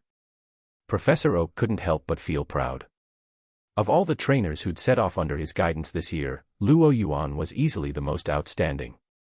You're too kind, Professor Oak. Luo Yuan stayed humble. As for whether he worried his actions might raise suspicion with Professor Oak, he wasn't concerned. First, he had Professor Birch's letter of recommendation as a solid foundation for his current identity. Second, Misty had witnessed everything firsthand, vouching for his actions without a hitch. So, what did you need this time? It's nothing major. I was wondering if you're close with Professor Bill. I'm currently in Vermilion City and wanted to visit him at his lighthouse, but showing up unannounced seems a bit rude. Luo Yuan carefully laid out his reason. Indeed, he intended to visit Bill. Before crossing into this world, one of the scenes he remembered best from the anime was the sight of that enormous Dragonite appearing by Bill's lighthouse. With a few days of spare time, this was the perfect chance to investigate that mystery for himself. Bill, huh? Why are you looking for him? But yes, we're good friends, no problem, I'll send him an email. Professor Oak saw no issue with such a small favor and didn't ask for further details. Thank you, Professor. After chatting with Professor Oak a bit longer, Luo Yuan agreed to catch a few more Pokemon to help provide data for the Pokédex, then ended the video call. Feels like being nagged to have kids or something. Luo Yuan muttered, amused. Of course, there was no way he'd be catching a ton of Pokemon. Energy and focus were limited. If he wanted to achieve anything meaningful as a trainer, quality would trump quantity. He'd once held his own against elite trainers across Hoenn with just his Dragapult, proving that a focused team could be highly effective. And even if he did catch more Pokemon, as a Rocket executive, there was no chance he'd leave them in Professor Oak's care. So, Professor Oak's wish for more data would remain unfulfilled. Chansei. As he thought, a pink Chansey approached him, handing over Charmeleon's pokeball. Luo Yuan looked up to see Nurse Joy blushing from across the room. All healed up. Thanks a lot. He smiled, tossed Chansey a pokeblock, and waved to Nurse Joy. With Chansey happily munching on the treat and Nurse Joy watching wistfully, Luo Yuan left the Pokemon Center. Bill's lighthouse was situated between Cerulean City and Vermilion City. It was designed by Bill and funded by Sylph Company's Research and Development Division, specifically for his study on giant unknown Pokemon. When Luo Yuan arrived, he spotted Ash and Brock standing at the entrance. The first to notice him was Pikachu, perched on Ash's shoulder. Pika-Pi. Pikachu tugged at Ash's hair and turned around. Hey, Pikachu, what are you, Luo Yuan. Ash's face lit up with joy, which quickly turned to embarrassment. He hadn't saved up enough to pay back what he owed Luo Yuan. Don't worry about the money. Pikachu looks a lot healthier than last time. Luo Yuan ruffled Pikachu's cheeks, letting go just as Pikachu's cheeks began sparking with irritation. It's been a while. Are you guys here to see Professor Bill too? Bill's lighthouse. Professor Bill. Ash looked at him, confused. What are you talking about? We're just hoping to find a place to stay for the night. Right. His mistake for expecting more from Ash. Brock, however, was more perceptive. Professor Bill. As in the one who created the Pokemon storage system. That's the one. As he spoke, Luo Yuan stepped forward and rang the doorbell. Excuse me, Professor Bill.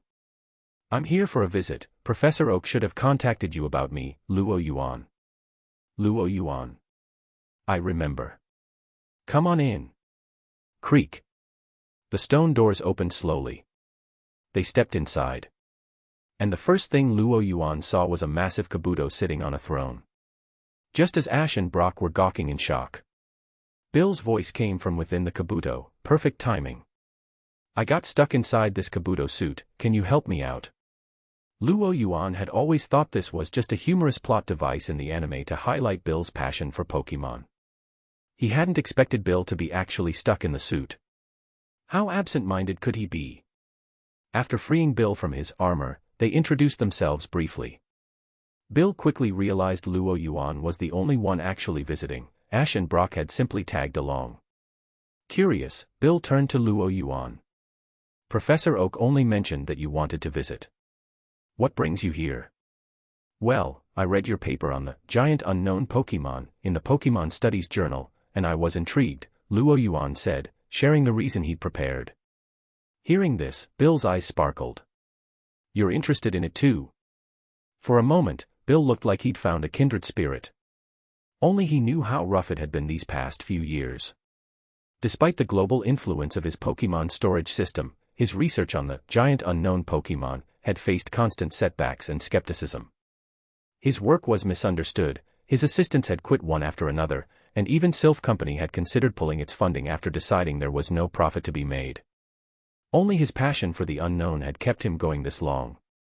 Now, finally meeting someone who understood him, Bill was elated. Perfect timing. According to my calculations, tonight is the most likely moment in years for that giant Pokemon to come close. Without waiting for a response, he grabbed Luo Yuan and hurriedly led the group up to the top of the lighthouse. Chapter 36, Team Rocket's Second in Command. 36. When it came to the giant Dragonite, Luo Yuan saw two possible explanations. The first possibility was that this giant Dragonite was an ancient Pokemon, a species that had survived from ancient times to the present, evolving to a massive size. Soon, Bill's repeated broadcasts of his recorded, unknown Pokemon sound had the desired effect. In the dense mist over the distant sea, a colossal shadow began to appear. As the waves parted around it, the massive figure moved closer and closer. It's here, it's coming. Bill's excitement made him shake, his voice repeating like a broken record. Beside him, Ash and Brock stared at the approaching shadow, eyes wide with tension. Brock muttered, I've never seen a Pokemon this massive before. Pikachu. Pikachu nodded in agreement. Luo Yuan ignored them, his hand resting on a pokeball at his waist, and moved to the edge of the cliff in front of the lighthouse. If his memory was right, Peering down, Luo Yuan found himself face to face with 6 wide eyes. Just below, Team Rocket's trio froze, their hands reaching for a bazooka as they locked eyes with Luo Yuan. "We've been spotted. We're done for, Naya," Meowth muttered in terror. If Luo Yuan called out now, and Pikachu hit them with a thunderbolt, they'd have nowhere to hide. As they prepared to be found out, they were surprised to see that Luo Yuan didn't call for help. "Shoo." He placed a finger to his lips in a quieting gesture. The trio looked at him in confusion as Luo Yuan activated his psychic power, immobilizing them where they stood. "I can't have you messing up my plan." And so, frozen in place, Team Rocket's trio could only watch helplessly as the colossal shadow loomed closer and closer. "It's coming closer, it's almost here." Seeing the massive shadow draw near, Bill's years-long dream on the verge of realization, he couldn't help but call out, "Let me see you, please." The giant shadow paused. It looked as if a person had finally shown up to meet an online date, only to realize the date was not at all what they expected. It had been following what it thought was the call of a fellow Pokémon all this way. But now, instead, it was faced with a human. The giant Dragonite stopped. Seeing it halt, Bill grew frantic. "Please, let me see you. I've waited so many years." The giant Dragonite now realized the voice it had been following wasn't from one of its kind. The enormous creature shook its head in the mist. "Grow." Roughly translated, it meant something like, "See me. Dream on. Trying to trick me like this, no chance." And with that, it turned, ready to head back to the depths of the ocean. Bill was desperate, but as an academic with only a few Pokémon, he was powerless to stop the Dragonite from leaving. At that moment, Luo Yuan spoke up. "Professor Bill, let me handle this." With a flick of his wrist, he released Gyarados on the tower's edge. "I'll go after it." Without waiting for a response, he vaulted onto Gyarados' back, setting off in pursuit of the giant Dragonite. "Don't forget to take pictures for me." Bill's voice called out from behind. Luo Yuan waved back without turning around. Left behind were Bill, Ash, and Brock, along with a very frustrated Team Rocket trio, finally free from their bonds at the cliff edge. The giant Dragonite moved much faster than its enormous size suggested, forcing Luo Yuan to recall Gyarados mid-chase and switch to Dragapult. Good thing I have psychic powers, tracking a giant Dragonite in this fog would be a nightmare otherwise. Gliding silently through the mist, Dragapult's ghostly nature let it maneuver effortlessly, keeping pace with Dragonite's trail. After an indeterminate distance, the Dragonite finally stopped on an island. Signaling Dragapult to approach, Luo Yuan soon had a clear view of the giant Pokémon.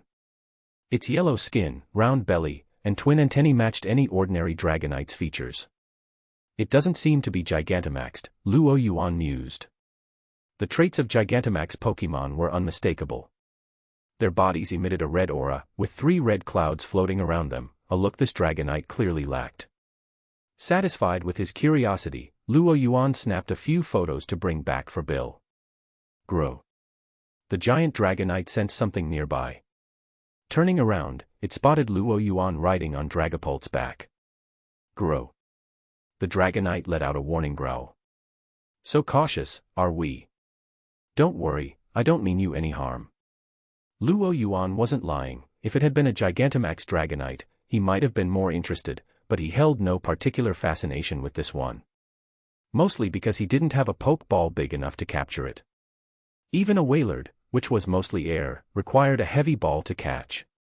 This solidly built Dragonite, comparable to a Wailord in size, would probably burst a heavy ball.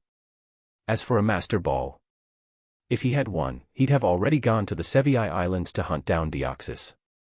So, his main reason for coming, beyond indulging his curiosity, was to see the giant Dragonite's habitat. If this place could sustain a giant Dragonite, maybe it could help his Dratini evolve. Unfortunately, whether because it ignored Luo Yuan's assurances or was simply in a foul mood after being catfished by the Lighthouse broadcast, the giant Dragonite wasn't having any of it. Seeing that Luo Yuan had no intention of leaving, it let out a low growl and swatted at him with a massive paw. "So, you're short-tempered too." Watching the paw sweep toward him, Luo Yuan patted Dragapult, who easily evaded the attack. Luo Yuan was about to direct Dragapult to explore the island when Dragonite's paw came at them again. TCH, looks like a fight is unavoidable. Seeing the Dragonite blocking his way with a fierce glare, Luo Yuan clicked his tongue in mild annoyance. He didn't want to fight, but he wasn't afraid to, either. Dragapult, Shadow Ball. Dragapult opened its mouth, forming a massive shadow ball. Given Dragonite's size, Dragapult condensed a shadow ball 3 times its usual size. Grow. Dragonite flapped its wings, sending twin whirlwinds toward Dragapult. Dragapult, nimble as ever, slipped through the winds with ease. The shadow ball shot forward, landing a direct hit on Dragonite's belly. Boom. The impact echoed like a hammer striking a massive drum, followed by an explosive blast. Dark energy detonated, sinking deep into Dragonite's belly. Grow. Letting out a pained roar, the giant Dragonite staggered backward. Chapter 37, Team Rocket's Second in Command. 37. The giant Dragonite staggered backward. Its enormous size granted it immense strength, but it also came with a burden. No matter how massive, Earth's gravitational pull was the same. With Shadow Ball exploding against its belly, the Dragonite suffered not only the attack's damage but also a powerful blast that sent it reeling. Don't miss this chance. Aim for its legs with dragon darts. At Luo Yuan's command, Dragapult responded instantly. Whoosh. The sound of air ripping apart echoed across the battlefield. 2 shadowy green figures darted forward as the 2 Dreepy perched on Dragapult's head launched themselves with delighted shrieks. Luo Yuan had never quite understood why Dreepy were so eager to be fired off as missiles, enjoying it with such glee. He could only chalk it up to some special quirk of theirs. Hearing the incoming projectiles, the giant Dragonite sensed the threat and attempted to respond. But its massive body was too cumbersome, making it impossible to dodge quickly. Boom. Boom. 2 explosions sounded nearly in unison. The dragon dart struck its knees directly. The piercing pain and forceful impact only added to the Dragonite's struggle to keep its balance. Thud. The massive Dragonite was toppled, landing hard on the ground. Grow. Letting out a pained and furious cry, the giant Dragonite, now seated, opened its mouth. A yellow energy sphere, several meters wide, began to form between its jaws. Is that Dragon Rage, or maybe Dragon Pulse? Due to the Dragonite's size, Luo Yuan couldn't tell which move it was preparing. But whether it was Dragon Rage or Dragon Pulse, it was definitely a special attack. The Dragonite finished charging, and in an instant, Dragon Rage erupted from its mouth, engulfing Luo Yuan and Dragapult in a torrent of energy. Whoosh! The mist over the sea was blown away by the Dragon Rage, leaving the ocean bathed in moonlight. As the energy dissipated, the Dragonite assumed the annoying intruder had finally been dealt with. But when it looked back to where Luo Yuan had been, the sight left it dumbfounded. Luo Yuan and Dragapult floated in the air, completely unharmed, behind a light screen with only a few minor cracks. Luo Yuan's hair was a bit tousled, but that was all. Large energy output and good range, but too dispersed to pose any real threat, Luo Yuan remarked, critiquing the attack. Dragapult, show it what a real Dragon Pulse looks like. Drog. A defiant glint flashed in Dragapult's eyes as it aimed at the giant Dragonite and powered up almost instantly. A second later, a pillar of purplish energy, radiating intense force, shot toward the giant Dragonite. Boom. Already seated, the Dragonite collapsed fully, now sprawled out on the ground. Though Dragapult's Dragon Pulse didn't cover a wide area, it was powerful. The Dragonite's chest, where the pulse had hit, was scorched and charred. At last, the giant Dragonite seemed to understand the gap between its strength and Luo Yuan's. Bruised and battered, it gave up any attempt to fight, huddling down and trembling as it hugged its knees. It regretted everything. Why had it ever tried to provoke this troublemaker? Show. As the battle came to an end, the 2 Dreepy that had been launched earlier returned, circling happily around Luo Yuan. He tossed them each a poke block, then gestured for Dragapult to approach the giant Dragonite. So, are we done here, or do you want to keep going? Grew. The Dragonite quickly shook its head, raising its chubby arms in surrender. A few more hits like that, and it wouldn't even make it off this island. See, wasn't that easier? You made me get serious for no reason. I'm actually a pacifist, you know. Hearing this, the giant dragonite mentally scoffed. A pacifist. Who would stalk someone to their home, beat them up, and call it pacifism? But the stronger party held the power to set the narrative, so it had to keep its complaints to itself. Don't give me that look. I wasn't planning on fighting you to begin with. Luo Yuan leapt from Dragapult's back onto the dragonite's head, pulling out a Sylph Company hyper spray and, with his psychic powers, began treating its wounds. Grew. As the powerful medicine took effect and its injuries quickly healed, the giant dragonite's confusion started to fade, and it found itself beginning to trust Luo Yuan, just a little. The initial foundation of trust was laid. So, you're saying one day you flew to this island, fell asleep, and then started growing larger? Grew. The giant dragonite nodded. After hearing Dragonite's account of its growth, Luo Yuan's expression turned curious. It was an unusual way to increase in size. According to Dragonite, though it was indeed old, it didn't seem to be a typical ancient Pokemon. Looking over at Dragapult, Luo Yuan saw it enjoying itself as well, seeming to confirm that this island had unique benefits for dragon types. In that case, Dratini. Luo Yuan took out a Pokeball, releasing Dratini. Me. Still sleepy, Dratini yawned, drowsily glancing at Luo Yuan. Then, noticing the massive dragonite beside it, Dratini gave a startled squeak. Grew. The giant dragonite's eyes lit up at the sight of its tiny kin. It had been ages since it last saw another of its kind. Whoa, whoa, keep your distance from my Dratini. With a bit of telekinetic force, Luo Yuan gently nudged the giant dragonite back, then turned to Dratini. Dratini, try feeling the energy around us. Following Luo Yuan's instructions, Dratini closed its eyes and began to focus. The next moment. Me. Dratini let out a cry as a radiant white glow enveloped its body. Its shape began stretching and growing longer within the light. The transformation continued for over 10 seconds. When the light began to fade, Dratini had changed dramatically. The white spot on its forehead had turned into a small horn, while blue orbs now adorned its neck and tail, and its fin-like ears had transformed into wings. Before Luo Yuan now stood a gracefully curved Dragonair, its body a light blue. Grow. Though it had matured, Dragonair's attachment to Luo Yuan hadn't changed in the slightest. Curling its body, it nuzzled its head affectionately against him. You finally evolved, Dragonair. Luo Yuan ran his hand over Dragonair's smooth scales. While the feel wasn't quite as soft as Dratini's, it was still pleasant. As he took a closer look, he realized that Dragonair was significantly longer than average. This must be the effect of this island, Luo Yuan mused, casting a thoughtful glance at the ground below. He suspected the island held some secret. But seeing the sky starting to lighten, he thought of Ash and the others, likely still waiting for him back at the lighthouse. I'll come back and investigate more when there's time. Chapter 38, Team Rocket's Second in Command. 38. After Luo Yuan left, Ash, Brock, and Bill remained on the lighthouse, gazing out over the sea. Halfway through the night, Team Rocket, still refusing to go home empty-handed, tried to ambush them again. But Pikachu spotted them and sent them packing with a quick thunderbolt. After that, Ash and his friends waited anxiously, unable to sleep. It wasn't that they didn't want to go back to bed. It was that they kept seeing distant flashes of light and hearing explosions echoing across the foggy sea. Do you think Luo Yuan is okay? Ash peered out at the hazy water, worry written across his face. Even though he still owed Luo Yuan a substantial sum, Ash sincerely hoped for his safe return. Pika-Pi. Pikachu's expression mirrored Ash's concern. That Gyarados of his looks strong, I'm sure he'll be fine, probably. Bill tried to reassure Ash, though he himself wasn't quite convinced.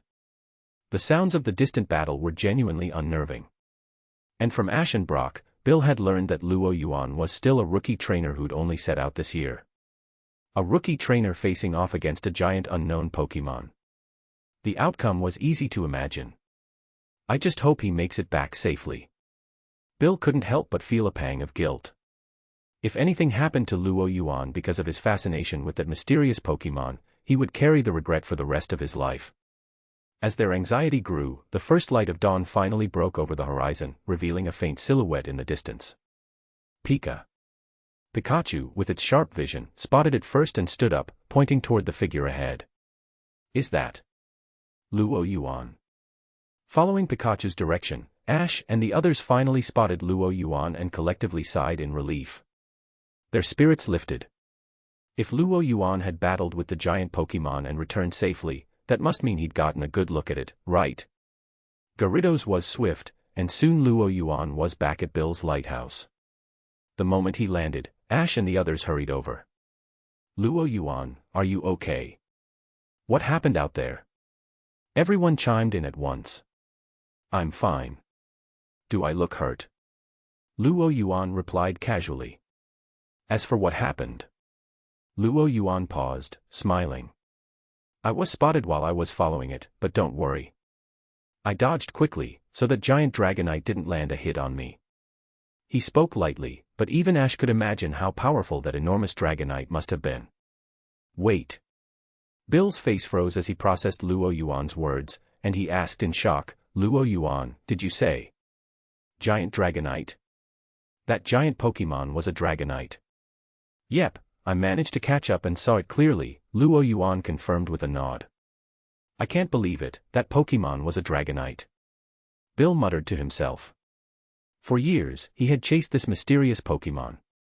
Now, finally knowing its true identity, he felt both a sense of closure and a hint of loss. It was a mix of emotions. I only wish I'd been able to see it myself. Bill sighed in disappointment. Professor Bill, I think you're forgetting something. Luo Yuan grinned. When I left, you told me to take a picture. Bill looked up. And there was Luo Yuan, holding up his phone with a picture of the giant Dragonite wearing a thoroughly annoyed expression. Ash, Brock, and Pikachu crowded around to see. Whoa, it's huge. Pikachu. All three of them gasped in awe. I'll send it to your email, Professor Bill, Luo Yuan offered. Thank you so much. Bill was speechless with gratitude. He'd all but given up hope of finishing his research, but he hadn't expected Luo Yuan to risk so much just to get a photo. This photo meant the world to him. Not only did it fulfill his long-held dream, but it also served as proof. With this photograph alongside the clues he'd collected over the years, he finally had evidence of the giant Dragonite's existence. At last, his research could be completed, freeing him from the skepticism he'd faced in the academic community. Bill couldn't contain his excitement. He had waited years for this one chance to prove himself. And he owed it all to Luo Yuan. So now came the question. How could he possibly thank Luo Yuan for such a tremendous favor? Money. Bill recognized the brand of Luo Yuan's clothes, custom-made from Hoenn's finest, indicating he wasn't exactly short on cash. A Pokémon. If he'd had a strong Pokémon, he would have gone out to face the Dragonite himself.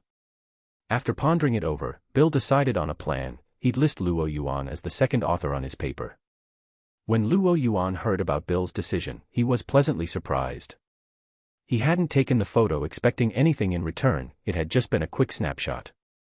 But Bill's gesture was sincere. As the inventor of the Pokémon storage system, Bill was well respected across the league. His research papers were widely read. Being listed as the second author on Bill's publication would raise rookie trainer Luo Yuan into the league's spotlight, giving him valuable visibility and helping pave the way for his future league endeavors. It was an incredibly generous reward. And since joining the league had been Luo Yuan's goal from the start, Bill's contribution would save him a lot of work, an offer he couldn't refuse. Then I gladly accept, Professor. No, I should be the one thanking you. They both laughed at the same time.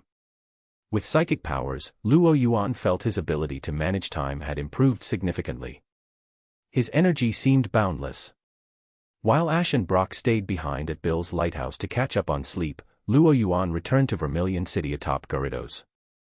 He hadn't been back long when he received a message from Surge, the SS, and had docked in port. The ship would be here for 5 days, restocking supplies and making preparations. Rocket agents would board over the next few days, maintaining contact through encrypted channels. Meanwhile, a message also came from the Hoenn shipping company regarding Luo Yuan's fake identity. As a VVIP client who had booked a luxury suite at a premium rate, he was invited to board the SS and 5 days in advance. It's finally happening. Luo Yuan stretched, relaxing a little. But first, let's use the lottery chance from the Vermilion Gym. System, draw. Drawing, please wait. Chapter 39, Team Rocket's Second in Command. 39. Drawing, please wait. Ding. Congratulations, host, you've obtained 3% of Sylph Company shares. Luo Yuan's eyebrow shot up. Sylph Company shares? He was taken aback. He had always assumed his system's lottery only yielded items directly related to Pokemon. Who would have expected it to throw out a prize like this? For those unfamiliar with Sylph Company, here's a quick breakdown.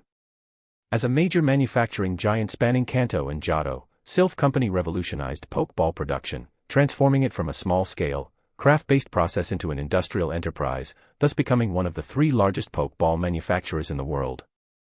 But it didn't stop there. Sylph Company also produced medical supplies for Pokemon, food, and TM products, covering nearly everything a trainer or Pokemon could need. In short, Sylph Company was deeply integrated into the lives of every trainer in Kanto and Johto. Shares in a company this big were a fortune unto themselves. So, I'm a billionaire now. Luo Yuan muttered, almost in disbelief. Who would have thought that all it took was one lucky draw to reach billionaire status? Just days ago, he'd been dining out on Rocket's expense account, squeezing every penny from them that he could. Life really did have its twists and turns. Of course, as a high-ranking Rocket executive, Luo Yuan had long cultivated a calm, composed mindset from years of maneuvering around the League and Alliance. He wasn't about to lose his cool over a sudden windfall. Luo Yuan understood that while the wealth these shares represented was significant, the influence they could afford him was even more so. 3% of Sylph Company's stock was enough to make him a minor but notable shareholder. After all, Stephen Stone had managed to become Hoenn's champion at a young age. It was no secret that his success was supported by both the Stone family and their Devon Corporation. A similar comparison could be drawn with Lance, whose remarkable abilities had only earned him the position of Dragon-type elite so far, despite his talent. With this in mind, Luo Yuan realized that he could potentially leverage his new position as a Sylph Company shareholder to ease his way into the League.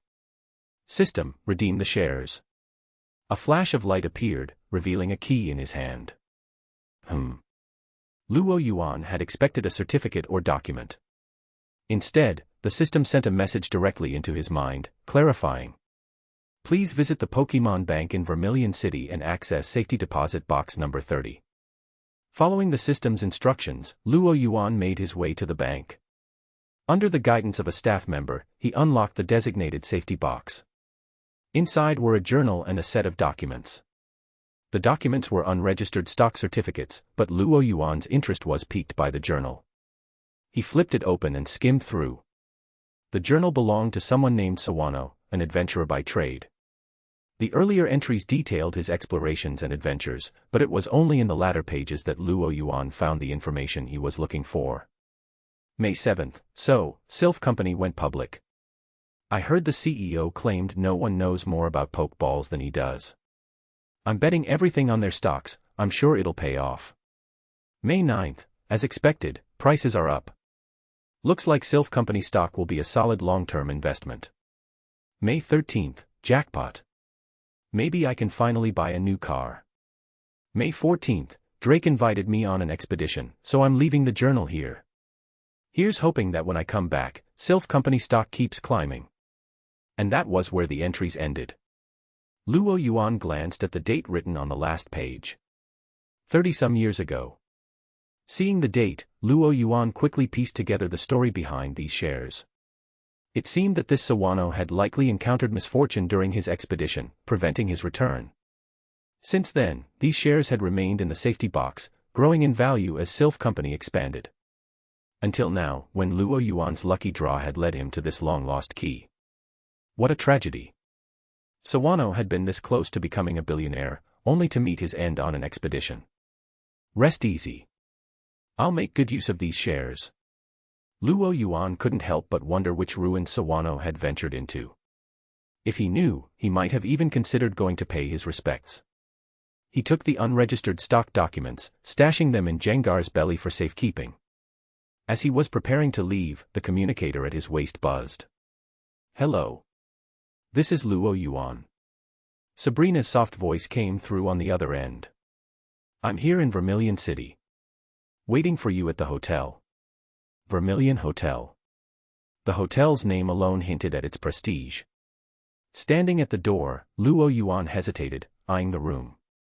He wasn't sure what to expect when he walked through that door. Would it be a professional, all-business Sabrina? A gentle Sabrina who had completely forgiven him? Or perhaps a Sabrina quietly waiting to turn him into a collectible? After a brief internal debate, he raised his hand a few times, only to hesitate each time. But his indecision didn't last long. The door clicked open on its own. Sabrina's telepathic voice echoed in his mind, "Come in." He'd been so tense, he'd forgotten she could sense his presence through the door. No point in hesitating now. Straightening his shoulders, Luo Yuan stepped inside. After all, he was a man with psychic abilities too. If it came to a showdown, who could say who would come out on top? Yet as he entered, he realized the room was empty. The sound of running water reached his ears. Following the noise, he turned toward the bathroom. And then, through the frosted glass, he caught a glimpse of Sabrina stepping out, fully dressed. His survival instincts kicked in immediately.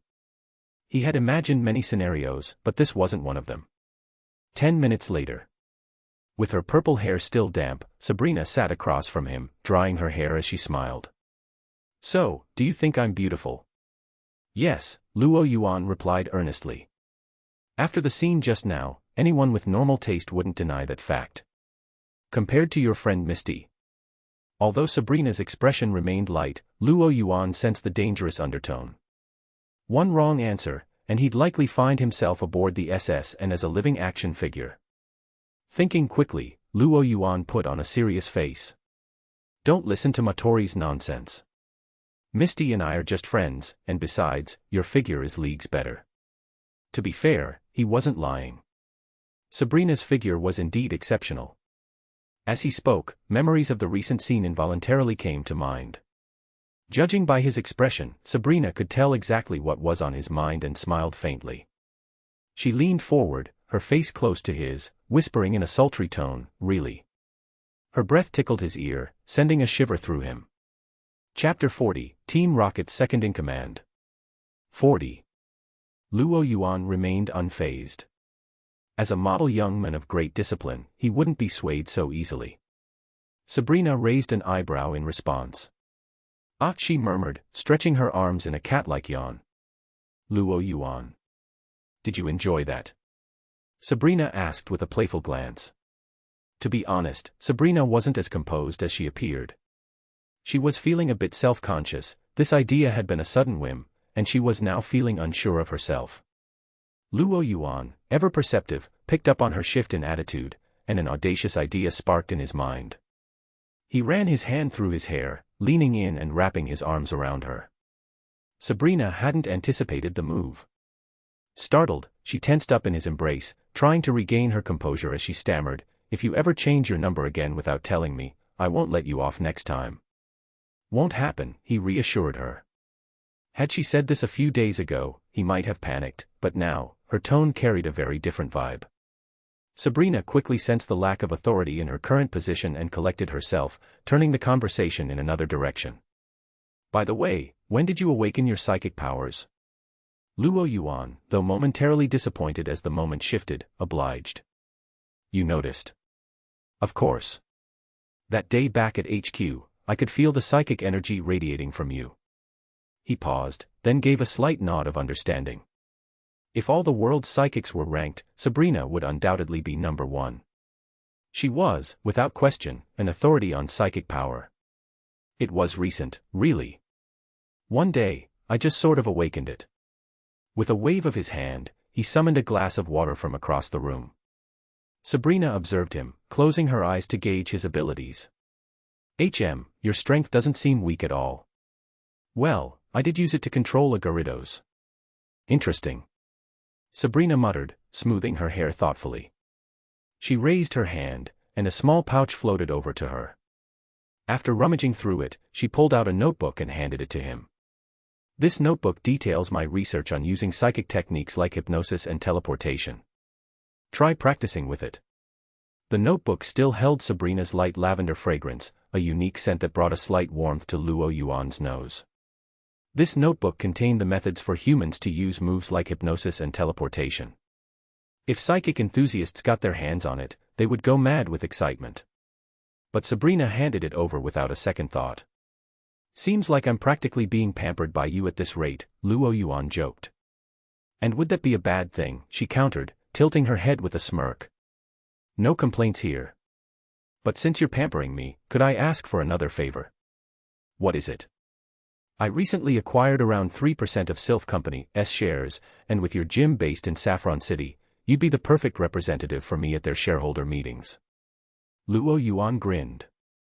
Sabrina's reaction was priceless, her eyes widening in disbelief. By the time Luo Yuan and Sabrina finished preparing, it was already late afternoon. She was still taken aback that Luo Yuan actually owned a 3% stake in Sylph Company. Living in Saffron City and serving as its gym leader, she understood better than anyone the worth of such shares. But alongside the shock, she also felt a hint of happiness, realizing the trust he was placing in her by sharing such a responsibility. When do we set off? Sabrina asked. Though her time with Luo Yuan was enjoyable, she hadn't forgotten their mission. This evening. I got us tickets for a luxury suite, which lets us board the ship early. A luxury suite? Are you sure you're here for a mission? Sabrina gave him a dubious look. Her own ticket was just for a standard ocean view room. Of course. Giovanni is covering the expenses, and this way I can scout things out early. It's all for the mission, Luo Yuan said, feigning seriousness. Sabrina remembered Matori's complaints about how Luo Yuan's expense claims alone outmatched all the other rocket executives combined. At the time, she'd thought it an exaggeration, but now she was beginning to see where all that money was going. Then again, maybe he has a point, Sabrina thought. Giovanni's paying, and Team Rocket certainly isn't hurting for funds. Ready. Luo Yuan, now wearing a blonde disguise, turned to Sabrina. All set. Her usually purple hair was now dyed a vibrant red, with matching colored lenses for her eyes. Their appearances were completely altered, even those closest to them would struggle to recognize them. This was only the first layer of disguise to distance them from their true identities. During the actual operation, they would put on masks and switch to rocket uniforms for a second round of cover. Let's go.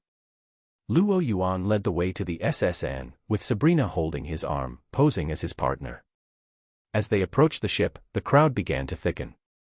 Though no new passengers were boarding here in Vermilion City, those already on board were free to roam, many of whom were taking in the sights of Kanto.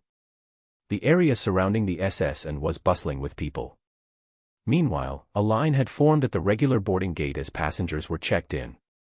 Naturally, Luo Yuan's luxury suite ticket allowed him to skip the line. Welcome aboard the SSN. We hope you enjoy your journey. After having their tickets scanned, Luo Yuan and Sabrina were directed to an elevator by a friendly staff member. Wow, I wish I could use the VIP line.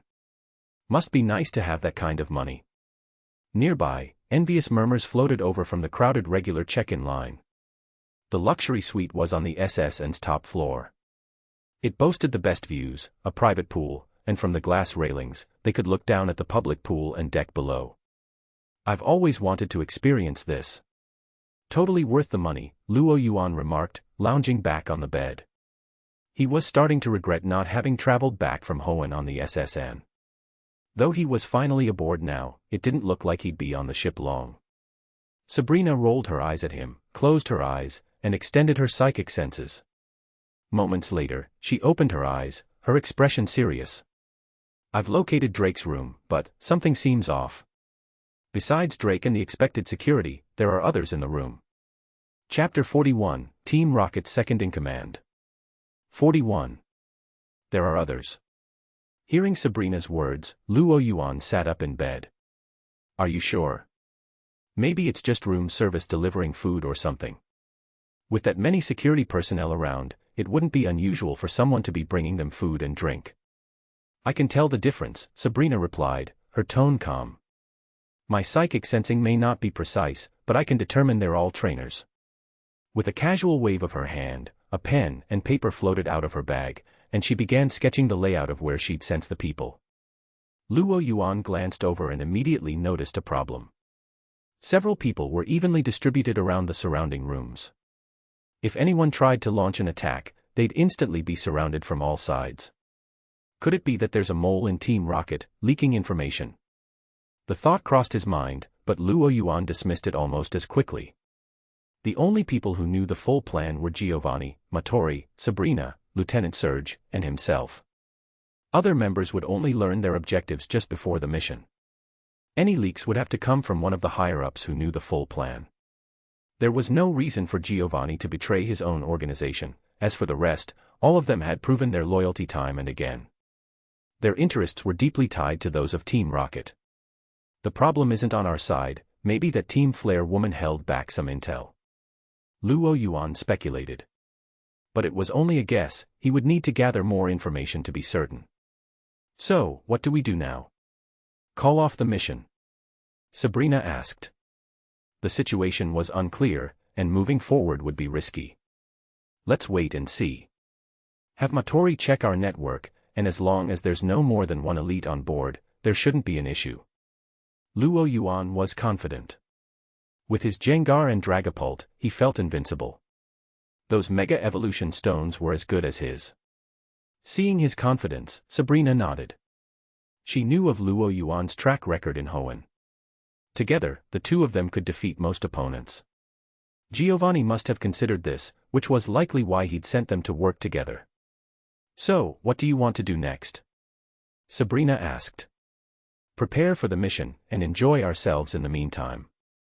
There's a big pool, aren't you tempted to try it, Sabrina? Luo Yuan teased with a smirk. 4 days passed in the blink of an eye. During those 4 days, Luo Yuan and Sabrina played the role of a regular couple, enjoying the luxuries of the ship. The SSN was truly a world-class luxury liner, with everything one could possibly need on board. Luo Yuan found himself almost getting used to the lifestyle. Of course, amidst all the leisure, he didn't forget his responsibilities, he diligently prepared for the mission. In the cabin, Luo Yuan and Sabrina were conducting the final pre-mission check. Group 1 is in position, they'll create chaos on board, Luo Yuan confirmed. Group 2 will handle the ship's security forces and secure control of the engine room. Group 3 is assigned to the captain's cabin. The remaining groups 4, 5, and 6 will accompany me in storming Drake's suite. All personnel were in position. This time, Team Rocket had deployed 6 groups, with 20 members each, totaling 120 operatives led by 6 captains, all of them elite. Most of these operatives had previously been tasked with tracking Mu or supporting the Mutwo project. Now that Mutwo's development was in its final stages and no longer needed Mu's data, they were free to be reassigned here. Additionally, Lieutenant Surge's men were standing by to provide outside support. This operation was flawless. Matori just got back to me, Luo Yuan added. According to our intel, the new additions to the SSN's crew are investigators from the Kanto League. Why are they involved? Sabrina frowned. The League's investigators were no strangers to Team Rocket, any trainer who managed to reach investigator rank was no weakling. Moreover, this incident shouldn't have concerned the Kanto League, so why did they send people? It's because of the recent Team Flare incident. Luo Yuan sighed. Team Flare had dispatched a group of cannon fodder to cause chaos in Pewter City, and the League managed to capture them. Ordinary cannon fodder wouldn't have mattered much, but someone loose-lipped spilled information about Team Flare's plan to attack the SSN.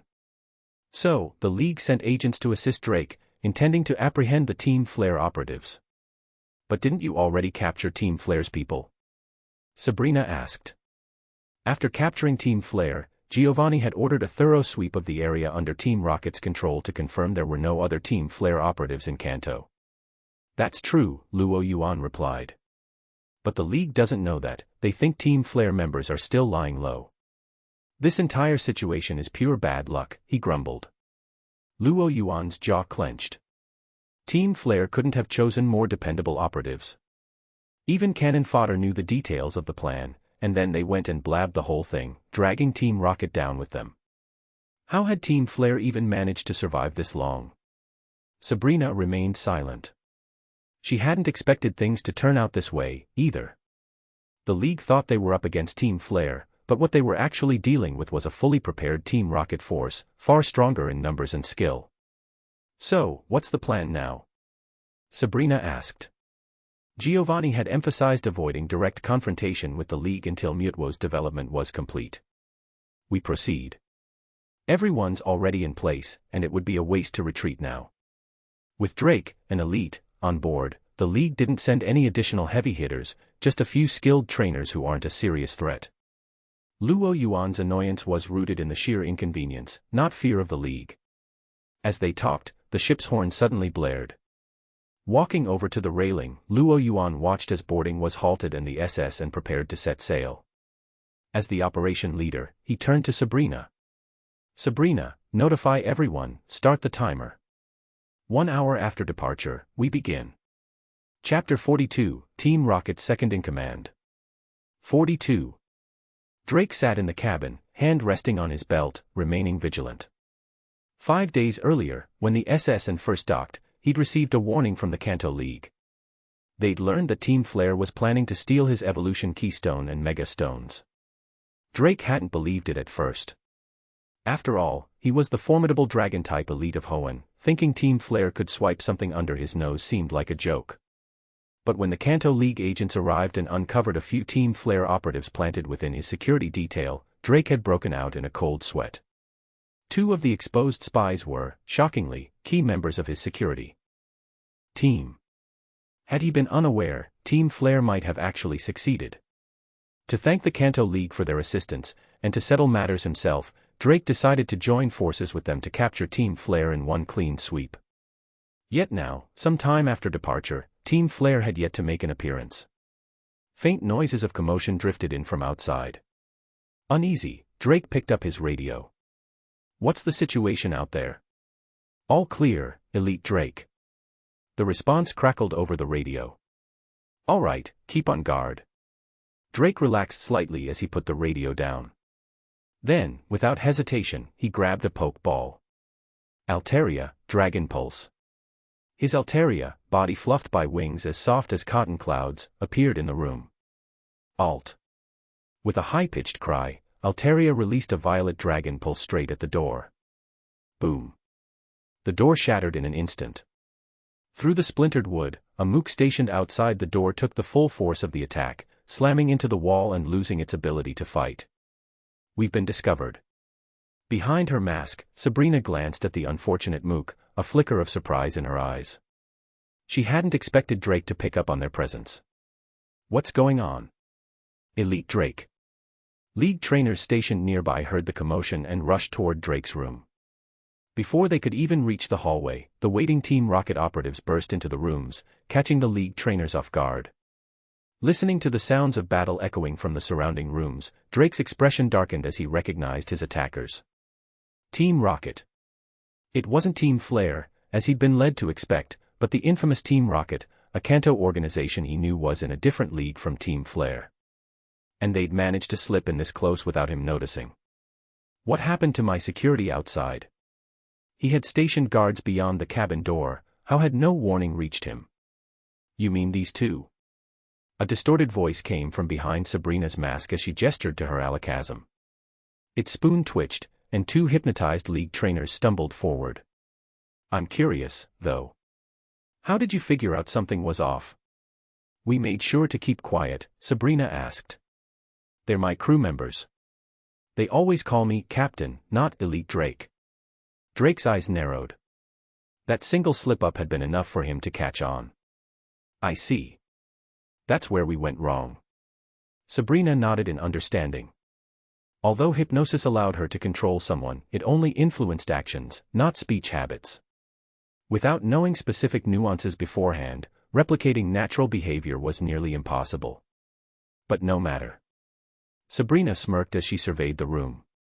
While she'd been chatting with Drake, the Team Rocket elites, almost double the number of League trainers, had overwhelmed those stationed in the surrounding rooms.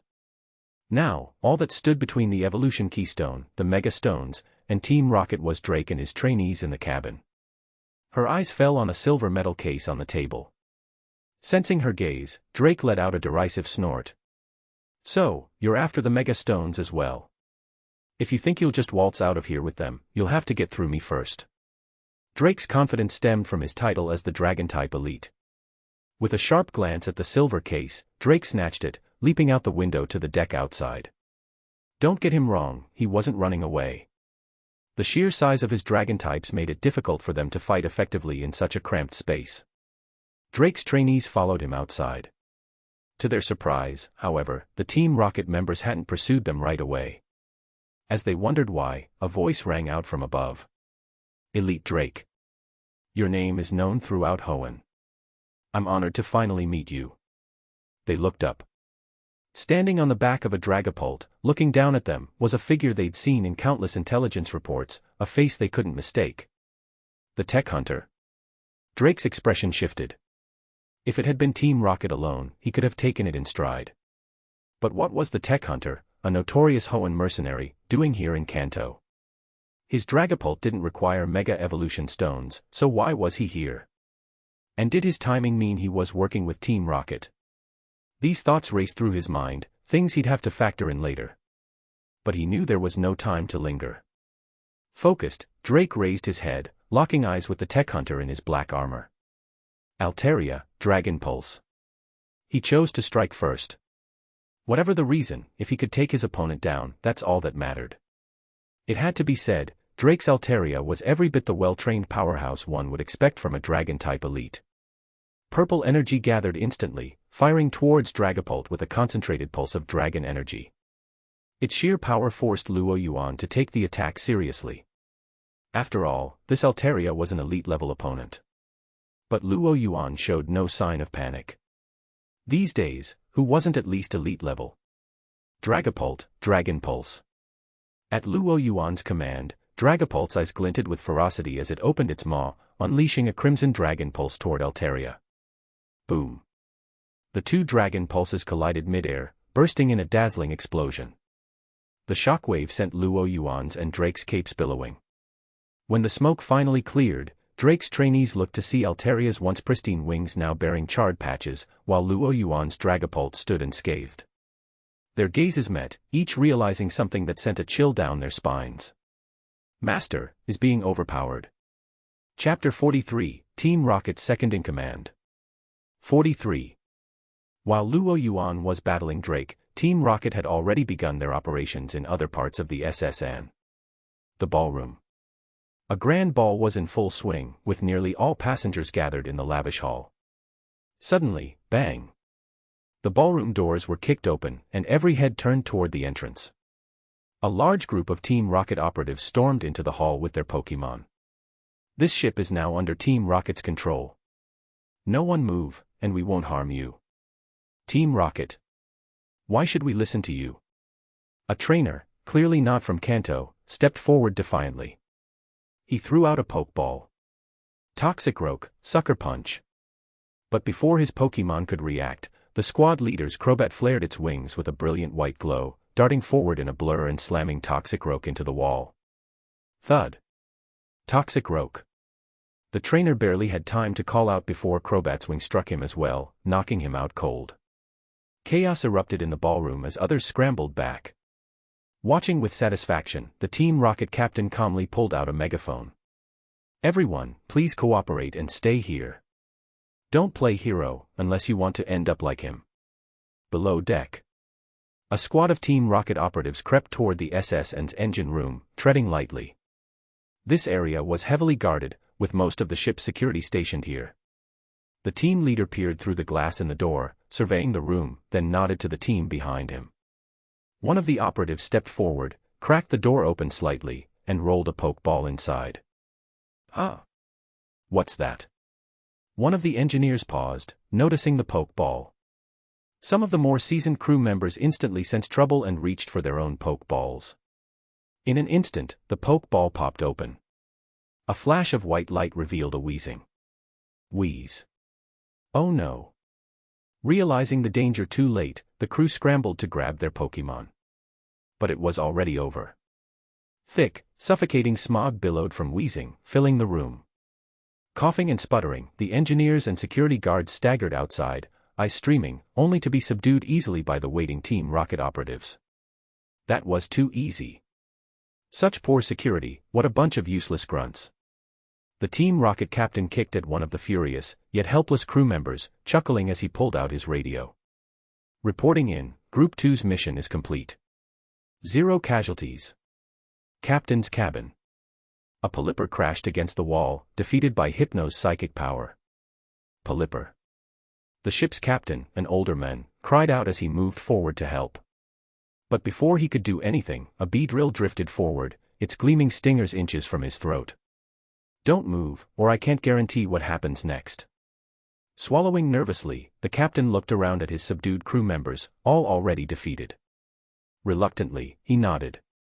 Just, please, don't hurt my crew. Relax, I'm not interested in you. The Team Rocket captain gestured for his operatives to bind the captain and his crew before speaking into his radio. Captain's cabin secured. 1 injury, able to continue fighting.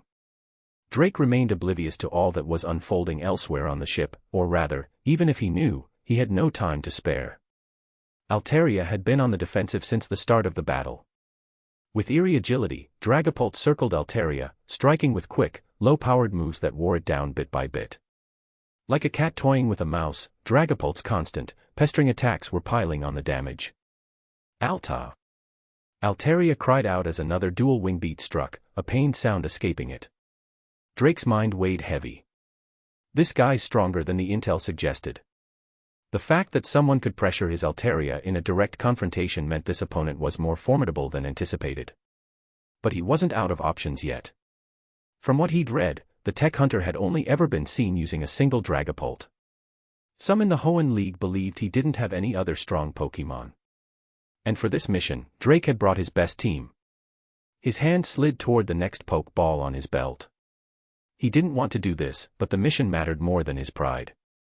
Against criminals like these, battle etiquette was the last thing on his mind. Go, Salamence. With a streamlined body, crescent-shaped crimson wings, and a piercing glare, Salamance's very presence exuded menace.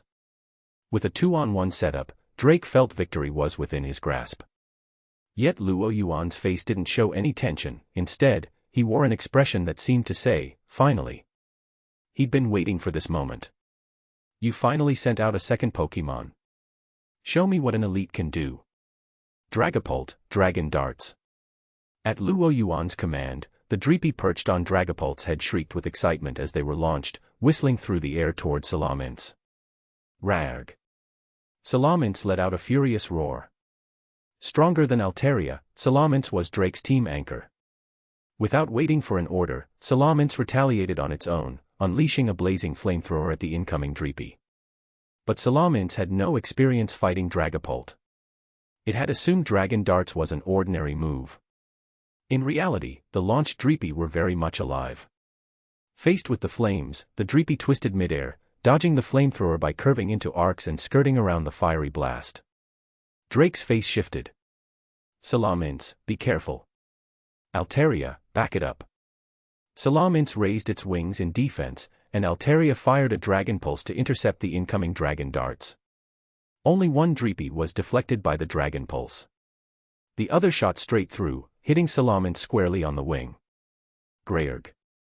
Salamence let out a pained howl. Barely out for 3 seconds, and it was already injured. Chapter 44, Team Rocket's second-in-command. 44. Salamance's injury made Drake realize this fight might not be as straightforward as he'd hoped.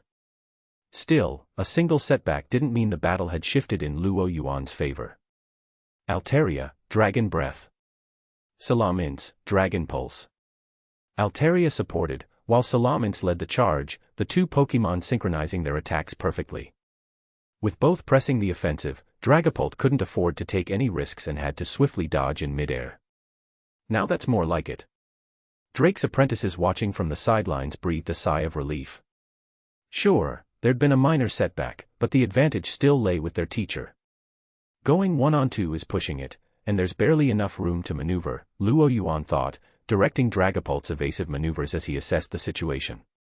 Drake's Alteria and Salamence were coordinating expertly, leaving Dragapult little opportunity to counter. Taking advantage of the openings as Dragapult dodged, Alteria even began to set up a dragon dance. Luo Yuan's eyes narrowed. Enough was enough. If Alteria was allowed to keep building strength through Dragon Dance, there was no telling how powerful it would become. All right then. Luo Yuan's gaze flicked to a corner of the deck, and he signaled with a quick gesture. Go. Drake frowned, catching the odd movement. What? The next moment, a Jengar materialized from a shadow behind him, a wicked grin stretching across its face as it launched a shadow ball straight at Drake. One of the simplest ways to win. Knock out the opposing trainer. Master. Drake's student spotted the Jengar, shouting a warning. Drake sensed the danger immediately, rolling to the ground without a second thought as the shadow ball hurtled past, grazing him. Boom. The wooden deck splintered under the blast, sending shrapnel flying. A cold sweat broke out on Drake's forehead. Now he understood what Luo Yuan's signal had meant. If that hit had landed, he'd be looking at weeks in the hospital, at best. Disappointed his attack missed, Jengar frowned. But it didn't launch a second shadow ball, as Alteria had immediately ceased its dragon dance and taken to the air, furious at the threat to its trainer. Alteria. With a piercing cry, Alteria streaked through the air with aerial ace, diving toward Jengar at an incredible speed, the residual energy of dragon dance leaving only a blue-white blur in its wake. Yet Jengar wasn't fazed at all, in fact, it grinned wider. Jengar. With a wave of its stubby arms, two shadowy claws emerged from the ground, reaching up to intercept Alteria. Refusing to be intimidated, Alteria only accelerated, determined to power through Shadow Claw. It was a mistake.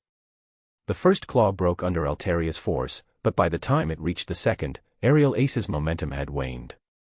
The second claw held firm, halting Alteria in its tracks. Heh. Jengar cackled as it clenched its fists. The spectral claws followed suit, gripping Alteria's feathers to hold it in place.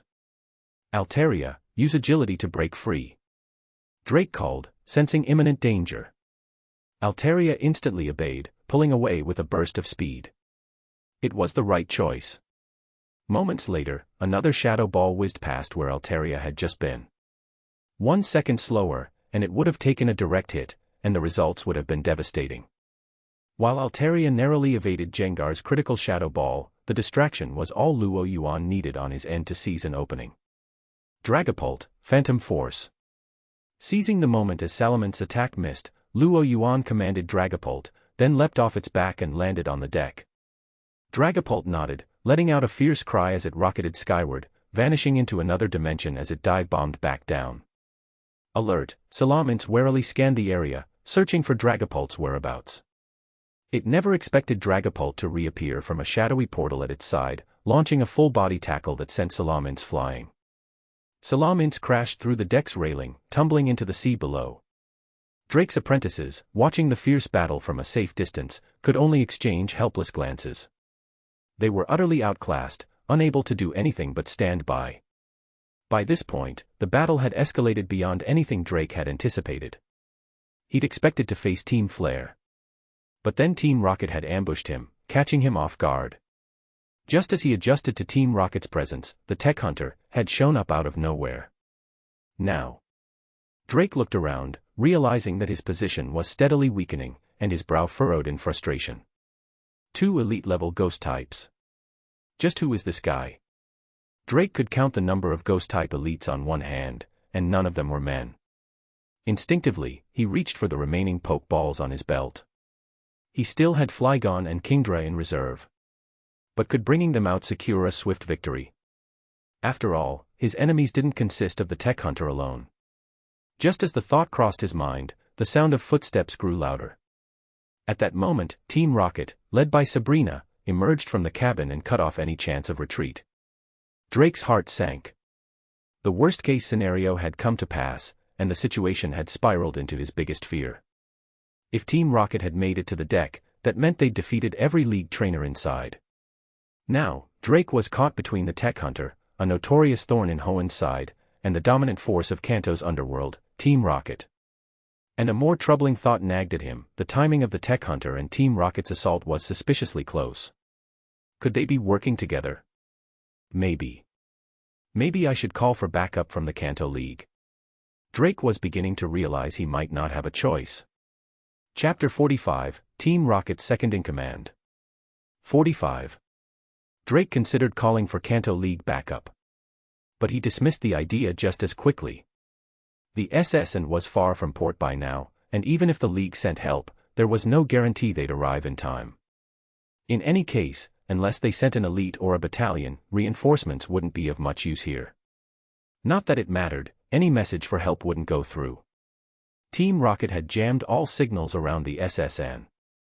Until they completed their operation, no one could send or receive anything. On the other side of the deck, Luo Yuan and Sabrina exchanged a subtle glance, their silent communication complete. Luo Yuan asked, "Operation going well?" Sabrina responded, "As planned." Reading the intent in her eyes, Luo Yuan smirked slightly beneath his mask. Now, it was time for the next act. Following the script, he said aloud, "Kanto's Team Rocket. I didn't expect you to get involved here too." He turned to Sabrina and the Rocket members behind her, feigning unfamiliarity. Watching Luo Yuan's flawless performance, Sabrina raised an eyebrow. While his acting was certainly a good thing, she couldn't shake an odd feeling about it. But mission first. She brushed off the thought, replying according to the script, "The Tech Hunter, all the way from Hoenn, and you didn't even bother to notify us on Team Rocket's turf. They don't know each other." Listening to their exchange, Drake began to form a hypothesis. He studied them closely, noting that while they talked, both maintained defensive stances, wary of each other. Just as he suspected. The situation was bad, but at least his worst fear hadn't come true. The Tech Hunter and Team Rocket both wanted the Mega Stones he was guarding, but they weren't allies, at least, they weren't working together. Which meant they might fight each other before getting to him. Maybe he could use this to his advantage. Just as Drake began to form a plan, the tone of the conversation shifted. The Hoenn League's Dragon Elite, Drake, is guarding those Mega Stones. Can Team Rocket handle that? So you're suggesting? Why don't we join forces? Split the haul 50-50. We brought quite a few people for this. 50-50's a bit low, how about 70-30? We get 70. 60-40. That's as far as I'm willing to go. Deal. Sabrina rolled her eyes as she finished the lines, trying not to sigh. The script Luo Yuan had written was nothing short of ridiculous. But he'd gotten Giovanni's approval, so all she could do was follow it. Listening to their exchange, Drake received a simple but crushing revelation. They're teaming up. Drake felt like spitting blood. Since when did he carry such weight that a powerhouse criminal organization and a Hoenn renegade would actually join forces against him? And really, where was their sense of honor as strong trainers? To cave so quickly over Mega Stones, such valuable items. Honestly, Drake wanted to shout at them. But being the Hoenn League's elite, he kept his composure. He took a deep breath and steeled his resolve. It was time to abandon all hope of an easy escape. With a flick of his wrist, Drake released 2 more poke balls. There was no room left for half measures. Salam Ince, Altaria, Flygon, and Kingdra now stood in a protective formation around him, facing off against Luo Yuan, Sabrina, and the elite rocket squad. If you want to fight, come get it. Drake didn't attempt to flee, not out of pride alone, but because he knew, from earlier, that his Pokémon couldn't outrun Dragapult. Running would get him nowhere. Luo Yuan exchanged a glance with Sabrina. They gave their commands simultaneously. Dragapult/Alakazam. Shadow Ball/Psybeam. The black Shadow Ball and the colorful Psybeam streaked forward, forming an eerie, dazzling glow. With a wave, Drake's Flygon and Kingdra surged forward to intercept the attacks. Having committed to this battle, Drake wasn't holding back. Salam Ince, he called. At his call, a pendant shaped like a ship's wheel around Drake's neck began to glow, while Salam Ince itself was enveloped in blue and red light. In a flash, Salamance's form transformed. Its front limbs disappeared within a new armored shell, and its wings merged into massive, blood-red crescent blades. Greyerg. Mega Salam Ince let out a roar as a surge of raw power radiated from it, more intense than anything before. Mega Evolution. So that's your trump card. Luo Yuan watched Mega Salam Ince with a hint of admiration. He had to admit, Mega Salam Ince looked even cooler post-evolution, enough to make him a bit envious. In response, Drake only offered a cold snort. Mega Salam Ince, perfectly attuned to Drake's intentions, immediately unleashed a dragon pulse aimed directly at Dragapult. Light screen. A wall of light materialized in front of Dragapult. Crack. Dragon pulse hammered the barrier, fracturing it, threatening to shatter completely. Much stronger than before. Previously, Dragapult's light screen could withstand Dragon Pulse, but now. Boom. The light screen crumbled with a thunderous crash. However, with that brief moment of defense, Luo Yuan and Dragapult had shifted position, leaving Dragon Pulse to harmlessly hit the deck. Impressive. But what can a single Mega Salamence do? From the sidelines, Sabrina's Alakazam twirled its spoon, generating a massive wave of psychic energy that surged toward Mega Salamence. Dragapult didn't hesitate either, firing off a Dragon Darts, the same move that had injured Salamence's wings earlier. Meanwhile, Gengar threw a Shadow Ball, intercepting Altaria, which was trying to cover for Mega Salamence. Behind them, the Team Rocket operatives sprang into action, engaging Drake's apprentices and pinning down Flygon and Kingdra to keep them out of the main fray. Chapter 46, Team Rocket's Second-in-Command. 46. Most of the time, no matter how many opponents a trainer has, sheer numbers can't threaten an elite. But it depends on who makes up the numbers. Take the current situation. The 60 Team Rocket operatives in these three squads were all seasoned fighters, each wielding fully evolved versions of Team Rocket's classic starter Pokémon. Their teamwork, honed through countless missions, was exceptional. Following standard Team Rocket tactics, some were holding off Drake's apprentices while the rest divided into specialized groups based on their Pokémon types. First, Weezing cloaked the area in smog, blinding Flygon and Kingdra, while also preventing Drake from recalling them into their Pokeballs. Then Mook followed up with Acid Spray and Poison Sting, inflicting debilitating status effects through the smoke screen. Above, Crobat unleashed supersonic waves, distorting the battlefield and preventing Flygon and Kingdra from creating any distance.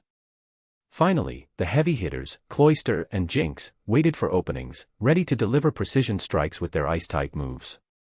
As a result, despite Flygon and Kingdra's strength, they were overpowered by a group of weaker Pokémon through precise tactics. It was suffocating. Of course, while the Rocket operatives were elite, they weren't perfect. Now and then, Flygon and Kingdra would manage to blow away the smoke, seizing on weak points to launch a counterattack. But just as they would strike, Team Rocket's operatives would deploy the classic strategy of self-destructing electrodes, causing controlled explosions that would tilt the scales back in their favor, often worsening Drake's situation. As time passed, Flygon and Kingdra, unable to break free, grew increasingly exhausted, their stamina draining rapidly. The poison and supersonic's effects worsened, pushing them to the brink. Desperate, Flygon and Kingdra let out cries of frustration. Meanwhile, Altaria was faring no better than the other two. Altaria and Gengar were evenly matched as elite-level Pokémon on paper, but Altaria was already heavily injured from its earlier clash with Dragapult and the Shadow Claw it had endured from Gengar. With its stamina already depleted, it was at a disadvantage. Adding to its troubles, Gengar's underhanded tactics, using Curse to stack debuffs, Dark Pulse to control the field, and sneaky Phantom Force attacks, had Altaria struggling to hold its ground. Heh. Holding a Shadow Ball in one hand and Shadow Claw in the other, Gengar eyed the battered Altaria like a predator cornering its prey. Bang. Mega Salamence, attempting to help Flygon and Kingdra below, was once again sent flying back by Dragapult's Dragon Tail. In midair, Mega Salamence twisted and countered with a flamethrower aimed at Dragapult. But before Dragapult could even react, Sabrina's Alakazam raised a light screen to shield it from the flames. Grayerg. Frustrated, Mega Salamence let out a furious roar. Watching Salamence's helpless rage, Luo Yuan chuckled inwardly. Alakazam and Dragapult had been training partners since Alakazam was just a Kadabra. Although it had been years since then, their bond hadn't faded. Elite Drake, it seems you're losing. Luo Yuan glanced down at the battlefield below. Drake's heart sank. He understood their strategy. By using his strongest Pokémon to keep him occupied, they could focus on taking out his remaining Pokémon, then combine their strength to overwhelm him. Understanding was one thing, finding a solution was another. Drake's gaze settled on Dragapult and Alakazam. Dragapult's strength was beyond typical elite level, and the Team Rocket woman's Alakazam was almost at elite level itself. Essentially, he was facing a champion level and an elite level Pokémon simultaneously. Even with Mega Salamance's enhanced power, it couldn't overcome this kind of pressure alone. And he could only Mega Evolve one Pokemon at a time. Waiting any longer would only mean a slow death. There's only one way. Drake made a decision befitting an elite. He signaled to Salamence, use Draco Meteor. Mega Salamence understood at once, launching a flamethrower at Alakazam to break free from its restraint. With a roar, Salamence soared high into the sky. Then, in a powerful dive, it gathered blue energy around itself, creating a dragon-shaped aura at the tip of its head. A last-ditch Draco Meteor. Let's block it. Use Protect. Luo Yuan ordered, opting for the safe play. After all, this was a battle he could win just by holding out. Dragapult's tail glowed as it conjured a shimmering blue barrier before it. In the real world, Protect couldn't block every move, but against an opponent of similar level, it was still the ultimate defense. Boom. Draco Meteor collided with Protect, compressing the air as smoke and shock waves rippled across the deck, pounding everyone's eardrums with the deafening explosion. Did it block it? Everyone's eyes were on the impact point. Luo Yuan, using his psychic ability, observed through the smoke. Suddenly, his expression shifted. Greyerg. A fierce roar echoed from the smoke. In the next second, Mega Salamence, eyes red with fury, whipped its tail, striking Dragapult squarely. Thud. Dragapult tumbled backward, wreathed in smoke, as it hit the deck hard. Draw. It let out a low growl, shaken as it stared back at Salamence, fierce determination in its eyes. This was the first time Dragapult had been hurt in battle. Luo Yuan gently reassured Dragapult, his brows furrowing. The Draco Meteor hadn't been Salamance's real attack. The true strike was a surprise outrage that followed. Was that Salamence acting on its own, or was this Drake's plan all along? Draco Meteor's suicidal charge masked the following outrage, even fooling him. Luo Yuan looked over at Drake. He guessed it was the latter. No surprise for an elite. Even cornered, he can find a way to turn the tables. I got careless, Luo Yuan reflected. Compared to Drake, who had spent most of his life training Pokemon, his own experience was lacking. But he wasn't discouraged. Because. Screech. A cry of pain sounded nearby. Altaria had been caught by Gengar, who hit it dead-on with a shadow ball, knocking it out of the fight. The outcome is decided. Luo Yuan announced, smiling at Drake, whose face had paled. As Drake's attention was diverted, Gengar, which had vanished after defeating Altaria, emerged from the shadows behind Drake, reaching for the case on his back. Chapter 47, Team Rocket's Second in Command. 47. With his attention on Altaria, Drake didn't notice Gengar sneaking up behind him, moving silently through the shadows. It wasn't until he felt the tug that he realized what had happened. But it was too late. Gengar's shadow claw easily sliced through the strap securing the case. With a gleeful grin, Gengar snatched the case and flashed a mischievous smile at Drake, whose face contorted in fury as he commanded Salamence to lunge for it. Unfazed, Gengar opened its massive mouth, stuffing the case inside. Erp. Gengar even let out a loud belch. Drake was seething. He'd fought with everything he had to protect those mega stones. Just as he'd started to break through with Salamance's attack on Dragapult, Gengar had ruined everything. Salamence, grab it. Bleh. Gengar stuck out its tongue at Drake, pulling a face before sinking back into the shadows and reappearing beside Luo Yuan. Quite the trickster, aren't you? Luo Yuan said, looking at Drake's expression of mounting frustration before glancing down at Gengar. Gengar struck a proud pose, hands on its hips. But there was no time for chit-chat. Drake's attack was coming in fast, as Mega Salamance's flamethrower roared toward Gengar. Now's our chance for payback. This is our only shot, go, Dragapult. Luo Yuan gave Dragapult an encouraging pat. Eager to strike, Dragapult unleashed a shadow ball to intercept the flames. Then, with a quick follow-up, Dragapult launched a Dragon Pulse that tore through the weakened shadow ball and followed the flamethrower's path back toward Salamence. Boom.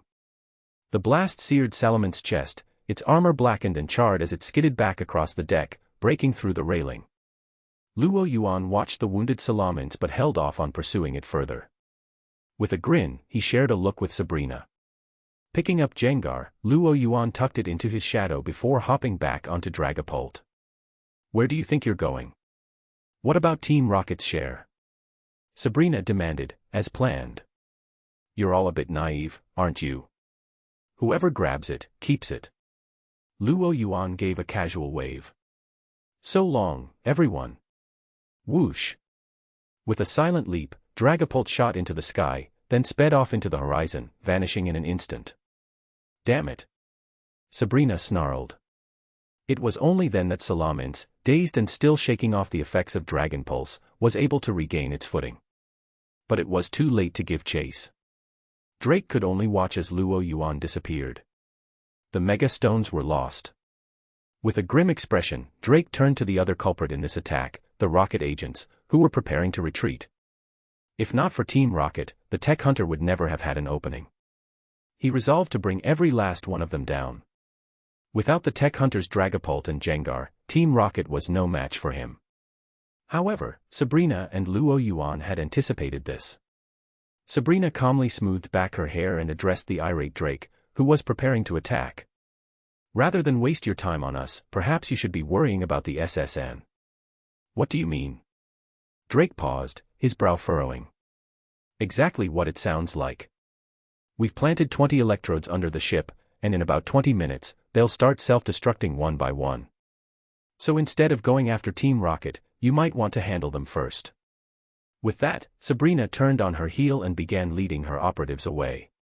Drake's expression shifted from anger to indecision. In the end, he didn't pursue Team Rocket.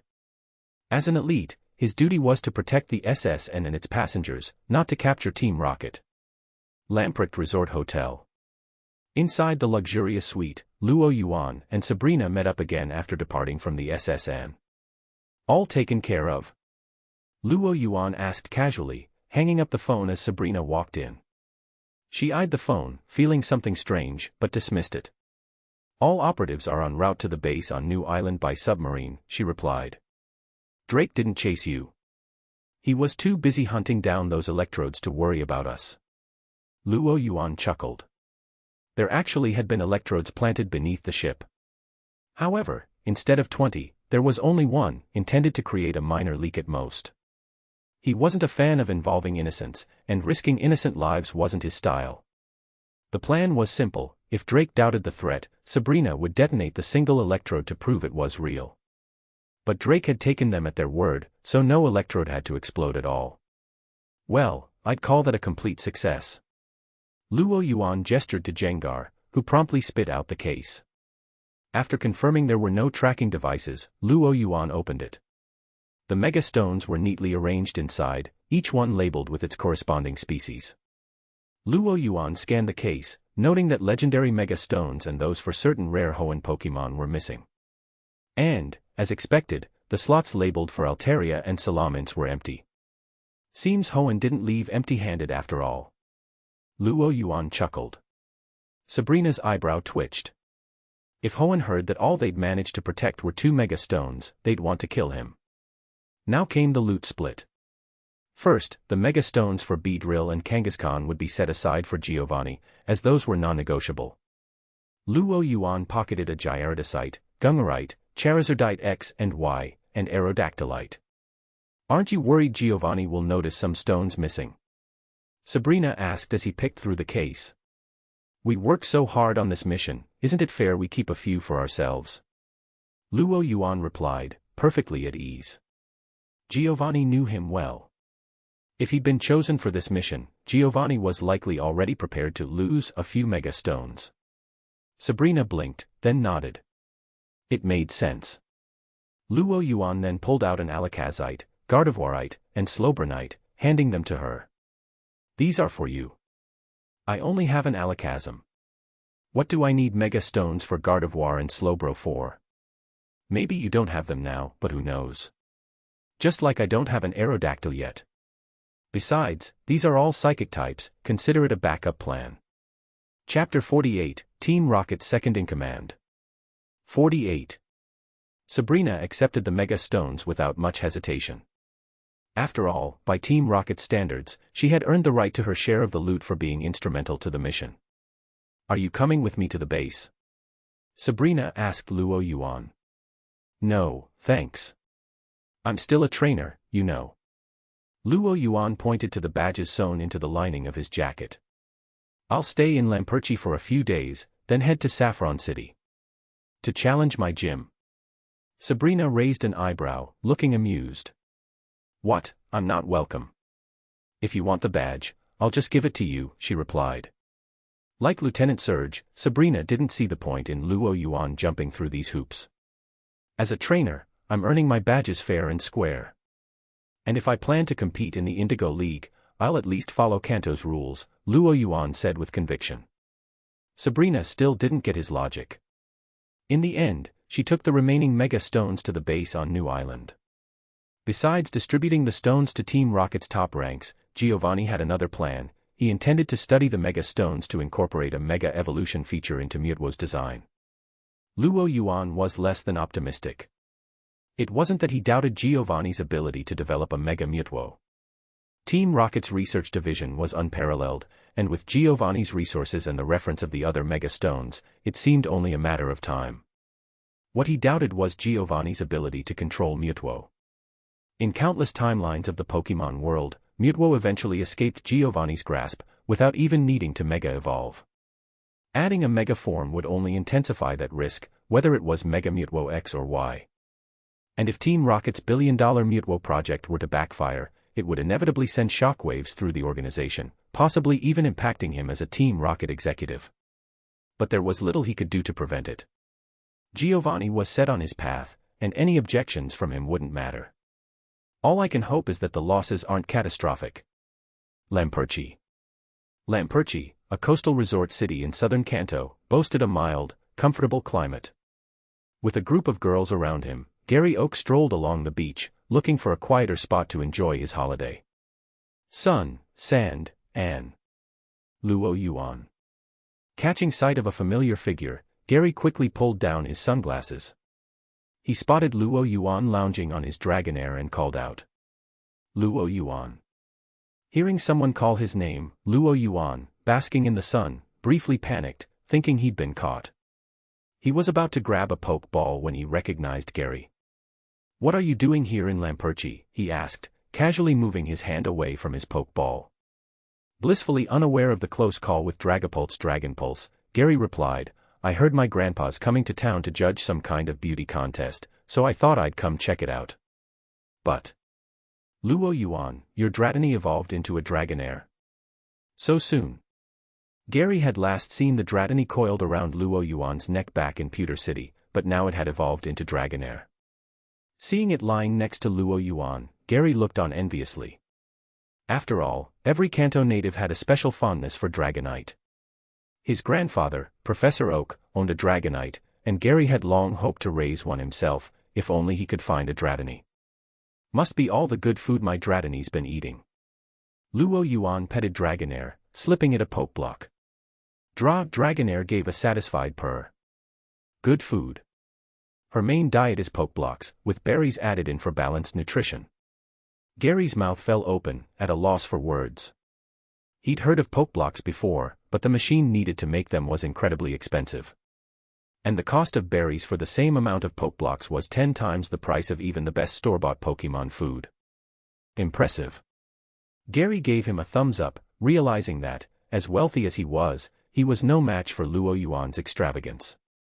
Not that Gary would know Luo Yuan was spending Team Rocket's budget with zero remorse. Luo Yuan, how about a battle? After wrapping up the topic of Dratini, Gary's competitive spirit was rekindled. Since becoming a trainer, Luo Yuan had been his greatest rival, and he'd never given up on challenging him. Luo Yuan raised an eyebrow, surprised by Gary's guts after seeing his Gyarados last time. Could it be he'd caught some new Pokemon? But regardless of whatever new additions Gary had, Luo Yuan wasn't worried. After a tense fight with an elite, a more casual match seemed like a good way to unwind, and give his Pokemon some additional training. I'm game. It wasn't every day someone volunteered to get beaten. Let's head to a battlefield. Gary, excited, led the way. They paid a modest fee to the attendant, securing an hour on the field complete with a referee. By mutual agreement, this will be a 3v3 standard match. Victory goes to the trainer whose 3 Pokemon are all still standing. The referee raised his flag. Let's do this, Luo Yuan. Gary was brimming with energy. All right. Luo Yuan glanced at Gary and patted Dragonair beside him. Dragonair, let's make this your debut battle. Draw. Dragonair lifted its elegant body and glided into the arena, fixing its gaze on Gary.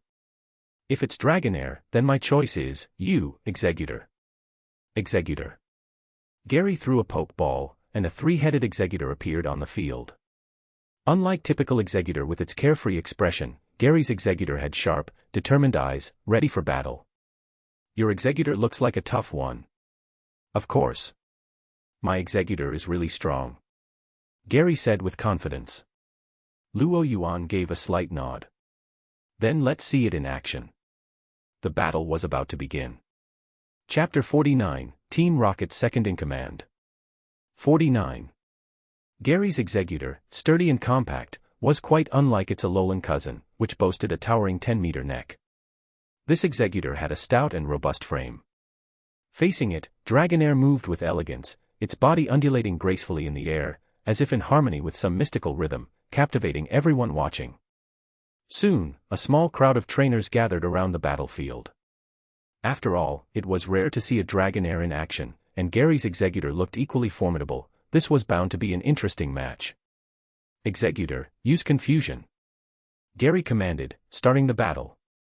A wave of psychic energy shot toward Dragonair. Many trainers might have tried to tank the attack, but Gary wasn't up against just anyone, he was facing Luo Yuan. As a psychic himself, Luo Yuan could see the trajectory of confusion with perfect clarity, noting that Executor was aiming straight for Dragonair's head.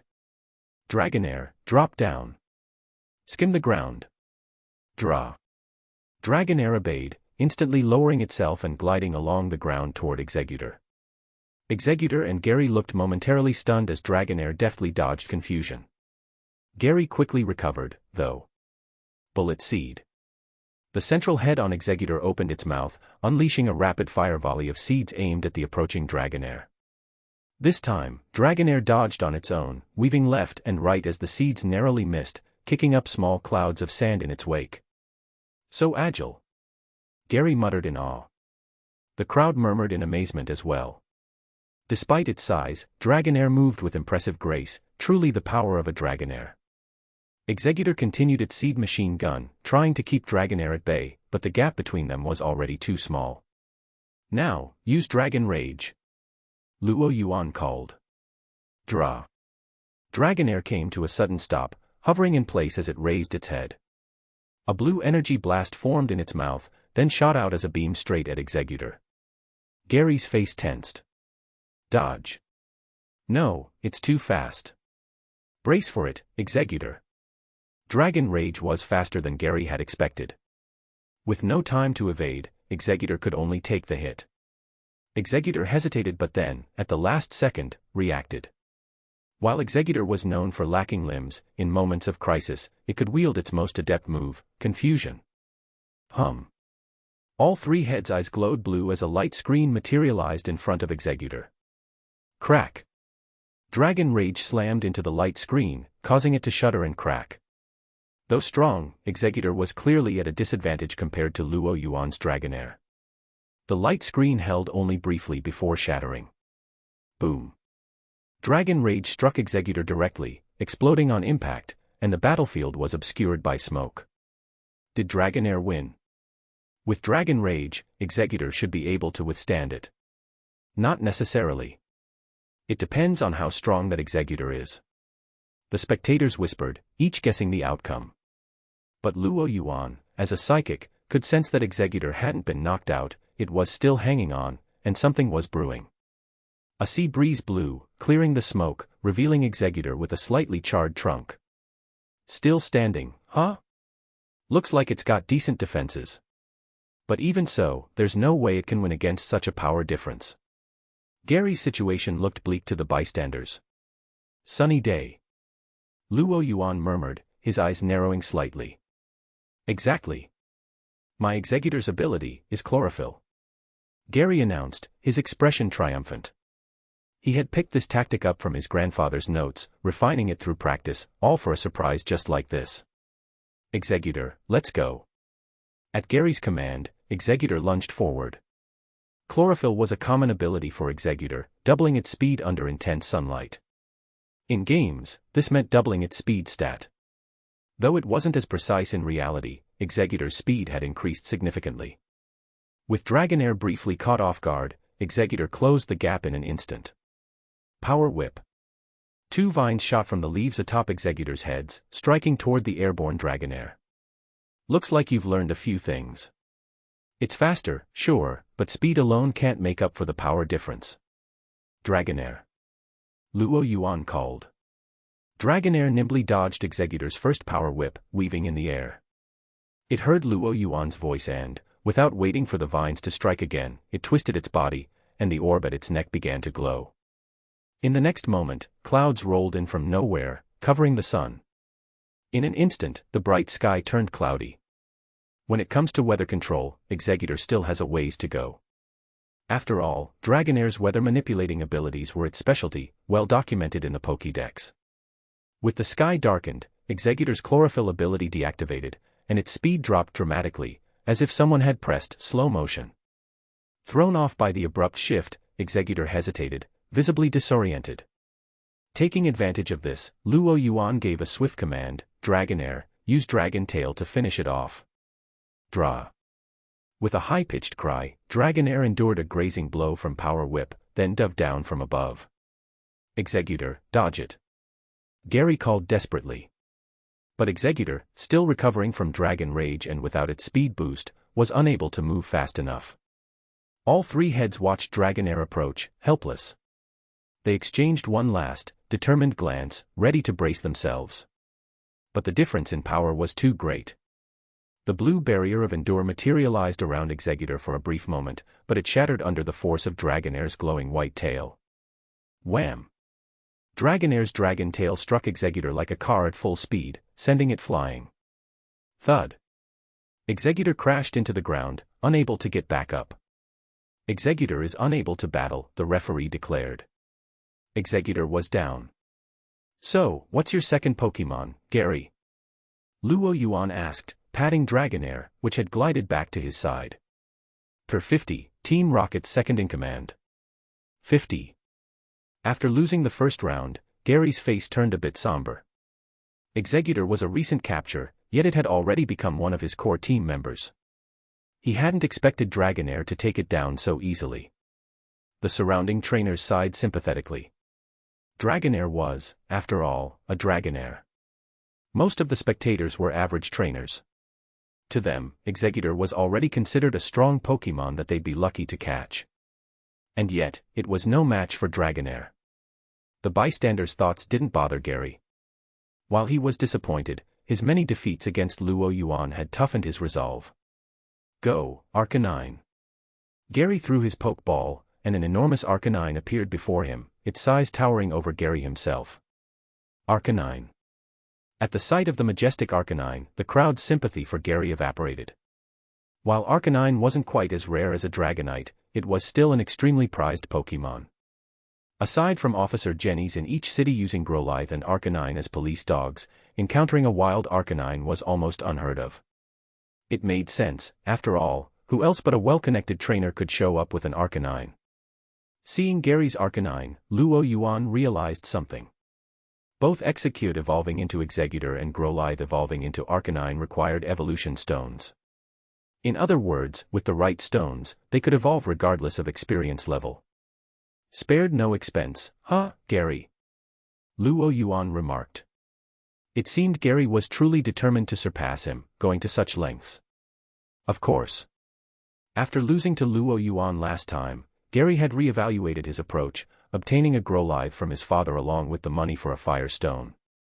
This gave him both Arcanine and Executor, all for the sake of defeating Luo Yuan. Executor might have lost, but Arcanine was his strongest Pokémon. I'll at least take down that Dragonair. Gary's confidence surged as he psyched himself up. Luo Yuan only smiled. If Gary thought Arcanine alone could win, then how could Drake, who'd fought him for so long without winning, face him again? At the referee's signal, the battle began.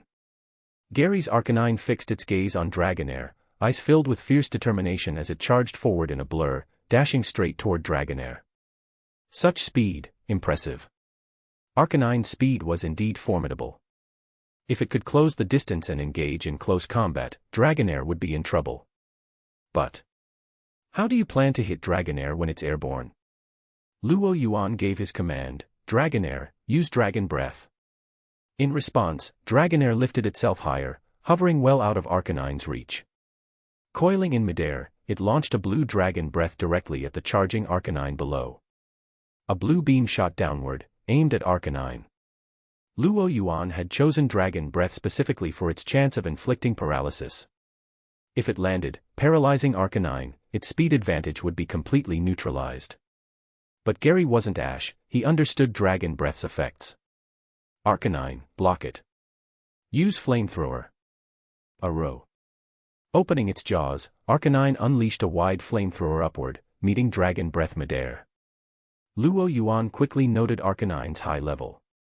Dragon Breath was starting to falter against Flamethrower. Even factoring in the power differences between the moves, it was clear that this Arcanine wasn't much weaker than Dragonair. Now, this is getting interesting. Luo Yuan smiled, hardly stressed, in fact, he looked amused. Even for a casual match, it was refreshing to have an opponent put up a fight. Enough. He signaled Dragonair to cease its Dragon Breath, evading Arcanine's flamethrower rather than wasting energy in a power struggle. So, how about my Arcanine? Gary asked, a triumphant glint in his eyes. Celebrating a bit too soon, aren't you? Luo Yuan thought, unsure how to respond. Gary took his silence as acknowledgement and doubled down. Arcanine, use Fire Spin. Force Dragonair to come down. Arcanine's mouth opened, spitting out a large vortex of flames, creating a tornado of fire that spiraled up around Dragonair. But unlike an ordinary fire spin, this one was narrower at the top and wider at the base, designed to limit Dragonair's space in the air, forcing it to come down. If Dragonair stayed, it would be damaged by the flames. But if it descended, it would fall right into Arcanine's trap. It was an open ploy, but a good one. Whatever Luo Yuan chose, there would be a price. However, Gary didn't realize that Luo Yuan's response to these kinds of choices was simply not to play by the rules. Fire Spin. Have you already forgotten Dragonair's abilities? Indeed, as Hegel once said, the only thing history teaches us is that people learn nothing from history. Dragonair, ignore the Fire Spin. Use Rain Dance. Upon hearing Luo Yuan's command, Dragonair's blue orb began to glow as it swayed in the air, performing a mysterious dance. The sky, already overcast, quickly darkened, and clouds rolled in, casting heavy shadows over the field. Lamperchi, being a coastal city, had plenty of moisture in the air, and in response to Rain Dance, raindrops began to fall. Soon, a steady drizzle had formed, dampening the Fire Spin to mere embers before snuffing it out entirely. If Arcanine wanted to set the stage, Dragonair was happy to flip it over. The rain fell on Dragonair, refreshing it, soothing the slight dryness caused by the Fire Spin's heat. Arcanine, on the other hand, was having a rough time. Its fluffy fur was soaked, clinging to its body, making it look rather like a drenched puppy. Everyone knew fire types disliked water. Though Arcanine wasn't quite as fragile as a Charmander, who might not survive heavy rain, it was visibly uncomfortable. Grr. Arcanine let out a frustrated growl, shaking itself to get rid of the water droplets. But with the rain pouring steadily, there was no escaping the downpour. Darn it, Arcanine doesn't know sunny day. Gary mentally kicked himself. He'd bought a sunny day TM, so why did he cut corners and only teach it to Executor instead of Arcanine?